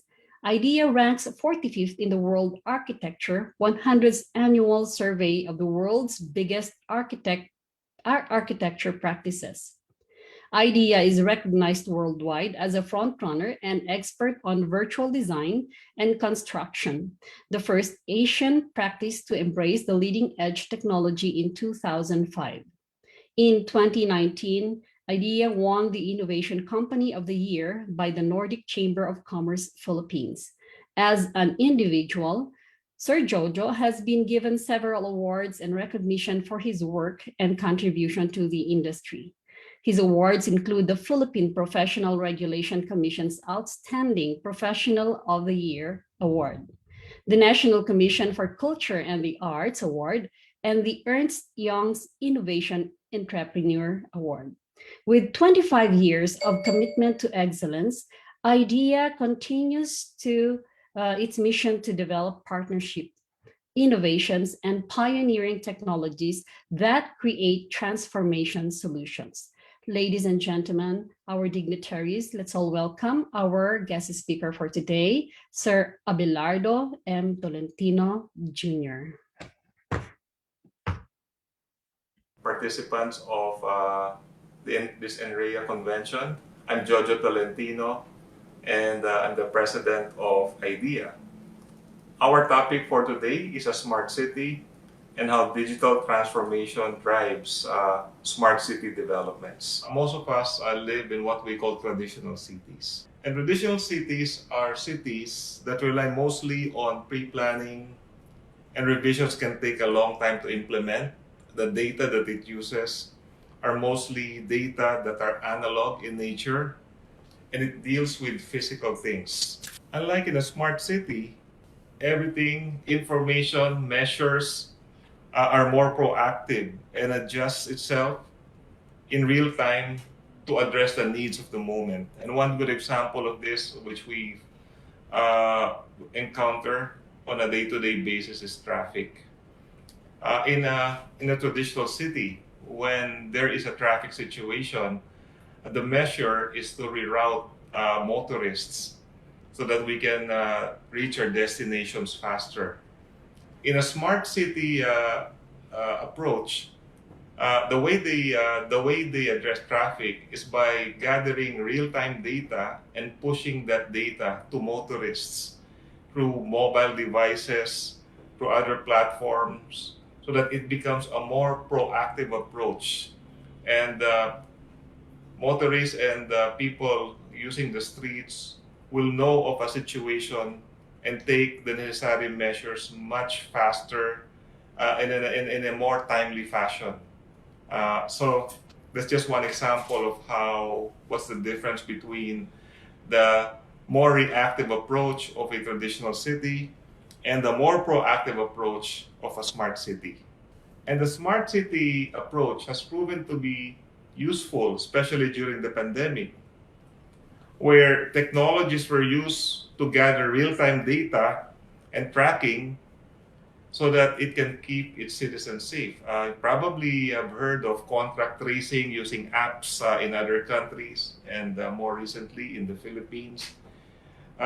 It's one of those examples of how technology in smart cities can be used to protect their citizens. Smart city is all about providing better living conditions to the citizens, making it more sustainable, resilient, and livable. And at the backbone of smart city is technology and data. In our history, technology has always been a driver in developing cities. During the Roman era, technology was relatively simpler, but in that time advanced, where they built aqueducts to bring water from the highlands into the cities. And then in the 19th century, London introduced underground railways that also allowed goods and services and people to reach farther destinations at a relatively faster pace and shorter time. And then in the 1800s, the elevator system was invented in Chicago. And this addressed the problem of rising land prices and increasing densities in cities and allowing us to build taller structures. And currently, as we go to the 21st century, digital technology and data is becoming to be the most important driver in anything we do. As they say, every business is a data business, and gathering and harnessing and processing data affects every facet of our work and our lives in a city. Statistics show that in 2019, $96 billion was spent on smart city technologies, and the forecast is that it will increase more than threefold by 2025. And talking about data, as we said, data is the backbone, it's important. And many say that data is the new currency. And there's also a saying that data is the new oil of the global economy, because data provides insights. Companies and cities, government should look at data more seriously, because data is no longer just reporting, but data is used to analyze what's happening in the business and respond to those needs, to any need in the business or in the city, in a more proactive way, as what we mentioned earlier. Data has becoming to be a very important part of our day-to-day lives. Here are the 5 top technologies that are driving smart city developments worldwide. Number 1, the Internet of Things. Internet of Things, or IoT in short, is a technology that involves interrelated and interconnected objects that transfer data over a wireless network. It enables interconnected computing devices, in our case embedded in homes, household devices, mobile phones, sensors, gather and transmit data through the internet. And this data can be mined and can be used for different applications. Now, why is this important? 30% of cities will turn to IoT, AI, and its downstream applications, including digital twins, to create a hybrid physical digital solution by 2025. And the result of this would be a 30% gain in efficiency in terms of time. And this is driven by the use of AI and IoT technologies. Number two, big data.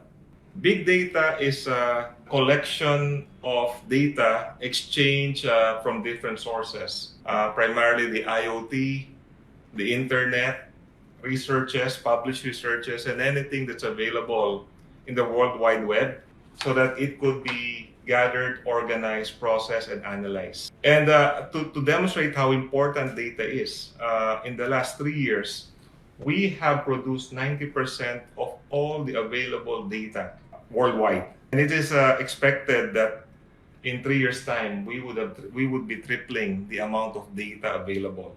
However, companies only use 10% of data that they own. And also on a global scale, on a bigger picture, people and company only use 1% of data that they have access to. However, the building industry has changed. In my profession, in architecture, clients are now demanding architects to provide data that drives design. Clients are also now more conscious in gathering data from buildings, especially buildings that they own, and use it to benchmark and create insights for the market, for operations, and for building economics.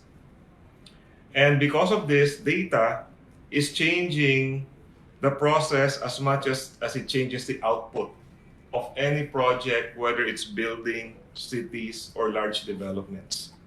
Data, specifically big data, also has its benefits. People and machines generate large amounts of data very quickly. And this data, also in addition, is posted and is available in the internet.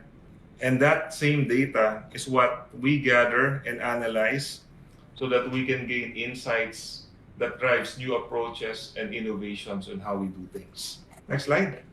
Open data portals relate to the ability of a city to make data more transparent and organized to all their stakeholders. From the time that you're looking at the development potential of the building and the governing laws and restrictions for a particular site, to the information of the owners of the property, the planning potentials, to the permitting, the information on progress of construction, through the occupants and even the pets inside the premises. So all of that could be organized and made available in open data portals. Now, this is very important because transparency of information allows people to develop smarter and to operate premises, cities in a more efficient way. Also related to data, the amount of data available also drives us to develop artificial intelligence and automation applications. Artificial intelligence involves the ability of machines to mimic human decision-making process, while automation is a way for us to be efficient by eliminating repetitive work.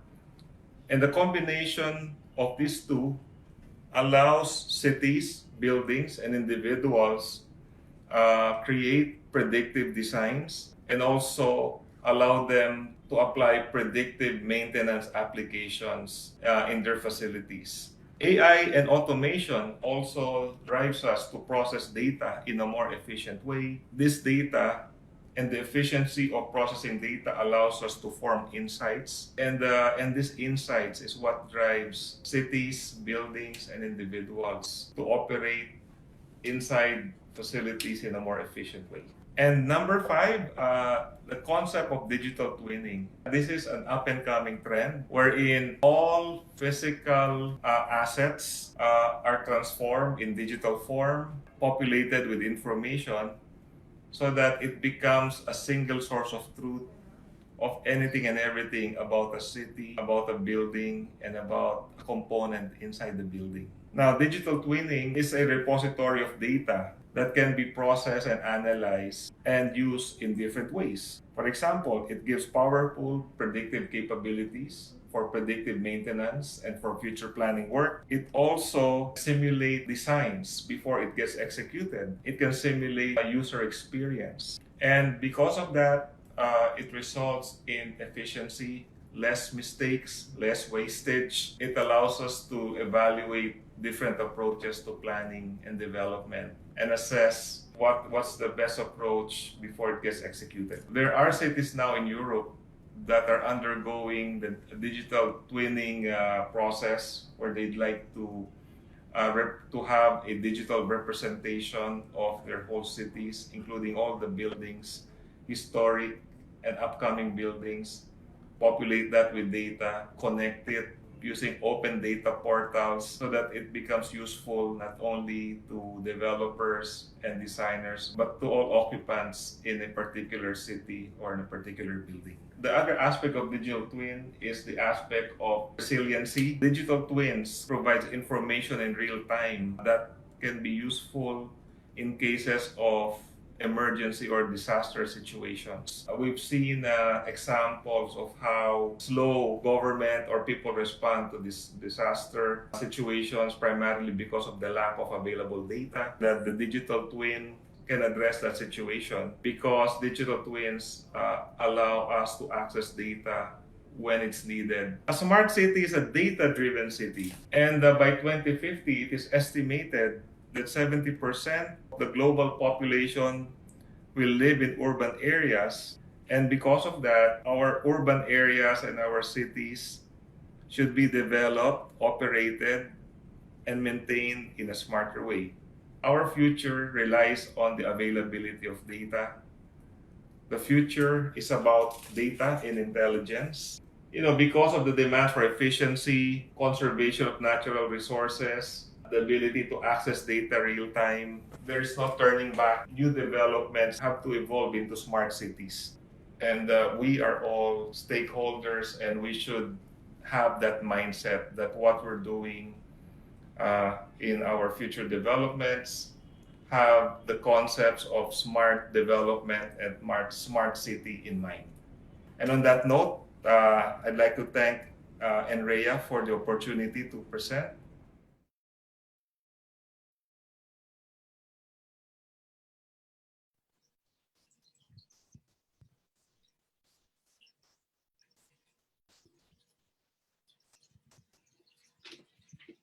Very much, Architect Jojo Tolentino, for that presentation and discussion on your presentation on the smart city for the Philippines in conjunction, and that's connected to the International Housing Fiesta Philippines. So I guess as your panelists, I hope you're really here, but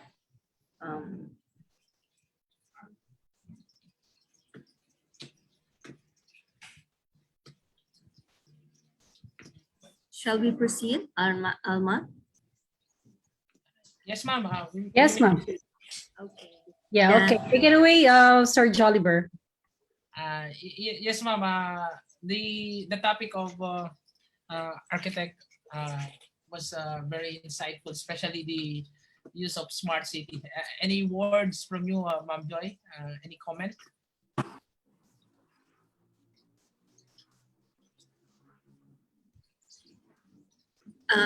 Yeah. Sorry. Medyo nag-ingay ng konti dito. So, to give a short synthesis of what was presented by Architect Giorgio Tolentino on the smart city, that as we connect it to our theme now, which is the international housing market. So there are actually 5 points wherein Architect Tolentino has outlined that is very needed, or we can see on a smart city. So that is such that a smart city adjusts itself in real time and to the needs of the moment. And then yes, being a smart city, it also helps us cope with the pandemic where we are in right now, due to the collection and keeping track of all of these things. So yes, being a smart city and its technologies and its capacities is now being used in tracking all of our, shall we say, COVID cases, and also give warning also to all of us. So that's why we know where we should not go, where we should be safely going. Okay, so the data collection really keeps us updated of what is the real time going on now and keeps us safe also. That's the second one. And then the third is there is also the Internet of Things, like what he said. In the Internet of Things, it is not just about data, but keeping mindful of what is going on in the real world also. The fourth one is automation. So yes, because of the artificial intelligence or robotics, we are able to progress with our city and make it more a smart city because of the automation or the artificial intelligence that we can tap, especially if it is a smart city.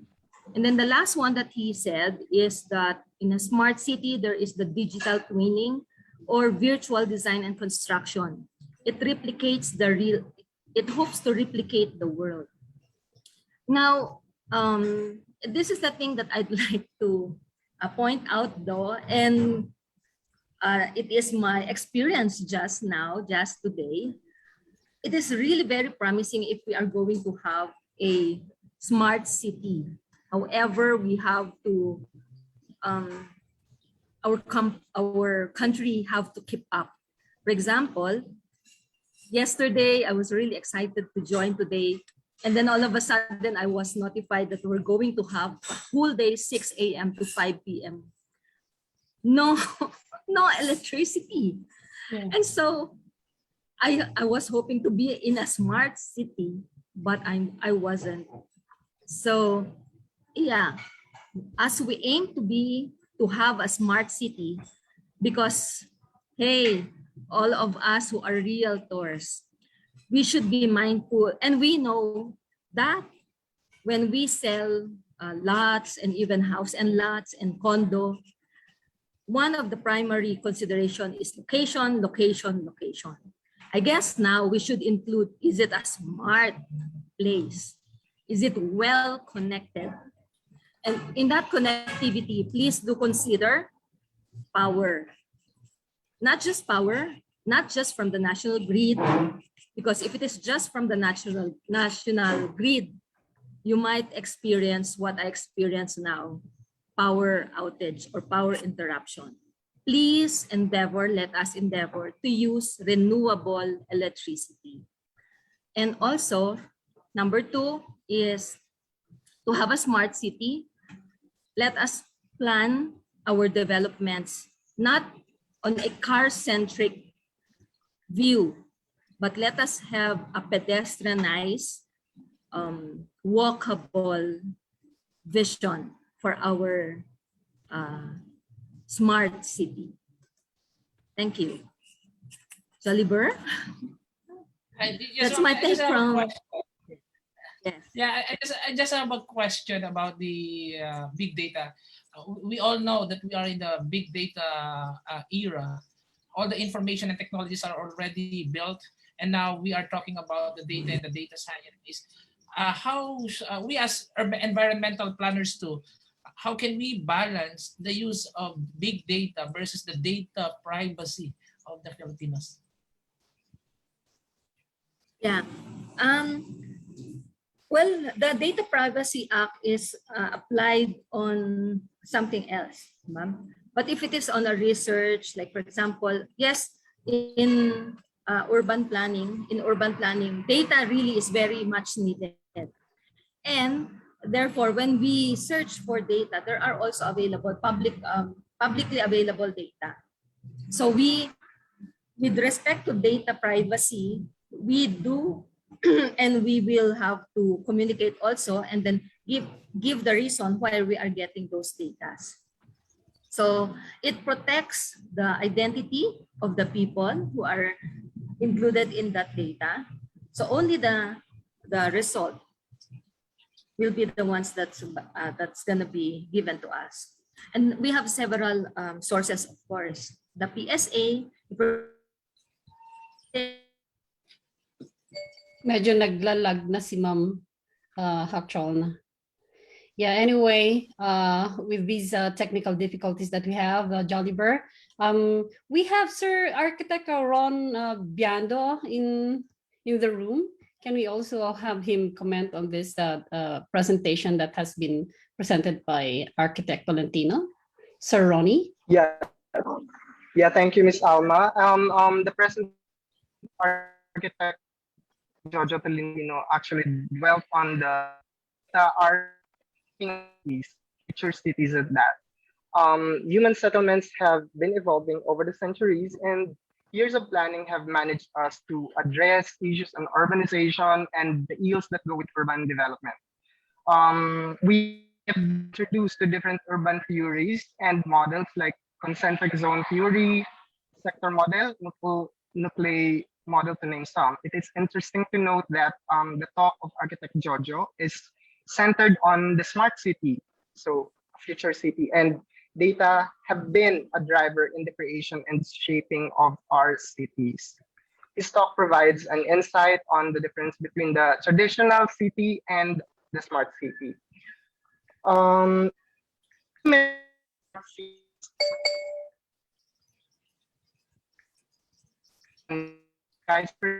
With building technologies and the role of data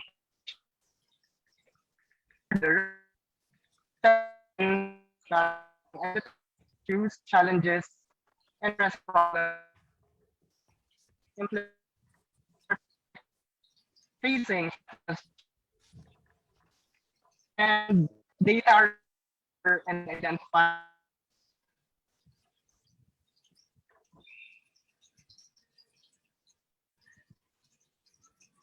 Okay, I think we're having some difficulties right now. So because of no electricity on the part of Ma'am Hakcholna, Hello, Ms. Akma. she already she has already frozen there right now. Jolliver, are you still there? Yes, ma'am, I'm here.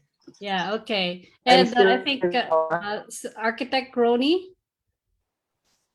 Yes, I'm still here. I'm very Yeah, okay. much. Yes, sir, kasi naglalag na po yung voice natin. We'll just wait for a while. Can you? Okay. Yeah. Yeah, you can still proceed, sir. Okay, Although so nawala na yung pan mo. Okay, so Okay, proceed, sir. am I getting through, Miss Alma? Yes, sir. Yes, Am sir. I getting through you? Okay po. Okay, so as mentioned, able to identify rights and other ills. So transformation and the new currency. It steers us to further heights. Data provide us the information and allow us to address them in real time, diba? And therefore, defining smart cities make our cities more livable, walkable, pedestrian-friendly, resilient, and sustainable. As mentioned by ENP Joy, the talk has also listed 5 driving technologies. So I didn't have to dwell on that much. So, and to end, while there's have taken years to plan and build their empires or cities, today's builders are planning and constructing smart cities in no time. Push our time to create plans and processes in a faster, resilient, and more intelligent manner. So by and large, the future is indeed intelligent. Thank you, Ms. Alma. I turn the floor to you.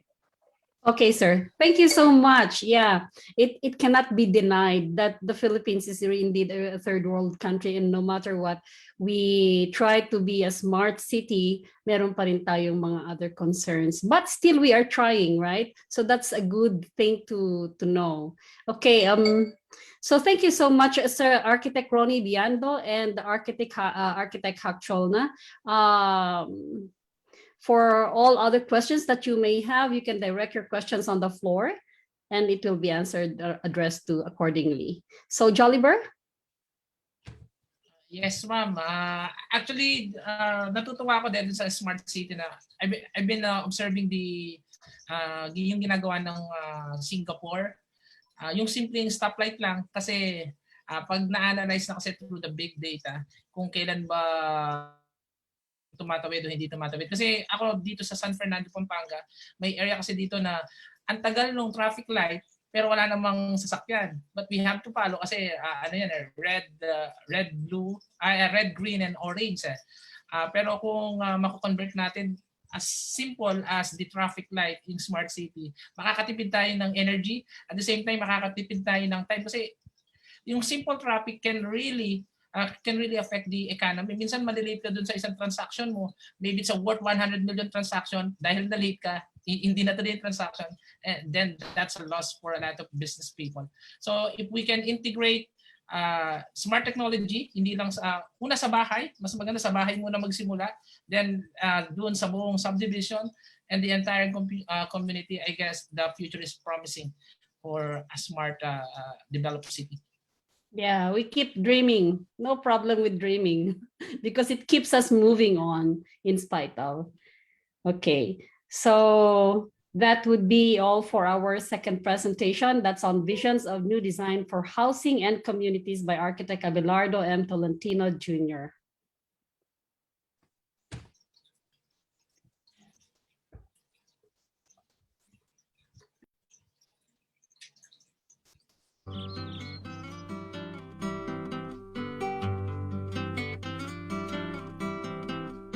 They say that with place comes destiny.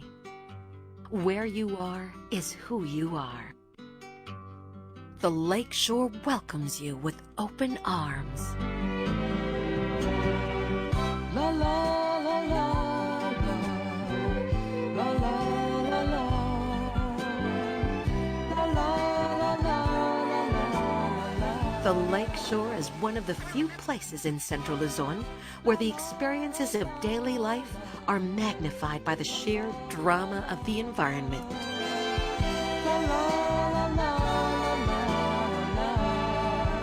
Imagine an amazing 12-hectare lake at the heart of it all.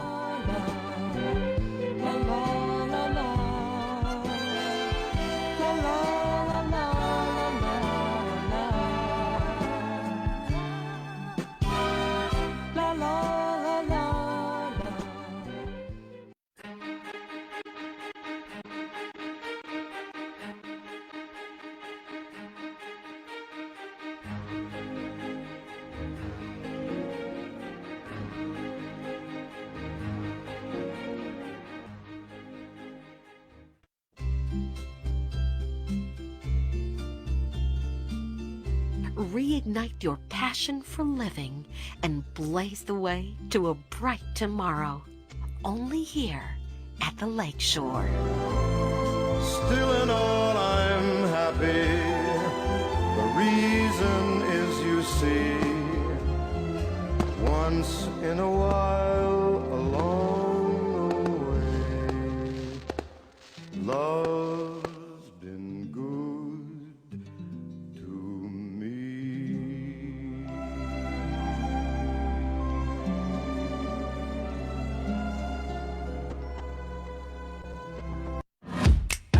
Visualizing your space has never been easier. With a personal studio that fits right in your pocket. Experience the magic of transforming your spaces in just a few taps. Share the excitement. Make your dream space a reality. Express your creativity with the Davis Color Studio app. Download now.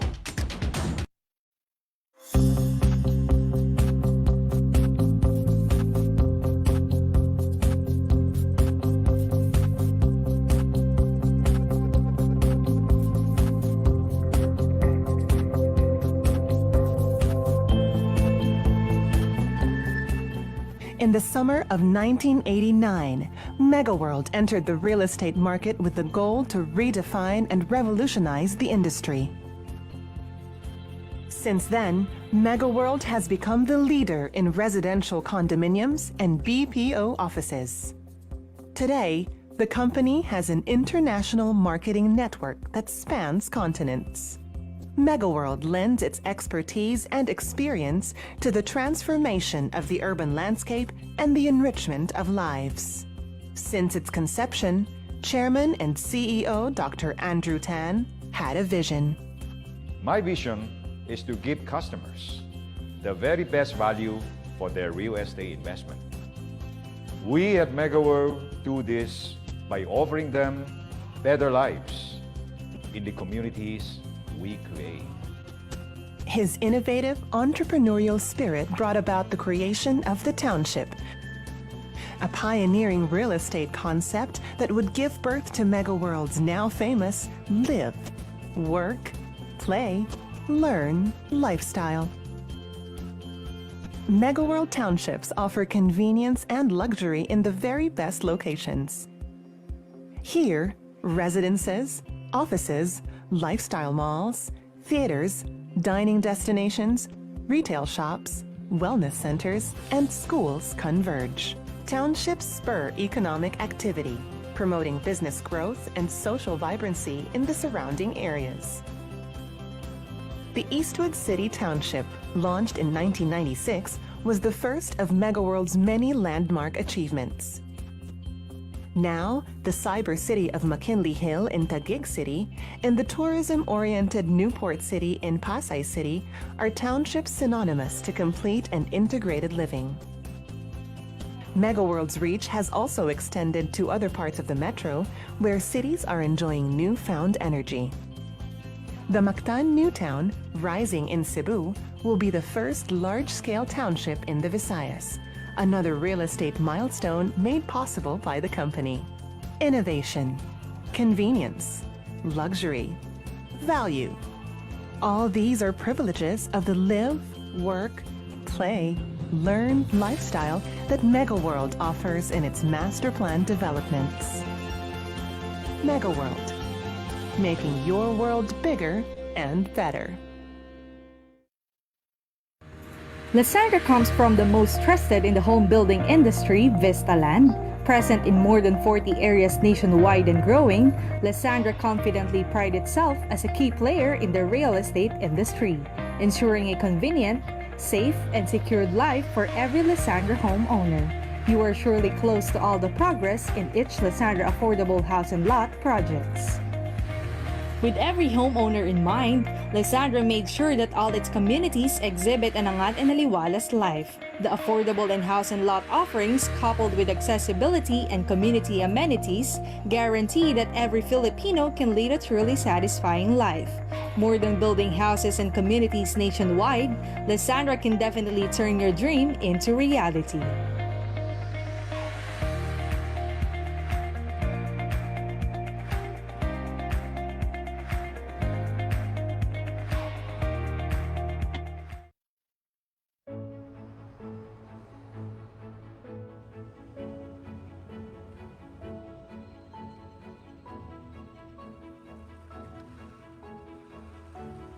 Ayala Land is committed to the nation's progress, building our shared future, building strong communities that can thrive in the most trying times, creating livelihoods,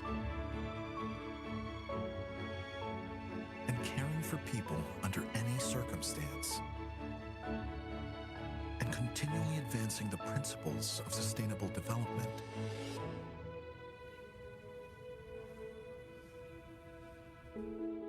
Looking back on this last year, it's hard to believe how much has changed. how unrecognizable our world has become. 2020 was unlike anything we'd ever experienced, and it transformed our lives in ways we hadn't expected. Yet the many challenges we had to overcome have also given rise to innovative opportunities. While pushing for progress in the midst of a global pandemic, we first ensured that the people who make our work possible, the customers we've continued to serve throughout the crisis, and the communities that we pledged to aid, were provided with all the support they needed. Standing with them in their most difficult hour, going the extra mile, and easing their many burdens through courage, compassion, and commitment. Pressing ever onwards, Ayala Land is primed for growth, promoting active communities by adapting to new norms, cultivating business and lifestyle through residential efforts, and continuing to offer amazing experiences safely. All of which have served the Filipino well and helped improve their lives.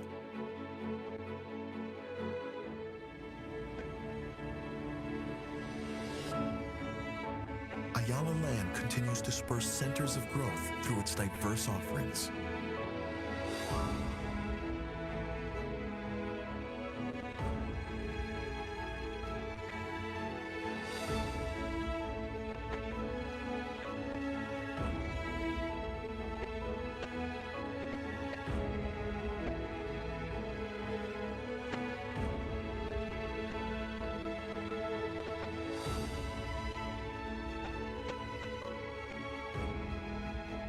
Making bold strides in spite of the struggles, so that our momentum today carries into tomorrow.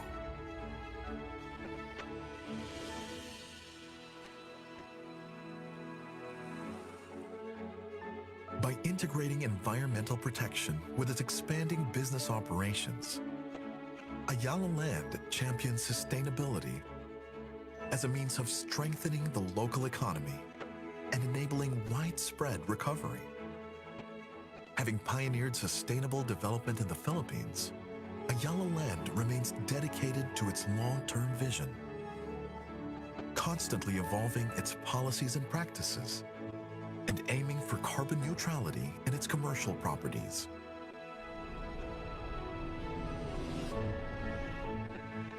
We work to inspire and give back in meaningful ways,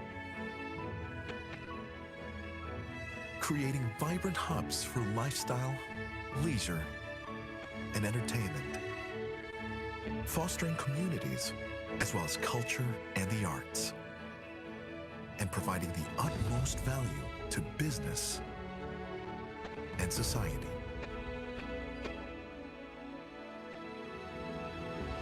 By investing in people and ensuring that our partners prosper, we're able to see our country through each new hurdle and accomplish the incredible together.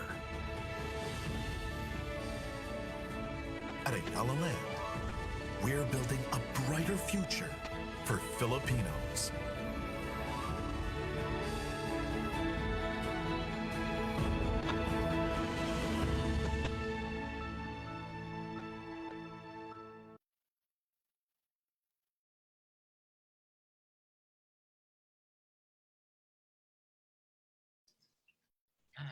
Okay, to introduce and acknowledge our beloved and honorable guests, may we call on our beloved President, Inora National, Madam May Magtoto.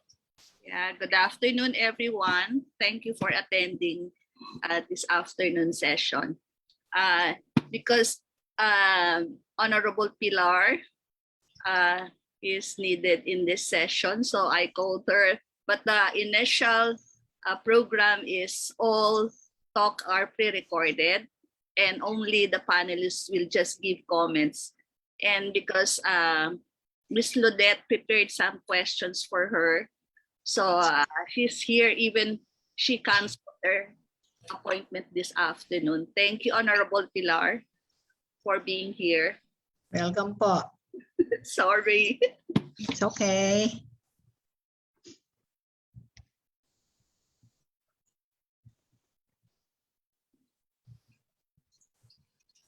So you can throw the question now to Honorable Pilar.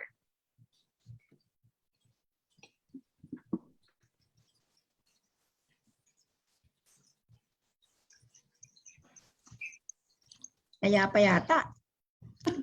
Can we have Ma'am Ludette back on the floor? Yeah, she prepared questions for Honorable Pilar. Yeah. Anyway, while waiting for Miss Ludette to be back, the question a while ago, Ma'am, was about juridical persons. How does the Professional Regulation Commission with the PRBRES deal with juridical persons in terms of the professional standing of the individuals? Okay, speaking about juridical person, I assume that the person had already acquired personality as far as the SEC is concerned. And if you look at Section 34 of our own professional law, they are allowed to practice the profession provided, okay, they are representing or acting for and in behalf of the juridical person.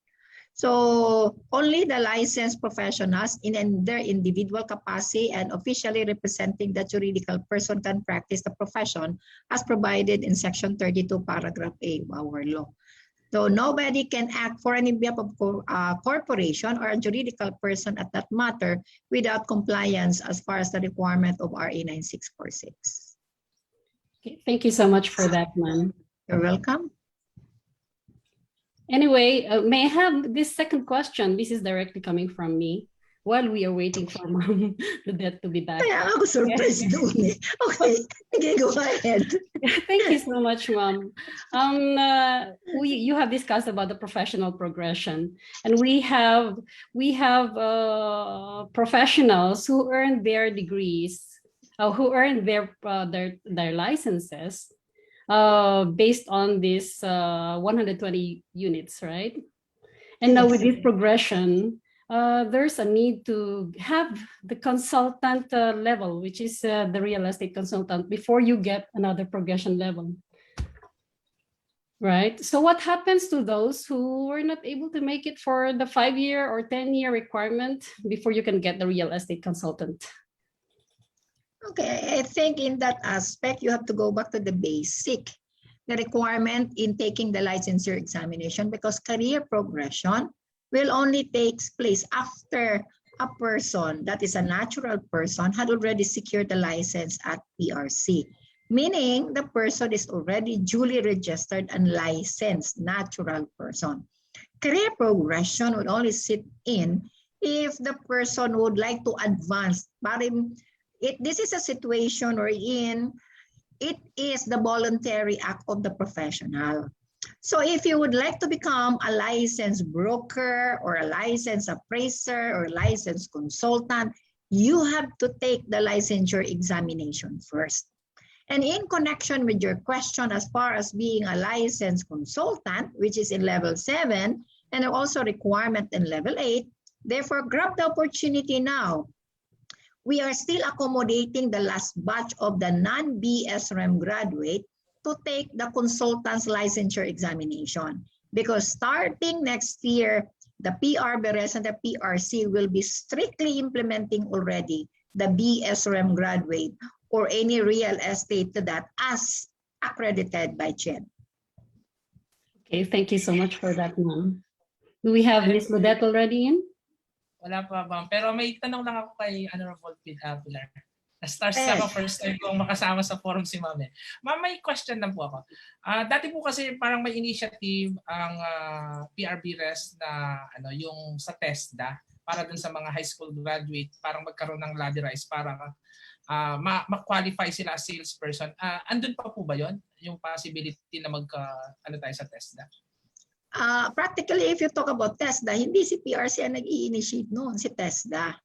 And what we are doing actually is in the compliance of our own professional law, which is RA 9646. Pag pinag-usapan mo naman when we talk about the TESDA, it's more on the TESDA's aspect on how they were able to develop their own program in compliance with the national competency, whether level 2, level 3, and whatever level it is.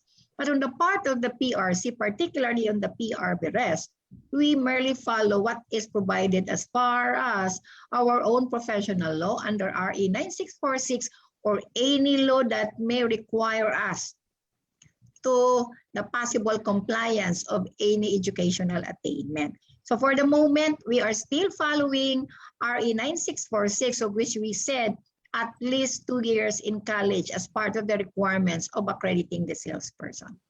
Okay, ma'am. Thank you, ma'am. Welcome po.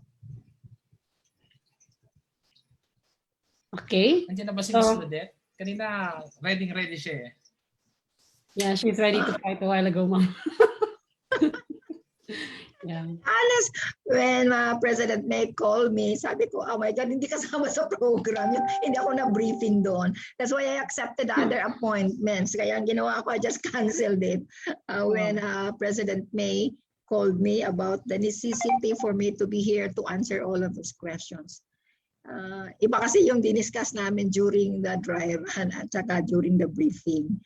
And anyway, I'm here, so I'm accommodating also your questions if you have, just like what happened this morning when I lecture also with another group. Actually po yung makita lang namin kayong maligaya na kami, ma'am. Oh, thank you. Okay, last Binubola mo question, pa ako, ha? ma'am. Bakit Okay. last? Dagdagan mo pa. Next question. Go ahead. Okay. Ayaw naman nagbihis Do you ako think ulit. I can foresee how things are with the colorum practice? So practitioners or the fake professionals or the unlicensed professionals in the real estate and industry. Now, do you think that the career progression can wipe out all these things? Well, I hope. Okay, I hope. No, because with the career progression, we are trying to make representations now with some other government agency. And although we started it in year 2019 as to making representations with Bangko Sentral, with BIR, with Department of Finance and other government agencies. And the career progression is really a tandem when it comes to the credit accumulation system and knowing the qualifications and the competency of a professional as registered with PRC. In fact, this is a joint effort to be, as far as the implementation of RA 10968, there should be a collaborative effort between the different branches of the government. And to mention, we have PRC, we have TESDA, and we have also CHED.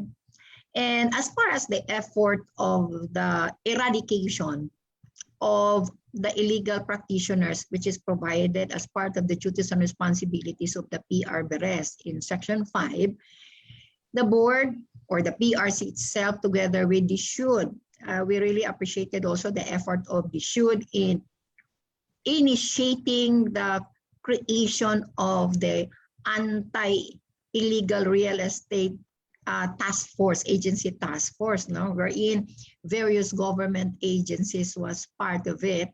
And in fact, they signed the memorandum of agreement just last July 2.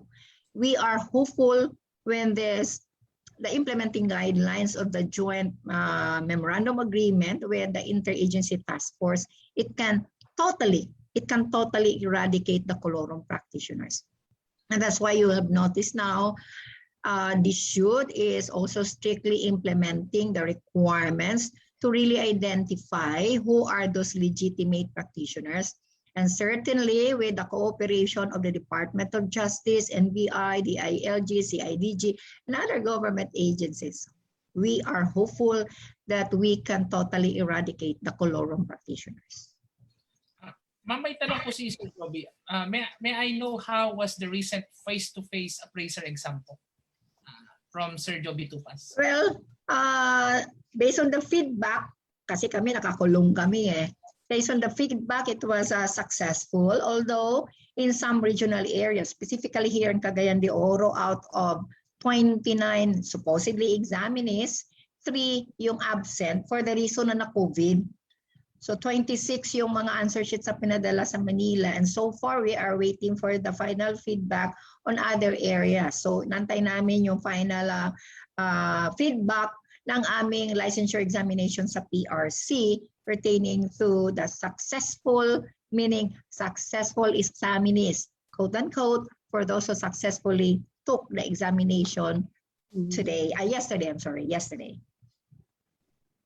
Kaugnay po nitong exam na face-to-face, we're very uncertain pa about COVID. Is there a possibility that we'll make the examination web-based or internet-based? Actually, PRC, earlier this year, we had already attended several briefing, several orientation on the computer-based licensure examination. But we are awaiting also for the final implementation thereof. So hintay lang tayo kasi alam ko that is practically leading to that direction on the computer-based licensure examination. Yeah, there is a follow-up question on from Sir Joey Tupas, ma'am.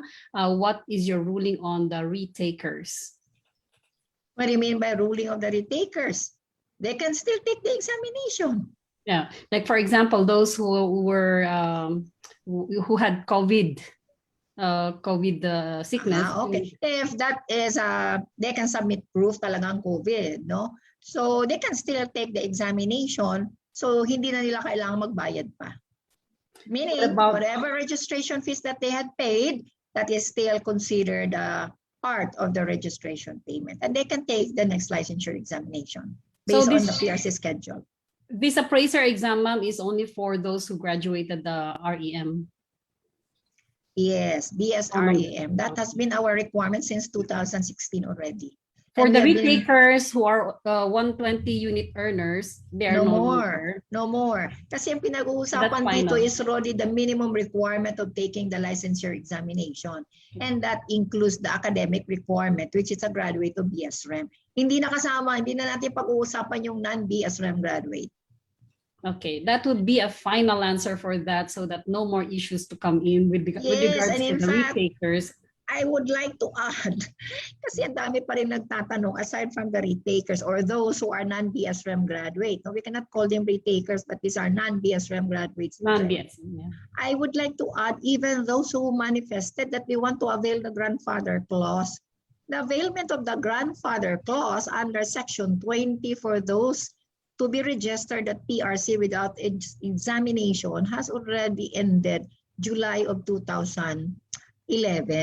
So, hindi na kailangan na sabihin na gusto pa namin mag-apply. And I think that's very clear as far as the provision of the law. No more availment of the grandfather clause because such privilege had already ended in July of 2011. And the requirements now for taking the brokers and examination for up to this year is BSREM. Hopefully next year, the requirements for the 3 profession will be now a graduate of a BSREM or maybe elevated master's degree as far as the consultant's examination. Okay, there's another question, ma'am, from Sir Ed Sanchez. Just to confirm what Honorable Pilar said, for real estate consultants, the December 9 exam still does not require takers to be graduates of BS Real Estate Management course. Correct po. Hanggang December 9 na lang po yan. Okay. Yun ang sinasabi namin. We enjoin everyone to take the December 9, 2021 examination because that will be the last batch of the non-BSREM. Pero kung ayaw pa rin nilang kumuha this year, okay lang, kumuha kayo next year after you graduate the BSREM for the subsequent years. That's too long. Yeah. Okay, that would be, ma'am, do you have any parting words? We really thank you so much for catching up and for taking some time to be with us today, this afternoon. Okay. I know this is a good opportunity to practically announce that as far as our professional law, RE 9646, when it comes to the practice of real estate brokerage, real estate appraisal, and real estate consultancy, the requirement still is a duly licensed and registered natural person in the provisions of RE 9646. So no person shall be allowed to practice any of these three professional services of real estate consultancy unless he or she is a licensure or a license at PRC, and likewise a possessor of the valid professional identification card. Okay, Thank you. thank you so And much, that's all. ma'am. God Thank bless you. everyone. Marami pong salamat, ma'am. Okay, for our next topic later on, we will have our ABVP first.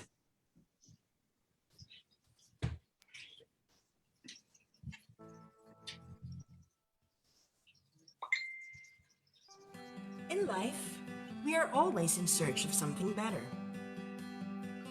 Better jobs, better lifestyle, better investments.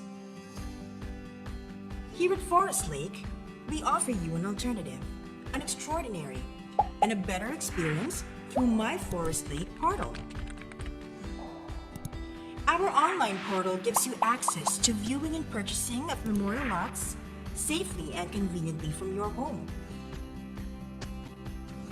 It provides a place where you can centralize the management of your memorial lot investments with easy access to customer information and services. Registering in My Forest Lake is easy. Just follow these 3 easy steps.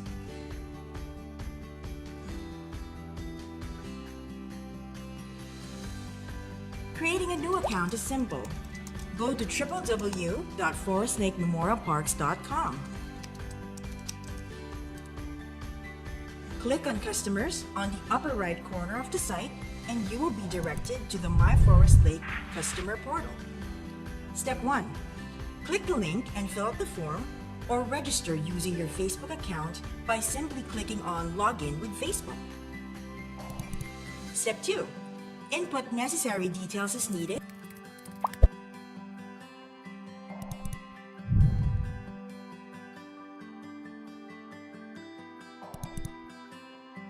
And click Next. Step 3. Verify your mobile phone or registered email.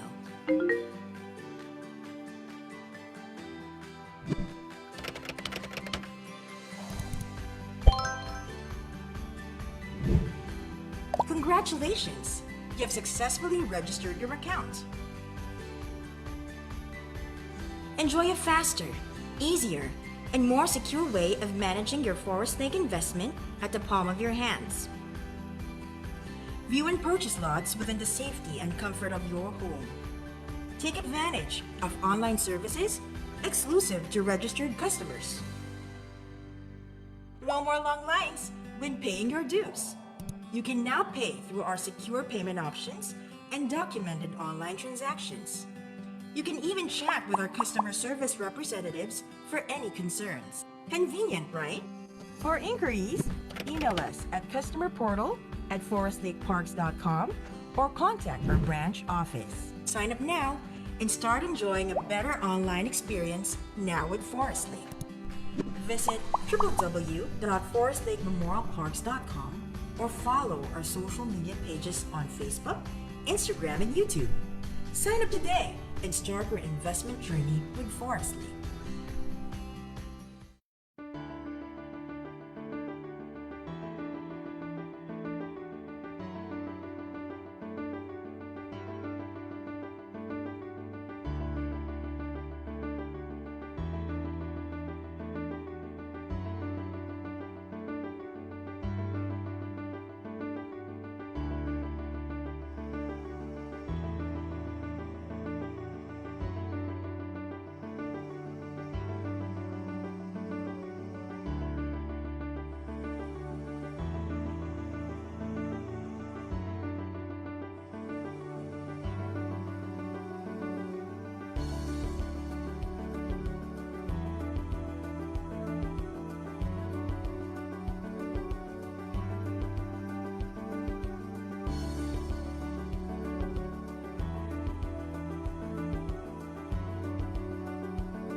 We are PA Properties.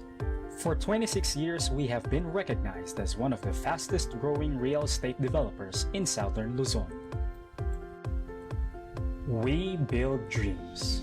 26 years ago, the company set on to provide affordable housing for Filipinos by developing 2.3 hectares of family-owned land.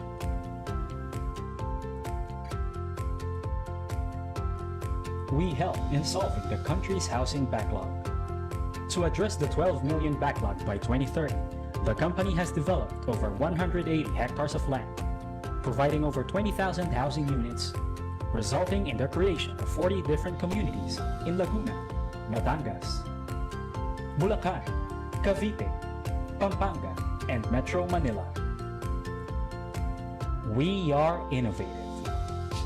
The company uses the latest in modern construction techniques for our community developments, as well as customer-friendly innovations for easier home buying experience of our customers. We are ready. PA Properties. Kasama sa pangarap mo.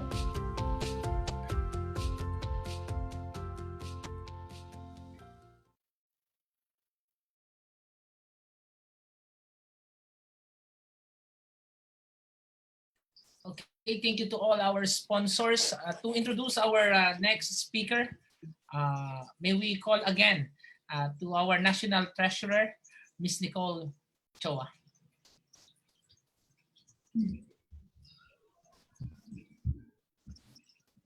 Okay, so before I introduce again our next speaker for the afternoon, I would like to invite the audience to visit our booth, Sherwell Equities Inc., which develops condominiums in not only Caloocan but also Mandaluyong City. So our next speaker is a civil and structural engineer. He graduated from Philippine Science High School and DLSU with a Bachelor of Science units in Applied Mathematics. He also has a second degree in Bachelor of Science in Civil Engineering and Masters of Engineering Management. As for our speaker's career, he had humble beginnings by starting out as a clerk in the Supreme Court, then lectured in the Department of Engineering in Rizal Technological University. In 2004, he became a building inspector in the Office of the Building Official, before becoming a consultant of J.C. Macabulos Engineering Services and now Excellent Structural and Civil Solutions Co. Without further ado, let me introduce a resource speaker in countless events and the president of ASEP, Engineer Juanito de la Cruz Punanan.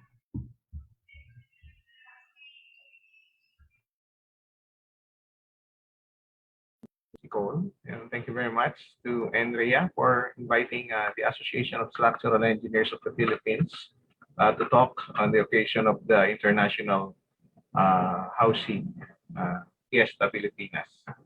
And we are glad that we will be able to give our concerns regarding housing projects.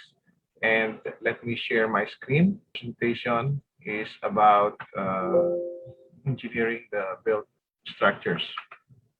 And as you can see, we only have limited time, so I cannot discuss fully engineering of built structures, but instead, I will give you a tour or a short trip to look at some housing failures observed during our post-disaster responses and study. And from these observations, we shall identify essential factors that need to be addressed so we can have safe houses or buildings. And this presentation is intended for everyone, for engineers, architects, contractors, developers, government authorities, and the end users, the homeowners themselves.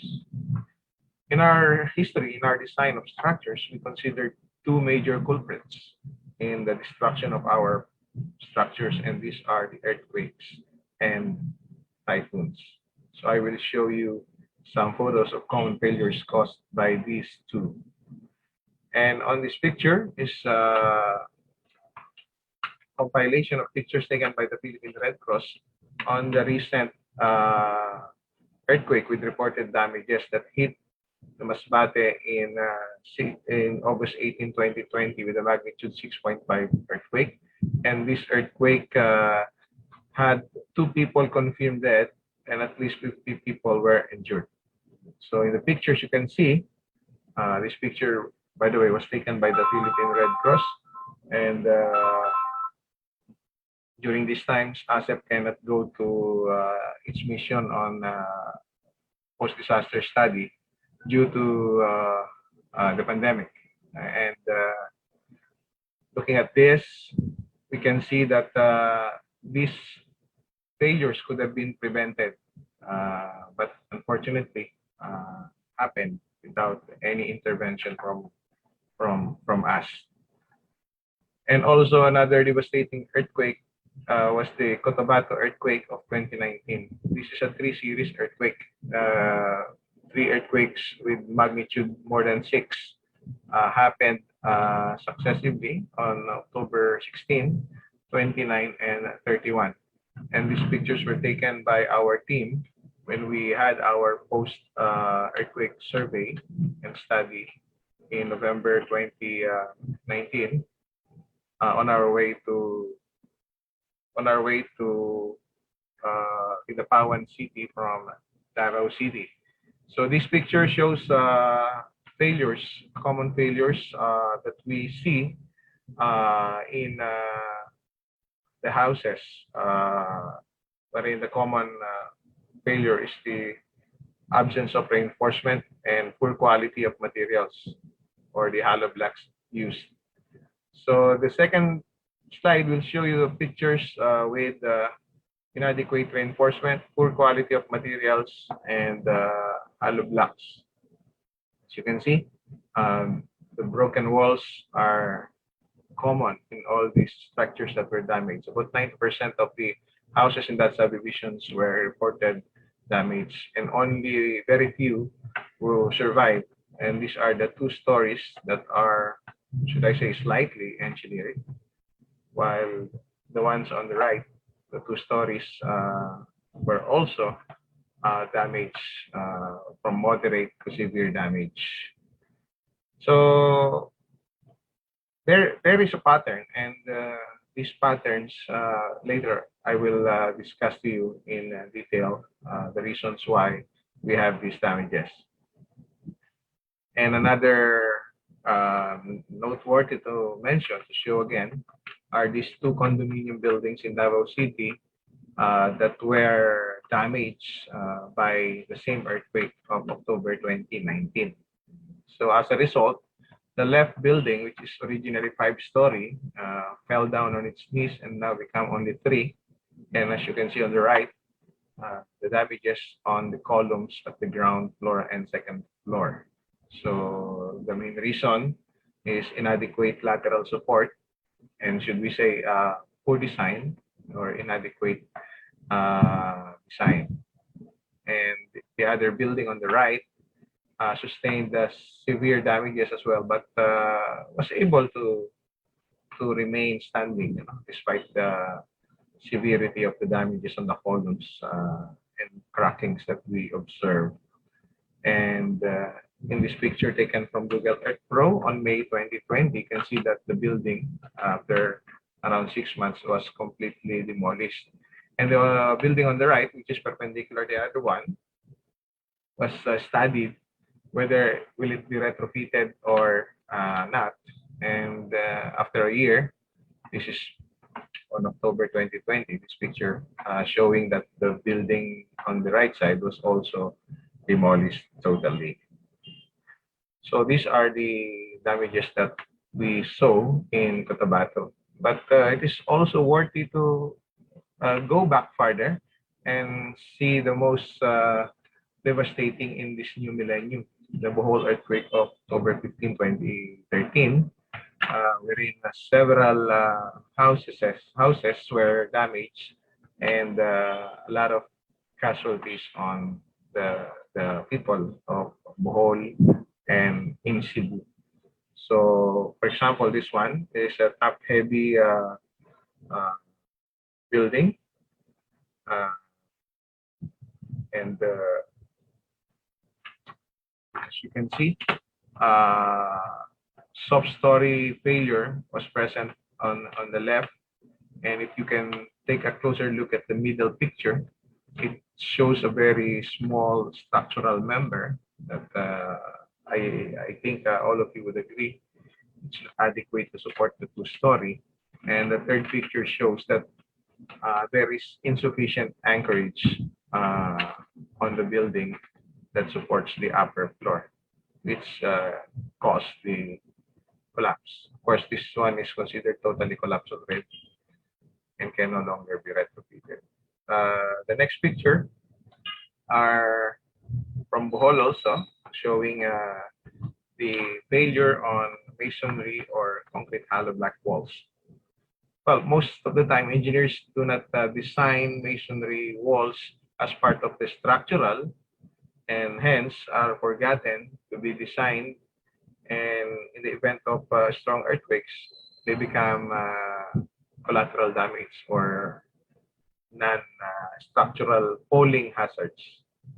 But repairing them or replacing them is costly and should have been considered in the design, so as not to have this kind of damages. The third picture is used to be a beautiful house, but of course, it's now a sad story on the part of the owner.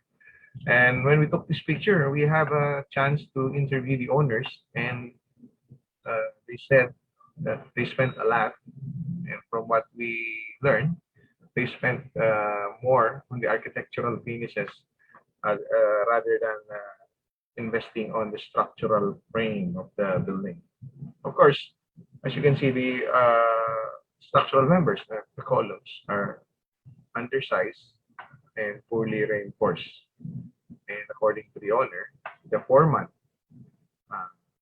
whom they are neighbors, not an engineer, built the house for them.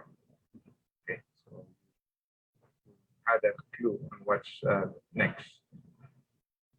Okay, the first picture on this slide is a case of poor materials, small sizes, and no cutting beam to tie the elements together. The middle picture, on the other hand, is a disaster waiting to happen because the extension was non-engineered and it fell from the original house because it's not tightly connected to the main house. And the third picture is another case of inadequate roof support and lack of diaphragm to hold the vertical elements together. So as you can see, it's almost a roof totally gone because of inadequate vertical supports on the roof.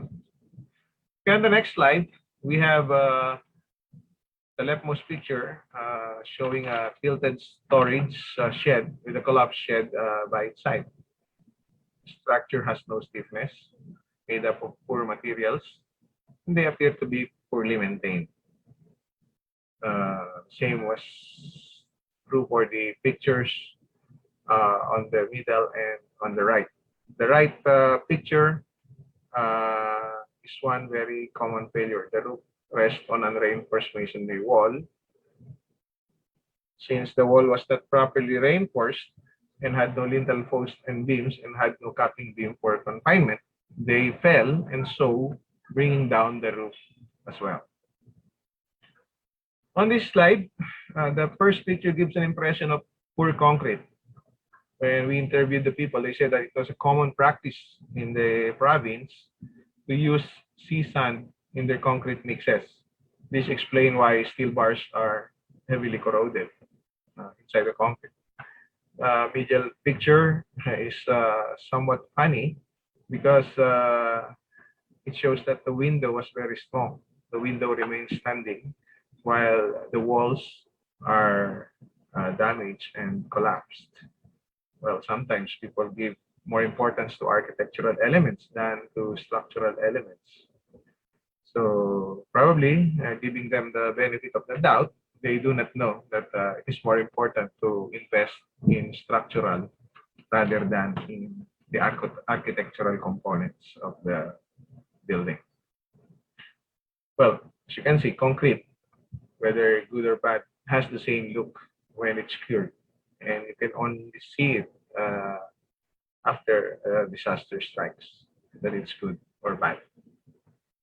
Okay, and the third picture is also common damage observed.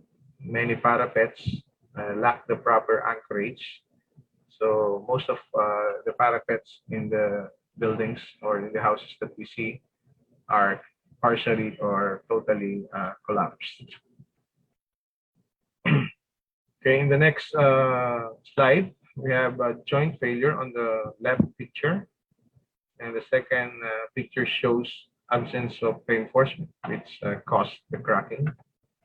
And the third one, actually, it's this barangay hall, and it's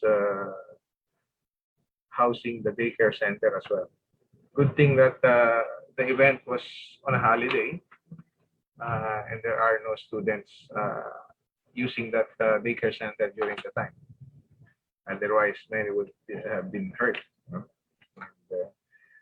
this barangay hall looks like a house and was built like one. And perhaps like other houses, when a bit of additional budget comes in, they thought of extending it to the second floor. And accordingly, the succeeding barangay captain was the one responsible in doing the second floor addition. So in summary, the houses and buildings that were damaged based on the failures as enumerated. So number one, we have absence or lack of reinforcement. Number two, poor quality of materials, use of sand in concrete mixes, and use of substandard concrete hollow blocks. Imagine concrete hollow blocks during that time can be squeezed using your hands, and they break up in front of you. Third, freestanding parapet walls. 4, small sizes of structural elements. 5, absence of lateral force resistance system. 6, soft story or the top heavy. And 7, inadequate anchorage. And for the buildings that we show you, those are non-compliant with the minimum requirements of the National Structural Code of the Philippines. Okay, so next we have the failures caused by wind, and consider the wind as another culprit in the devastation or destruction of our houses and buildings. So the first picture is one showing walls and roof blown away by strong winds, and you can see or observe that the materials are all made of lightweight materials and poor quality. Site is within the coast and known to be hazardous during typhoon and strong winds. Second picture shows total collapse of many of the houses. The same thing can be derived from that picture. Poor quality of materials and coastal lying area. Okay, this one is a cute picture. The one on left shown a man tying his rope for a possible fly away of the roof. And the second picture shows a roof totally blown away with part of the wall collapsed. But accordingly, that lady is very thankful because nobody died during the event. And here you can see that the two pictures show the status of buildings or houses under strong winds, and very light dwellings tend to be washed or swept away by typhoons. So I don't have much pictures of typhoon torn villages because they all look the same. It's either partially swept away or totally swept away pictures that I can show you. Well, knowing the two, my question now is, do we need the design code for houses so that those being built will be safe? I wish I could see your hands raised for a yes or for a no, but both answers can be considered as appropriate response to the question. Yes, because design code should be used by design professionals, especially the younger ones who are just starting to do design of their housing or structures. And I agree if you say not necessarily, because the design professionals already know how to design houses correctly. But unfortunately, some of the pictures that I've showed you were designed or were not engineered and poorly constructed houses. That's why they suffered a lot of failure, or they are prone to total collapse. And most likely, presence of design code will not be followed in those types of structures. So what will ASEP do, knowing that is the situation? Well, again, we cannot do it alone. ASEP is just an organization of structural engineers, and we are not even a stock or profiting organization, and we do our works, our commitment to the community voluntarily. We are the publisher of the National Structural Code of the Philippines, the Volume 1 for buildings and Volume 2 for bridges. But we are in the process of doing the third volume, which is for the housing code. Unfortunately, it's very hard to do, and it requires a lot of researches and well, perspiration and sweat. So before we can come up with the housing code, the immediate one that we will provide is the recommended guidelines for housing. So this is not yet a design code, but can be used as a guideline in building houses. And should follow the minimum requirements so as not to be candidates for destruction during the presence of the two culprits, the earthquakes and the typhoons. So the design guidelines is aimed to make use of simple language so that ordinary citizens can understand it and can follow the instructions. And these are only minimum requirements and may not be applicable to all houses, especially bigger houses. And those bigger houses should, well, hire structural engineers to do the design. And this is also intended to promote awareness on what makes houses vulnerable to disasters. And with this in mind, we highlighted 7 deadly sins in housing that committing one or the presence of one can result in an unsafe house. And so we must avoid these deadly sins. And these guidelines that we are preparing will try to address these concerns. Okay, so number 1 is hazardous project sites.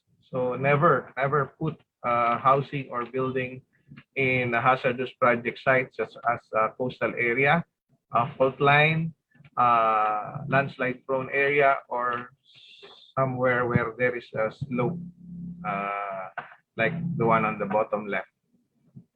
And number 2, incomplete load resisting system. So we must design our structures to resist not only the vertical or gravity loads, but also the lateral loads that may be caused or induced by earthquakes and wind. Poor materials, use of poor materials is devastating. So we must use only standard materials in construction. Do not use sea sand, do not use salt water or hard water in concrete mix, etc., etc. Okay. And number 4, poor connections. There should be adequate connections between the supports and what they are supporting. Otherwise, we will experience the collapse as shown a while ago. And number 5, overloading. Because structures are designed for a certain purpose. You cannot overuse your structures. You cannot over design or overload. You cannot put additional without the design. Otherwise, they will be candidate for extensive failure during an earthquake. Number 6, poor maintenance. So most of the structures that we see collapsing are structures that are improperly maintained. So there should be a regular check on the structural health of structures to avoid collapse or damages. And number 7, apathy. So we should have empathy, not apathy. So we should be considerate of what is happening around us. And when we see things that are not proper, we should try to make them right. Otherwise, those will eventually become part of history, especially for the government agencies, the authorities. We all have a part, not just the government. Even private individuals should do their part. So what is then is the solution to avoid these 7 deadly sins? Well, I summarize them only in 2 basic reminders that for buildings, we should strictly follow the building code, the structural code, and other pertinent ordinances or laws being implemented by the local government and the national government. Get competent design professionals and consult structural engineers whenever necessary. And for small structures, the houses, design them using the design code if applicable, and follow the existing guidelines in constructing houses. And when able, consult structural engineers. So I hope I have enlightened everyone on the failures that can be avoided. We cannot engineer the future of the built environment if we don't look back at the lessons of the past and do not start to make the present right. So with that, I will leave you a quote, our favorite quote, when we do our presentations, that we should learn from the lessons of the past. And thank you very much for listening.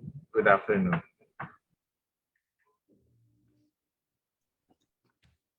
Okay, thank you so much for the presentation, Engineer Juanito Cunanan. So may we have back our panelist, Sir Jovi Tupas?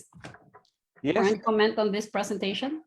Yes, thank you very much, Miss Alma Grace. So it was a very informative session under Engineer Cunanan. Ano? So he mentioned a lot of things. He mentioned a lot of areas that needs attention and needs particular concentration on, like for example, in the building of houses, in the plans.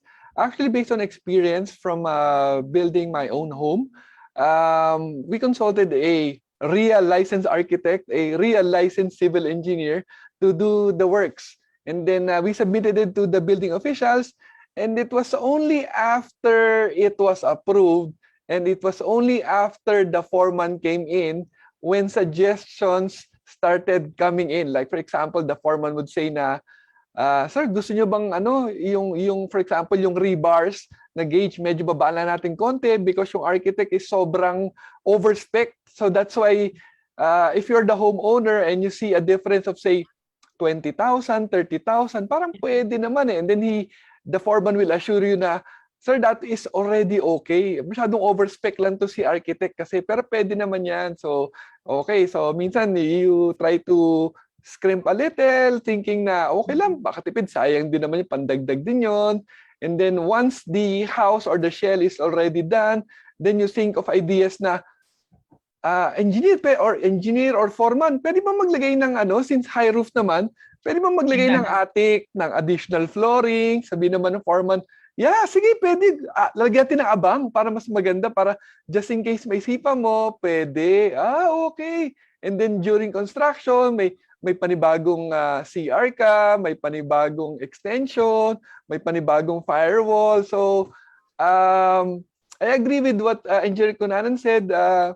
I believe that the engineers, the architects, the structural engineers, when they plan it, tama naman kasi talaga eh.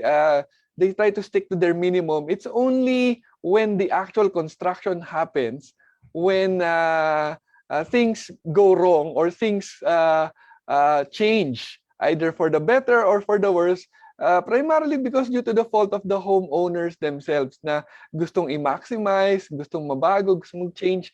probably my suggestion would be, if possible, yung LGU or building officials should probably go to the site every after stages, like for example, laying of the foundation, laying of the first walls, just to do an inspection, or at least kahit yung structural engineer or architect to do random inspections just to see if the design is to specs. And then after building the house or the structure, dapat meron siyang signature uli. Usually kasi the signatures of the structural engineers and the architects only come in the beginning when it is submitted to the LGU building officials, and then usually after that wala na. Well, we all know what happens pag natapos na yung bahay, so occupational permit na lang, so nilalakad na lang din yon ng foreman. So kadalasan one-stop shop na si foreman, nandun na siya lahat. So yun ang mga nangyayari, no? Siguro naisip ko rin that the foreman should be under a licensed civil engineer, or probably accredited with the engineer, or if ever you are having a contractor, make sure that the contractor also signs in saying na this is what we did, as per plan, yung as-built plan. Probably yung magandang pwedeng ma-suggest. Si Joliver, I think Joliver, di ba sa construction ka rin? So, comment mo, Joliver. Engineer yan yan, Engineer Joliver. So ano yung mga on the ground na nangyayari? Actually, sir, yung kanilang initiative na baka mabago yung building code, yung mga design standards, kailangan talaga lahat ng stakeholders, hindi lang sa construction and structural engineering perspective, maging sa mga developers perspective. Kasi bawat simpleng change ng design, that means cost. So, and we all know, lalo na yung mga at the developer perspective, kunyari yung socialized housing, may ceiling lang ng price yan, yung economic housing. So, it's really crucial. Pero I believe talagang kailangan na nating i-revisit yung building code natin. But there must be a comprehensive study. It's a balance of quality and economy kasi. Dahil kung talagang kailangan baguhin yung design, maybe pati yung DHSUD, itaas din yung ceiling ng mga pricing ng ating mga housing. Otherwise, mabiburn lang sa mga developers yung burden of cost, which in return, hindi siya magiging economically feasible for the industry. So if we really have to revisit the design code or the building code of the Philippines, dapat talaga lahat ng stakeholders across dapat makonsulta po nila. Sa akin, feedback lang to, no? Sir Joey and Engineer Joliver. It was shown a while ago, yung structures na nasira along the shoreline, dun sa may malapit sa dagat. Or even those structures na nasa province. Okay, if you will notice, pag regular building yan, no, normally meron tayong mga structure engineers, meron tayong building engineers, meron tayong sinusundan ng mga plano, meron din tayong sinusundan ng mga dapat mga signatories pagdating sa mga gobyerno na regulations ng government. Ang naobserbahan ko lang is most often, lalo na sa Filipinos, kasi we are in a third world country, we have to accept the fact na hindi lahat kaya magbayad ng services ng isang professional structural engineer. Yeah? And so what they do is, commonly, katulad nung walls, yung nakabitin na bintana, na natunaw na yung sand. Kasi ginamit is yung sand, yung galing sa ocean or galing sa beach. Okay? Hindi naman dolomite yan. Hindi dolomite. Ay, ordinarily, kasi ang thinking ng tao, parehas ito yung doon sa ginagamit sa pagsemento. So, hindi nila alam na loose yun. So, ganun ang nangyayari at the end. So, makikita mo dito, primarily is lack of knowledge. No? Let's set aside first the idea na meron tayong mga licensed professionals to do this. Yung discussion mo a while ago, initially, it's about substandard services. Whether it is sinadya or talagang substandard, kulang sa practice yung nag-carry ng project, no? That's being substandard. Pero this one, yung pinakita kanina is lack of knowledge of whoever built that. That means to say, hindi ito binild ng may nalalaman pagdating sa structural engineering. Tapos sumusunod is the reason why hindi sila kumukuha ng services ng licensed professional is probably, and number one reason is lack of funds or budget. Okay, it's poverty. And then next is yung professional services natin dapat talagang ma-drum up yung services nila kasi yan lang naman ang nating choice, no, yung dapat. Kaya nga tayo merong professionals para tumulong ma-set ito. Yeah, so I agree, ano. And then we also have yung what we call yung mga value engineering, wherein these guys who are professional and trained on substitution of some materials into other probably less costly materials, but definitely still up to par and up to use ng construction. So there may be a common substitute, especially mga latest engineering materials that are already present.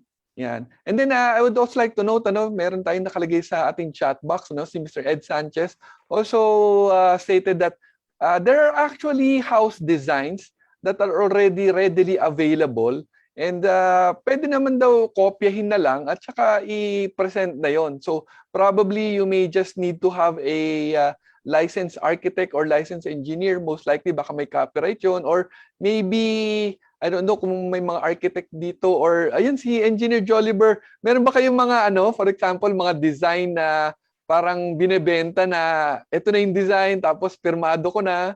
Does that happen often? Yeah, I think that engineer is the best person to answer that. Actually, meron pong mga ganun. At kung mapapansin mo, yung kahit yung mga developers, halos pare-pareho lang yung layout and design nila. Kasi inaral na nila yun eh. Yeah, Sir Joey, merong comment dito. Comment ka daw.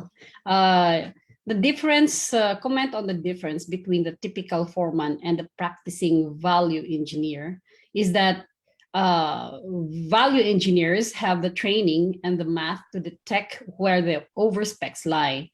At least that's how I still make a living doing value engineering of property development projects. This is from Sir Ed Sanchez. Yes, oo. So actually, when you look at it, value engineering is it's a systematic, organized approach to providing the necessary functions in a project at the lowest cost possible, or if there are any other possible costings that can be revised without sacrificing the engineering and without sacrificing the materials, the methods.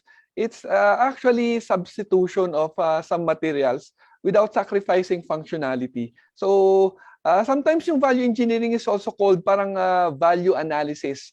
So it's an analysis, pros and cons, pero you still arrive at the same value, the same structure, the same strength, only that you are substituting certain materials. Yun ang which is hopefully usually yung mga value engineering systems or mga people na who conduct value engineering, usually they deal with yung mga big developments kasi nga mas malaki yung mga cost. But hopefully these value engineers can also probably coordinate with certain engineers or civil engineers on maybe cost-effective solutions to materials that are currently being used here in the country. Yeah, this is informative lang from Sir Ed Sanchez. Sabi niya, Philippine engineers have published generic house plans, pwede i-Xerox, specifically for people who cannot afford to hire an engineer. That's just the comment. And then, sabi niya, sometimes design change for higher yield, better net saleable efficiency, or yun, kasama na rin daw yun. Yes, correct. So that's why kailangan talaga yung mga ganyan, mga value engineering or value analysis ng mga projects, even as small as yung mga residential homes, hopefully for future proofing as well. So if ever you're just planning a small home, pero in the future you're planning to have an attic or an extension of another room. So usually pag ganyan medyo aabangan mo na, so to speak. Sa linggo natin yung may abang na, yung you make a wall sturdy enough to be ready to receive the next floor. Kumbaga naka-ready na siya for additional load. So pinapasobrahan na just in case. So pero usually pag ganyan dapat pre-planning, naiisip na dapat 'yon. Yeah, this is sorry, Engineer Mapilis. This is just from a common tao like me. No? I'm just really wondering how the engineering, the professionals right now do a project to help out the poor. Yeah, in their structures, home structures. Kasi most common, ito yung nakikita natin na problems, yung madaling masira na bahay. No, because they only base their structures on their capability. The thing is, what is the yung kanilang social responsibility? Do they do that? Yun ang inquiry lang natin na pwedeng extend sa the professional engineers. Okay, so sorry, do you have more? Do you have more or do you have any parting words for this topic? Naubos na. Okay. Ang ano ko lang siguro probably usually kasi even though it's true na when you consult an architect, a civil engineer, medyo may mga added costs kagad yan. Correct. Than asking your kapitbahay na tagagawa ng yung mga handyman na 20 years na siya in experience na building lots of things pero hindi naman licensed. So may mga pros and cons din yung mga yon. So it will actually depend on the homeowner or the person who is trying to build their home. So same then with with licensed real estate brokers. Yeah. Yes, you may probably be better off with unlicensed, but in the end, who will you trust more? A person with a license or a person without a license? If in case something goes wrong, who will you run to? So katulad niyan, sa mga bahay na nasira, sinong hahanapin mo? Wala na si foreman, wala na yung tagagawa niyan, wala na. Whereas kung yung gumawa niya, nag-supervise niya, pumirma niya yung engineer, yung structural, yung architect, at least kahit papano, may warranty, may habol ka because they have licenses. Yeah, I got the right word pala, Sir Jovi. It's the corporate social responsibility. Yun yung ang corporate social responsibility na naibibigay ng ating mga engineers, whether it be building engineers or structural engineers, to that matter. Ganon. That's good. That's good. Probably because I would like to believe that itong mga ASEP, itong mga Institute of Civil Engineers, I believe para silang mga parang mga medical mission. I believe they also have yung mga structural mission or construction mission wherein may mga nagpapalibreng konsulta kay engineer. Yan, may mga nagtatanong-tanong for mga simple plans. So I would like to believe that they would be also doing that. Yan. So parang tayo din sa mga brokers, I'm sure with your own chapters like in Baguio, in Pampanga, I'm sure you also have parang mga open forum and then for mga barangay na libre tanong, yan, tukol sa lupa at mga kalupaan. Yan. Isa doon sa mga nabanggit ni Sir kanina is yung hazardous sites, yung mga nakahang na structures. Usong-uso yan dito sa Baguio. Pero makita dito sa Cordilleras, usong-uso yan sa may bundok na may nakatayo na doon, makikita mo, and it's really hanging. Pero ang tibay, doon lang ako nagtataka. But that is also considered as one of the hazardous sites talaga. Pero it's indeed a challenge. Yes, I'm reminded of dun sa sa Sagada ba yun, yung hanging coffins, tama ba yun? Coffin naman yun. Oo, pero magaling ang pagkakalagay. Isipin mo, baka mamaya mahulugan ka nun.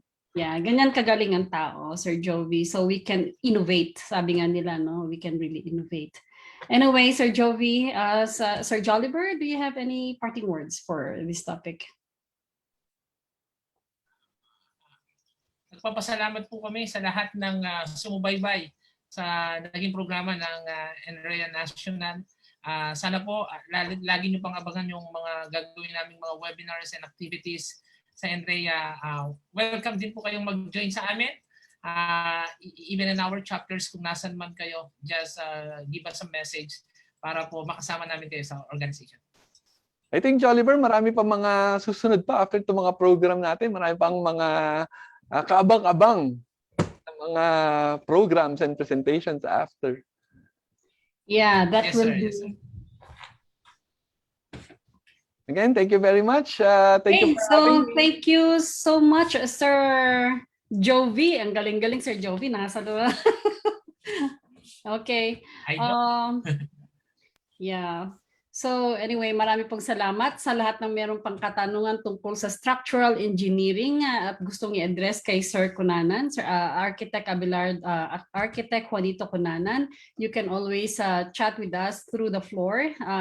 Pwede rin po kayo mag-send ng direct message to the NREA Secretariat for your questions to be addressed to accordingly. Okay, may we proceed, Sir Joliver?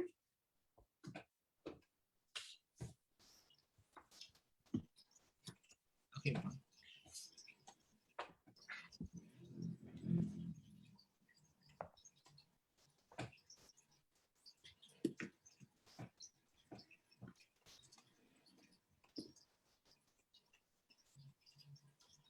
Yan. Para po sa ating Certificate of Appreciation, basahin ko lang pong nakasulat, no, sa mga naging presenters natin today. National Real Estate Association, Incorporated, Department of Human Settlements and Urban Development. Certificate of Appreciation.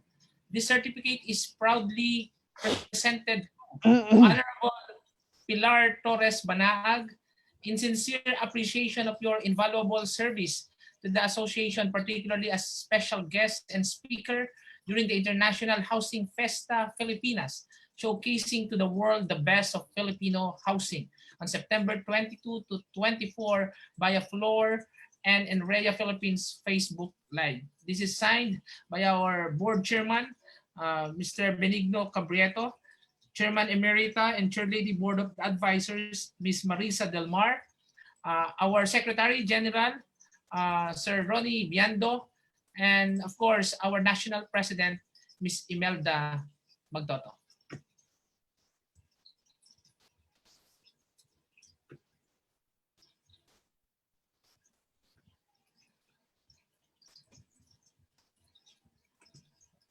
Okay, Certificate of Appreciation. This certificate is proudly presented to Architect Abelardo M. Tolentino, Jr., in sincere appreciation of invaluable service to the association, particularly as a special guest speaker during the International Housing Festa Filipinas, showcasing to the world the best of Filipino housing on September 22, 24, 2021 via Floor and NREA Philippines Facebook Live. Signed by our board chairman, Mr. Benigno Cabrieto, Ms. Marisa Del Mar, Mr. Ronnie Biando, and our national president, Ms. Imelda Magtoto.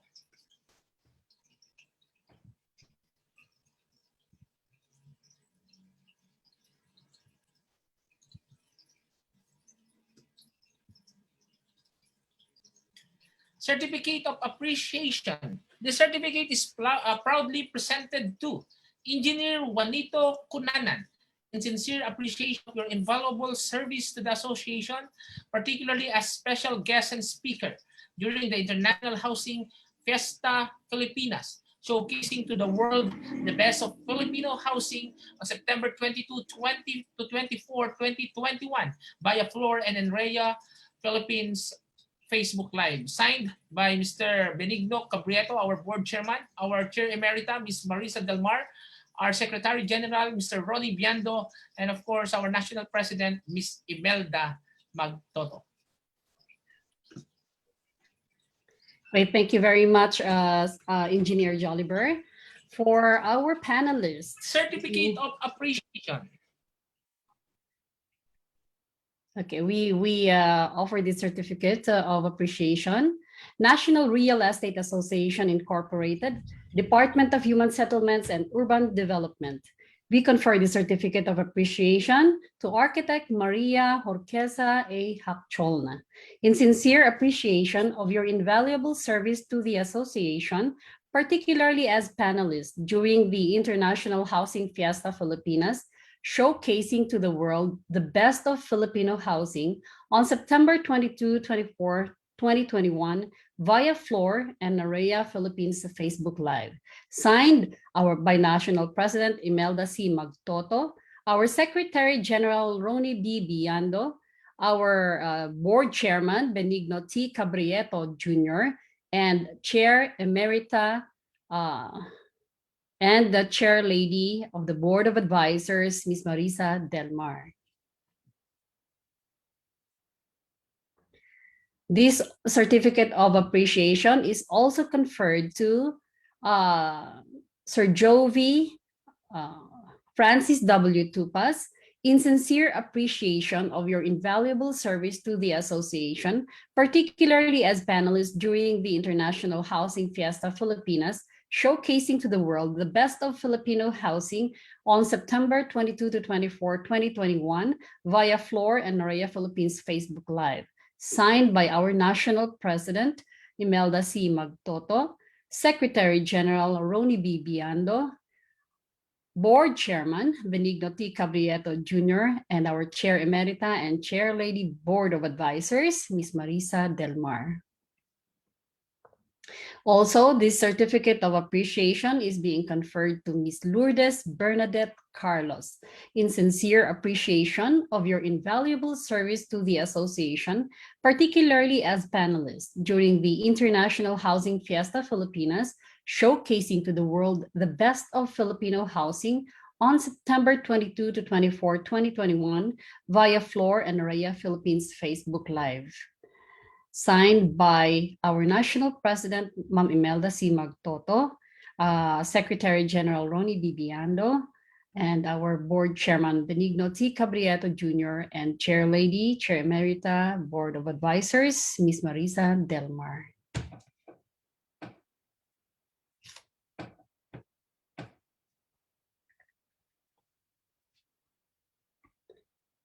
Also, this certificate of our appreciation goes to Architect Roni B. Biando. This certificate of appreciation is being conferred in sincere appreciation of your invaluable service to the association, particularly as panelists during the International Housing Fiesta Filipinas, showcasing to the world the best of Filipino housing on September 22 to 24 via 2021 via Floor and Area Philippines Facebook Live. Signed, our National President Imelda C. Magtoto, our Board Chairman Benigno T. Cabrieto Jr., and our Chair Emerita and Chair Lady Board of Advisors, Ms. Marisa Delmar. Okay, so that would be it for the presentation of certificates.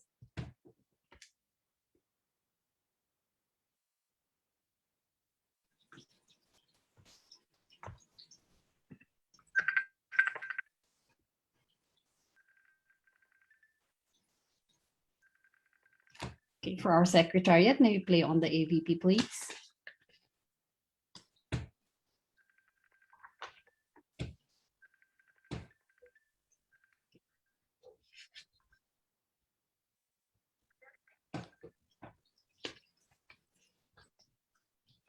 Malakas yata ulan sa Quezon City.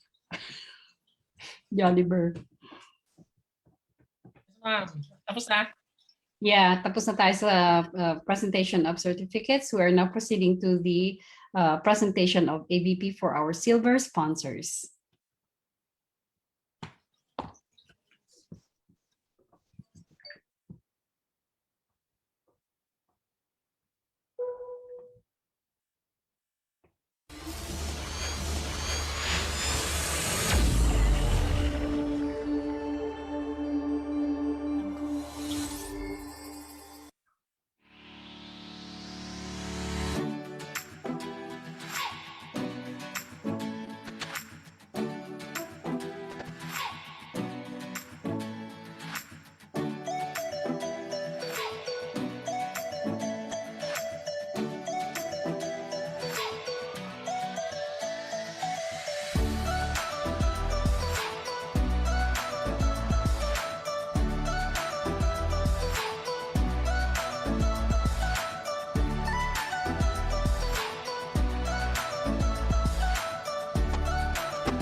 Since its inception in 2015, Bria Homes has always stood for the nationalistic objective of alleviating homelessness and improving the quality of life for the underserved Filipino.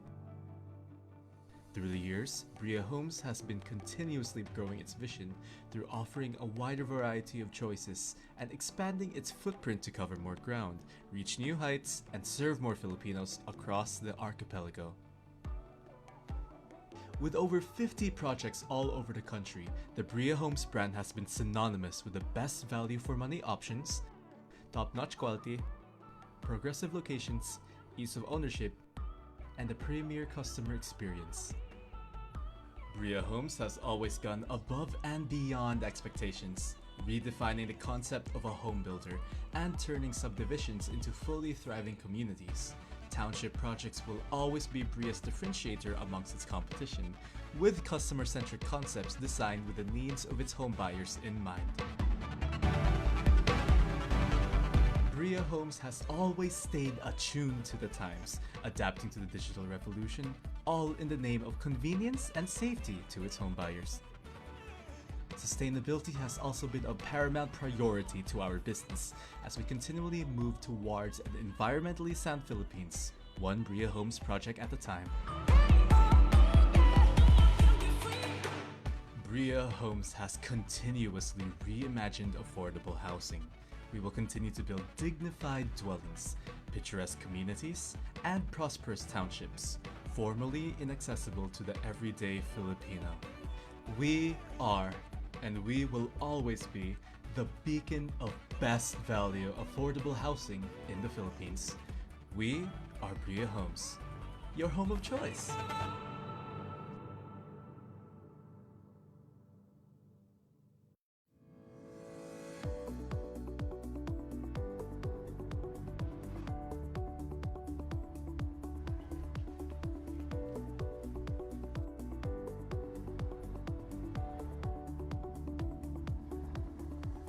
Torre Lorenzo Development Corporation seized an opportunity to build spaces that put students first. 20 years later, we have grown to be one of the youngest, most progressive, full-scale developers in the country. But our success didn't happen by chance. It happened by design. We purposefully selected locations around the biggest colleges in Metro Manila with our premium university residences.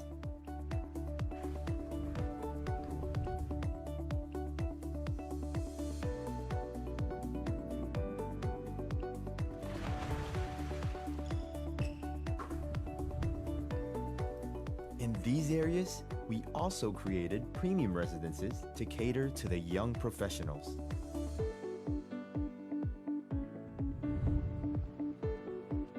We invested early in cities we knew would grow into centers of business activity and tourism to develop at just the right time. There, we built premium lifestyle developments and modern townships designed for the increasingly discerning consumer. Each project better than the last.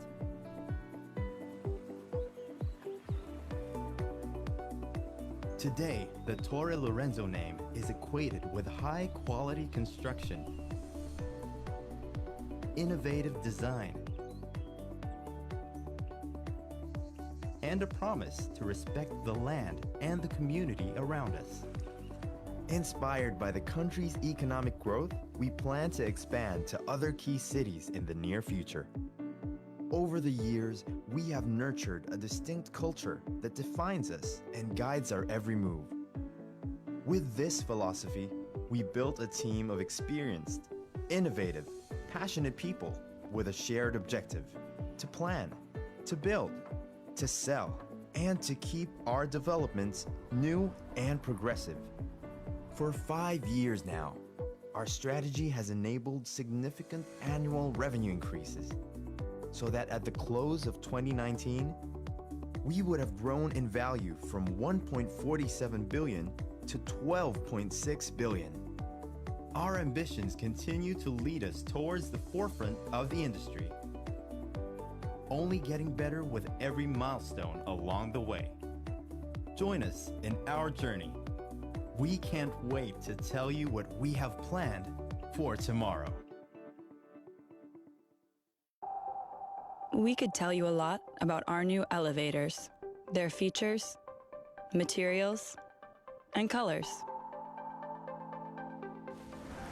But what really matters to us is how they relate to you, how you experience elevators, how our new smart materials can reject dirt, microbes, even fingerprints, and can deal with wear and tear. How users of buildings can connect in new ways, and how you're able to create new connections, all the way from entrances to home doors and office desks. Our solutions can make your life easier, richer, and more intelligent. This is why our new elevators have built-in connectivity. So whatever tomorrow brings, you'll be ready. By making the core of your building updatable, you're able to meet future needs and increase the value of your building. Entering the new era of elevators, KONE DX Class elevators, connecting more than floors.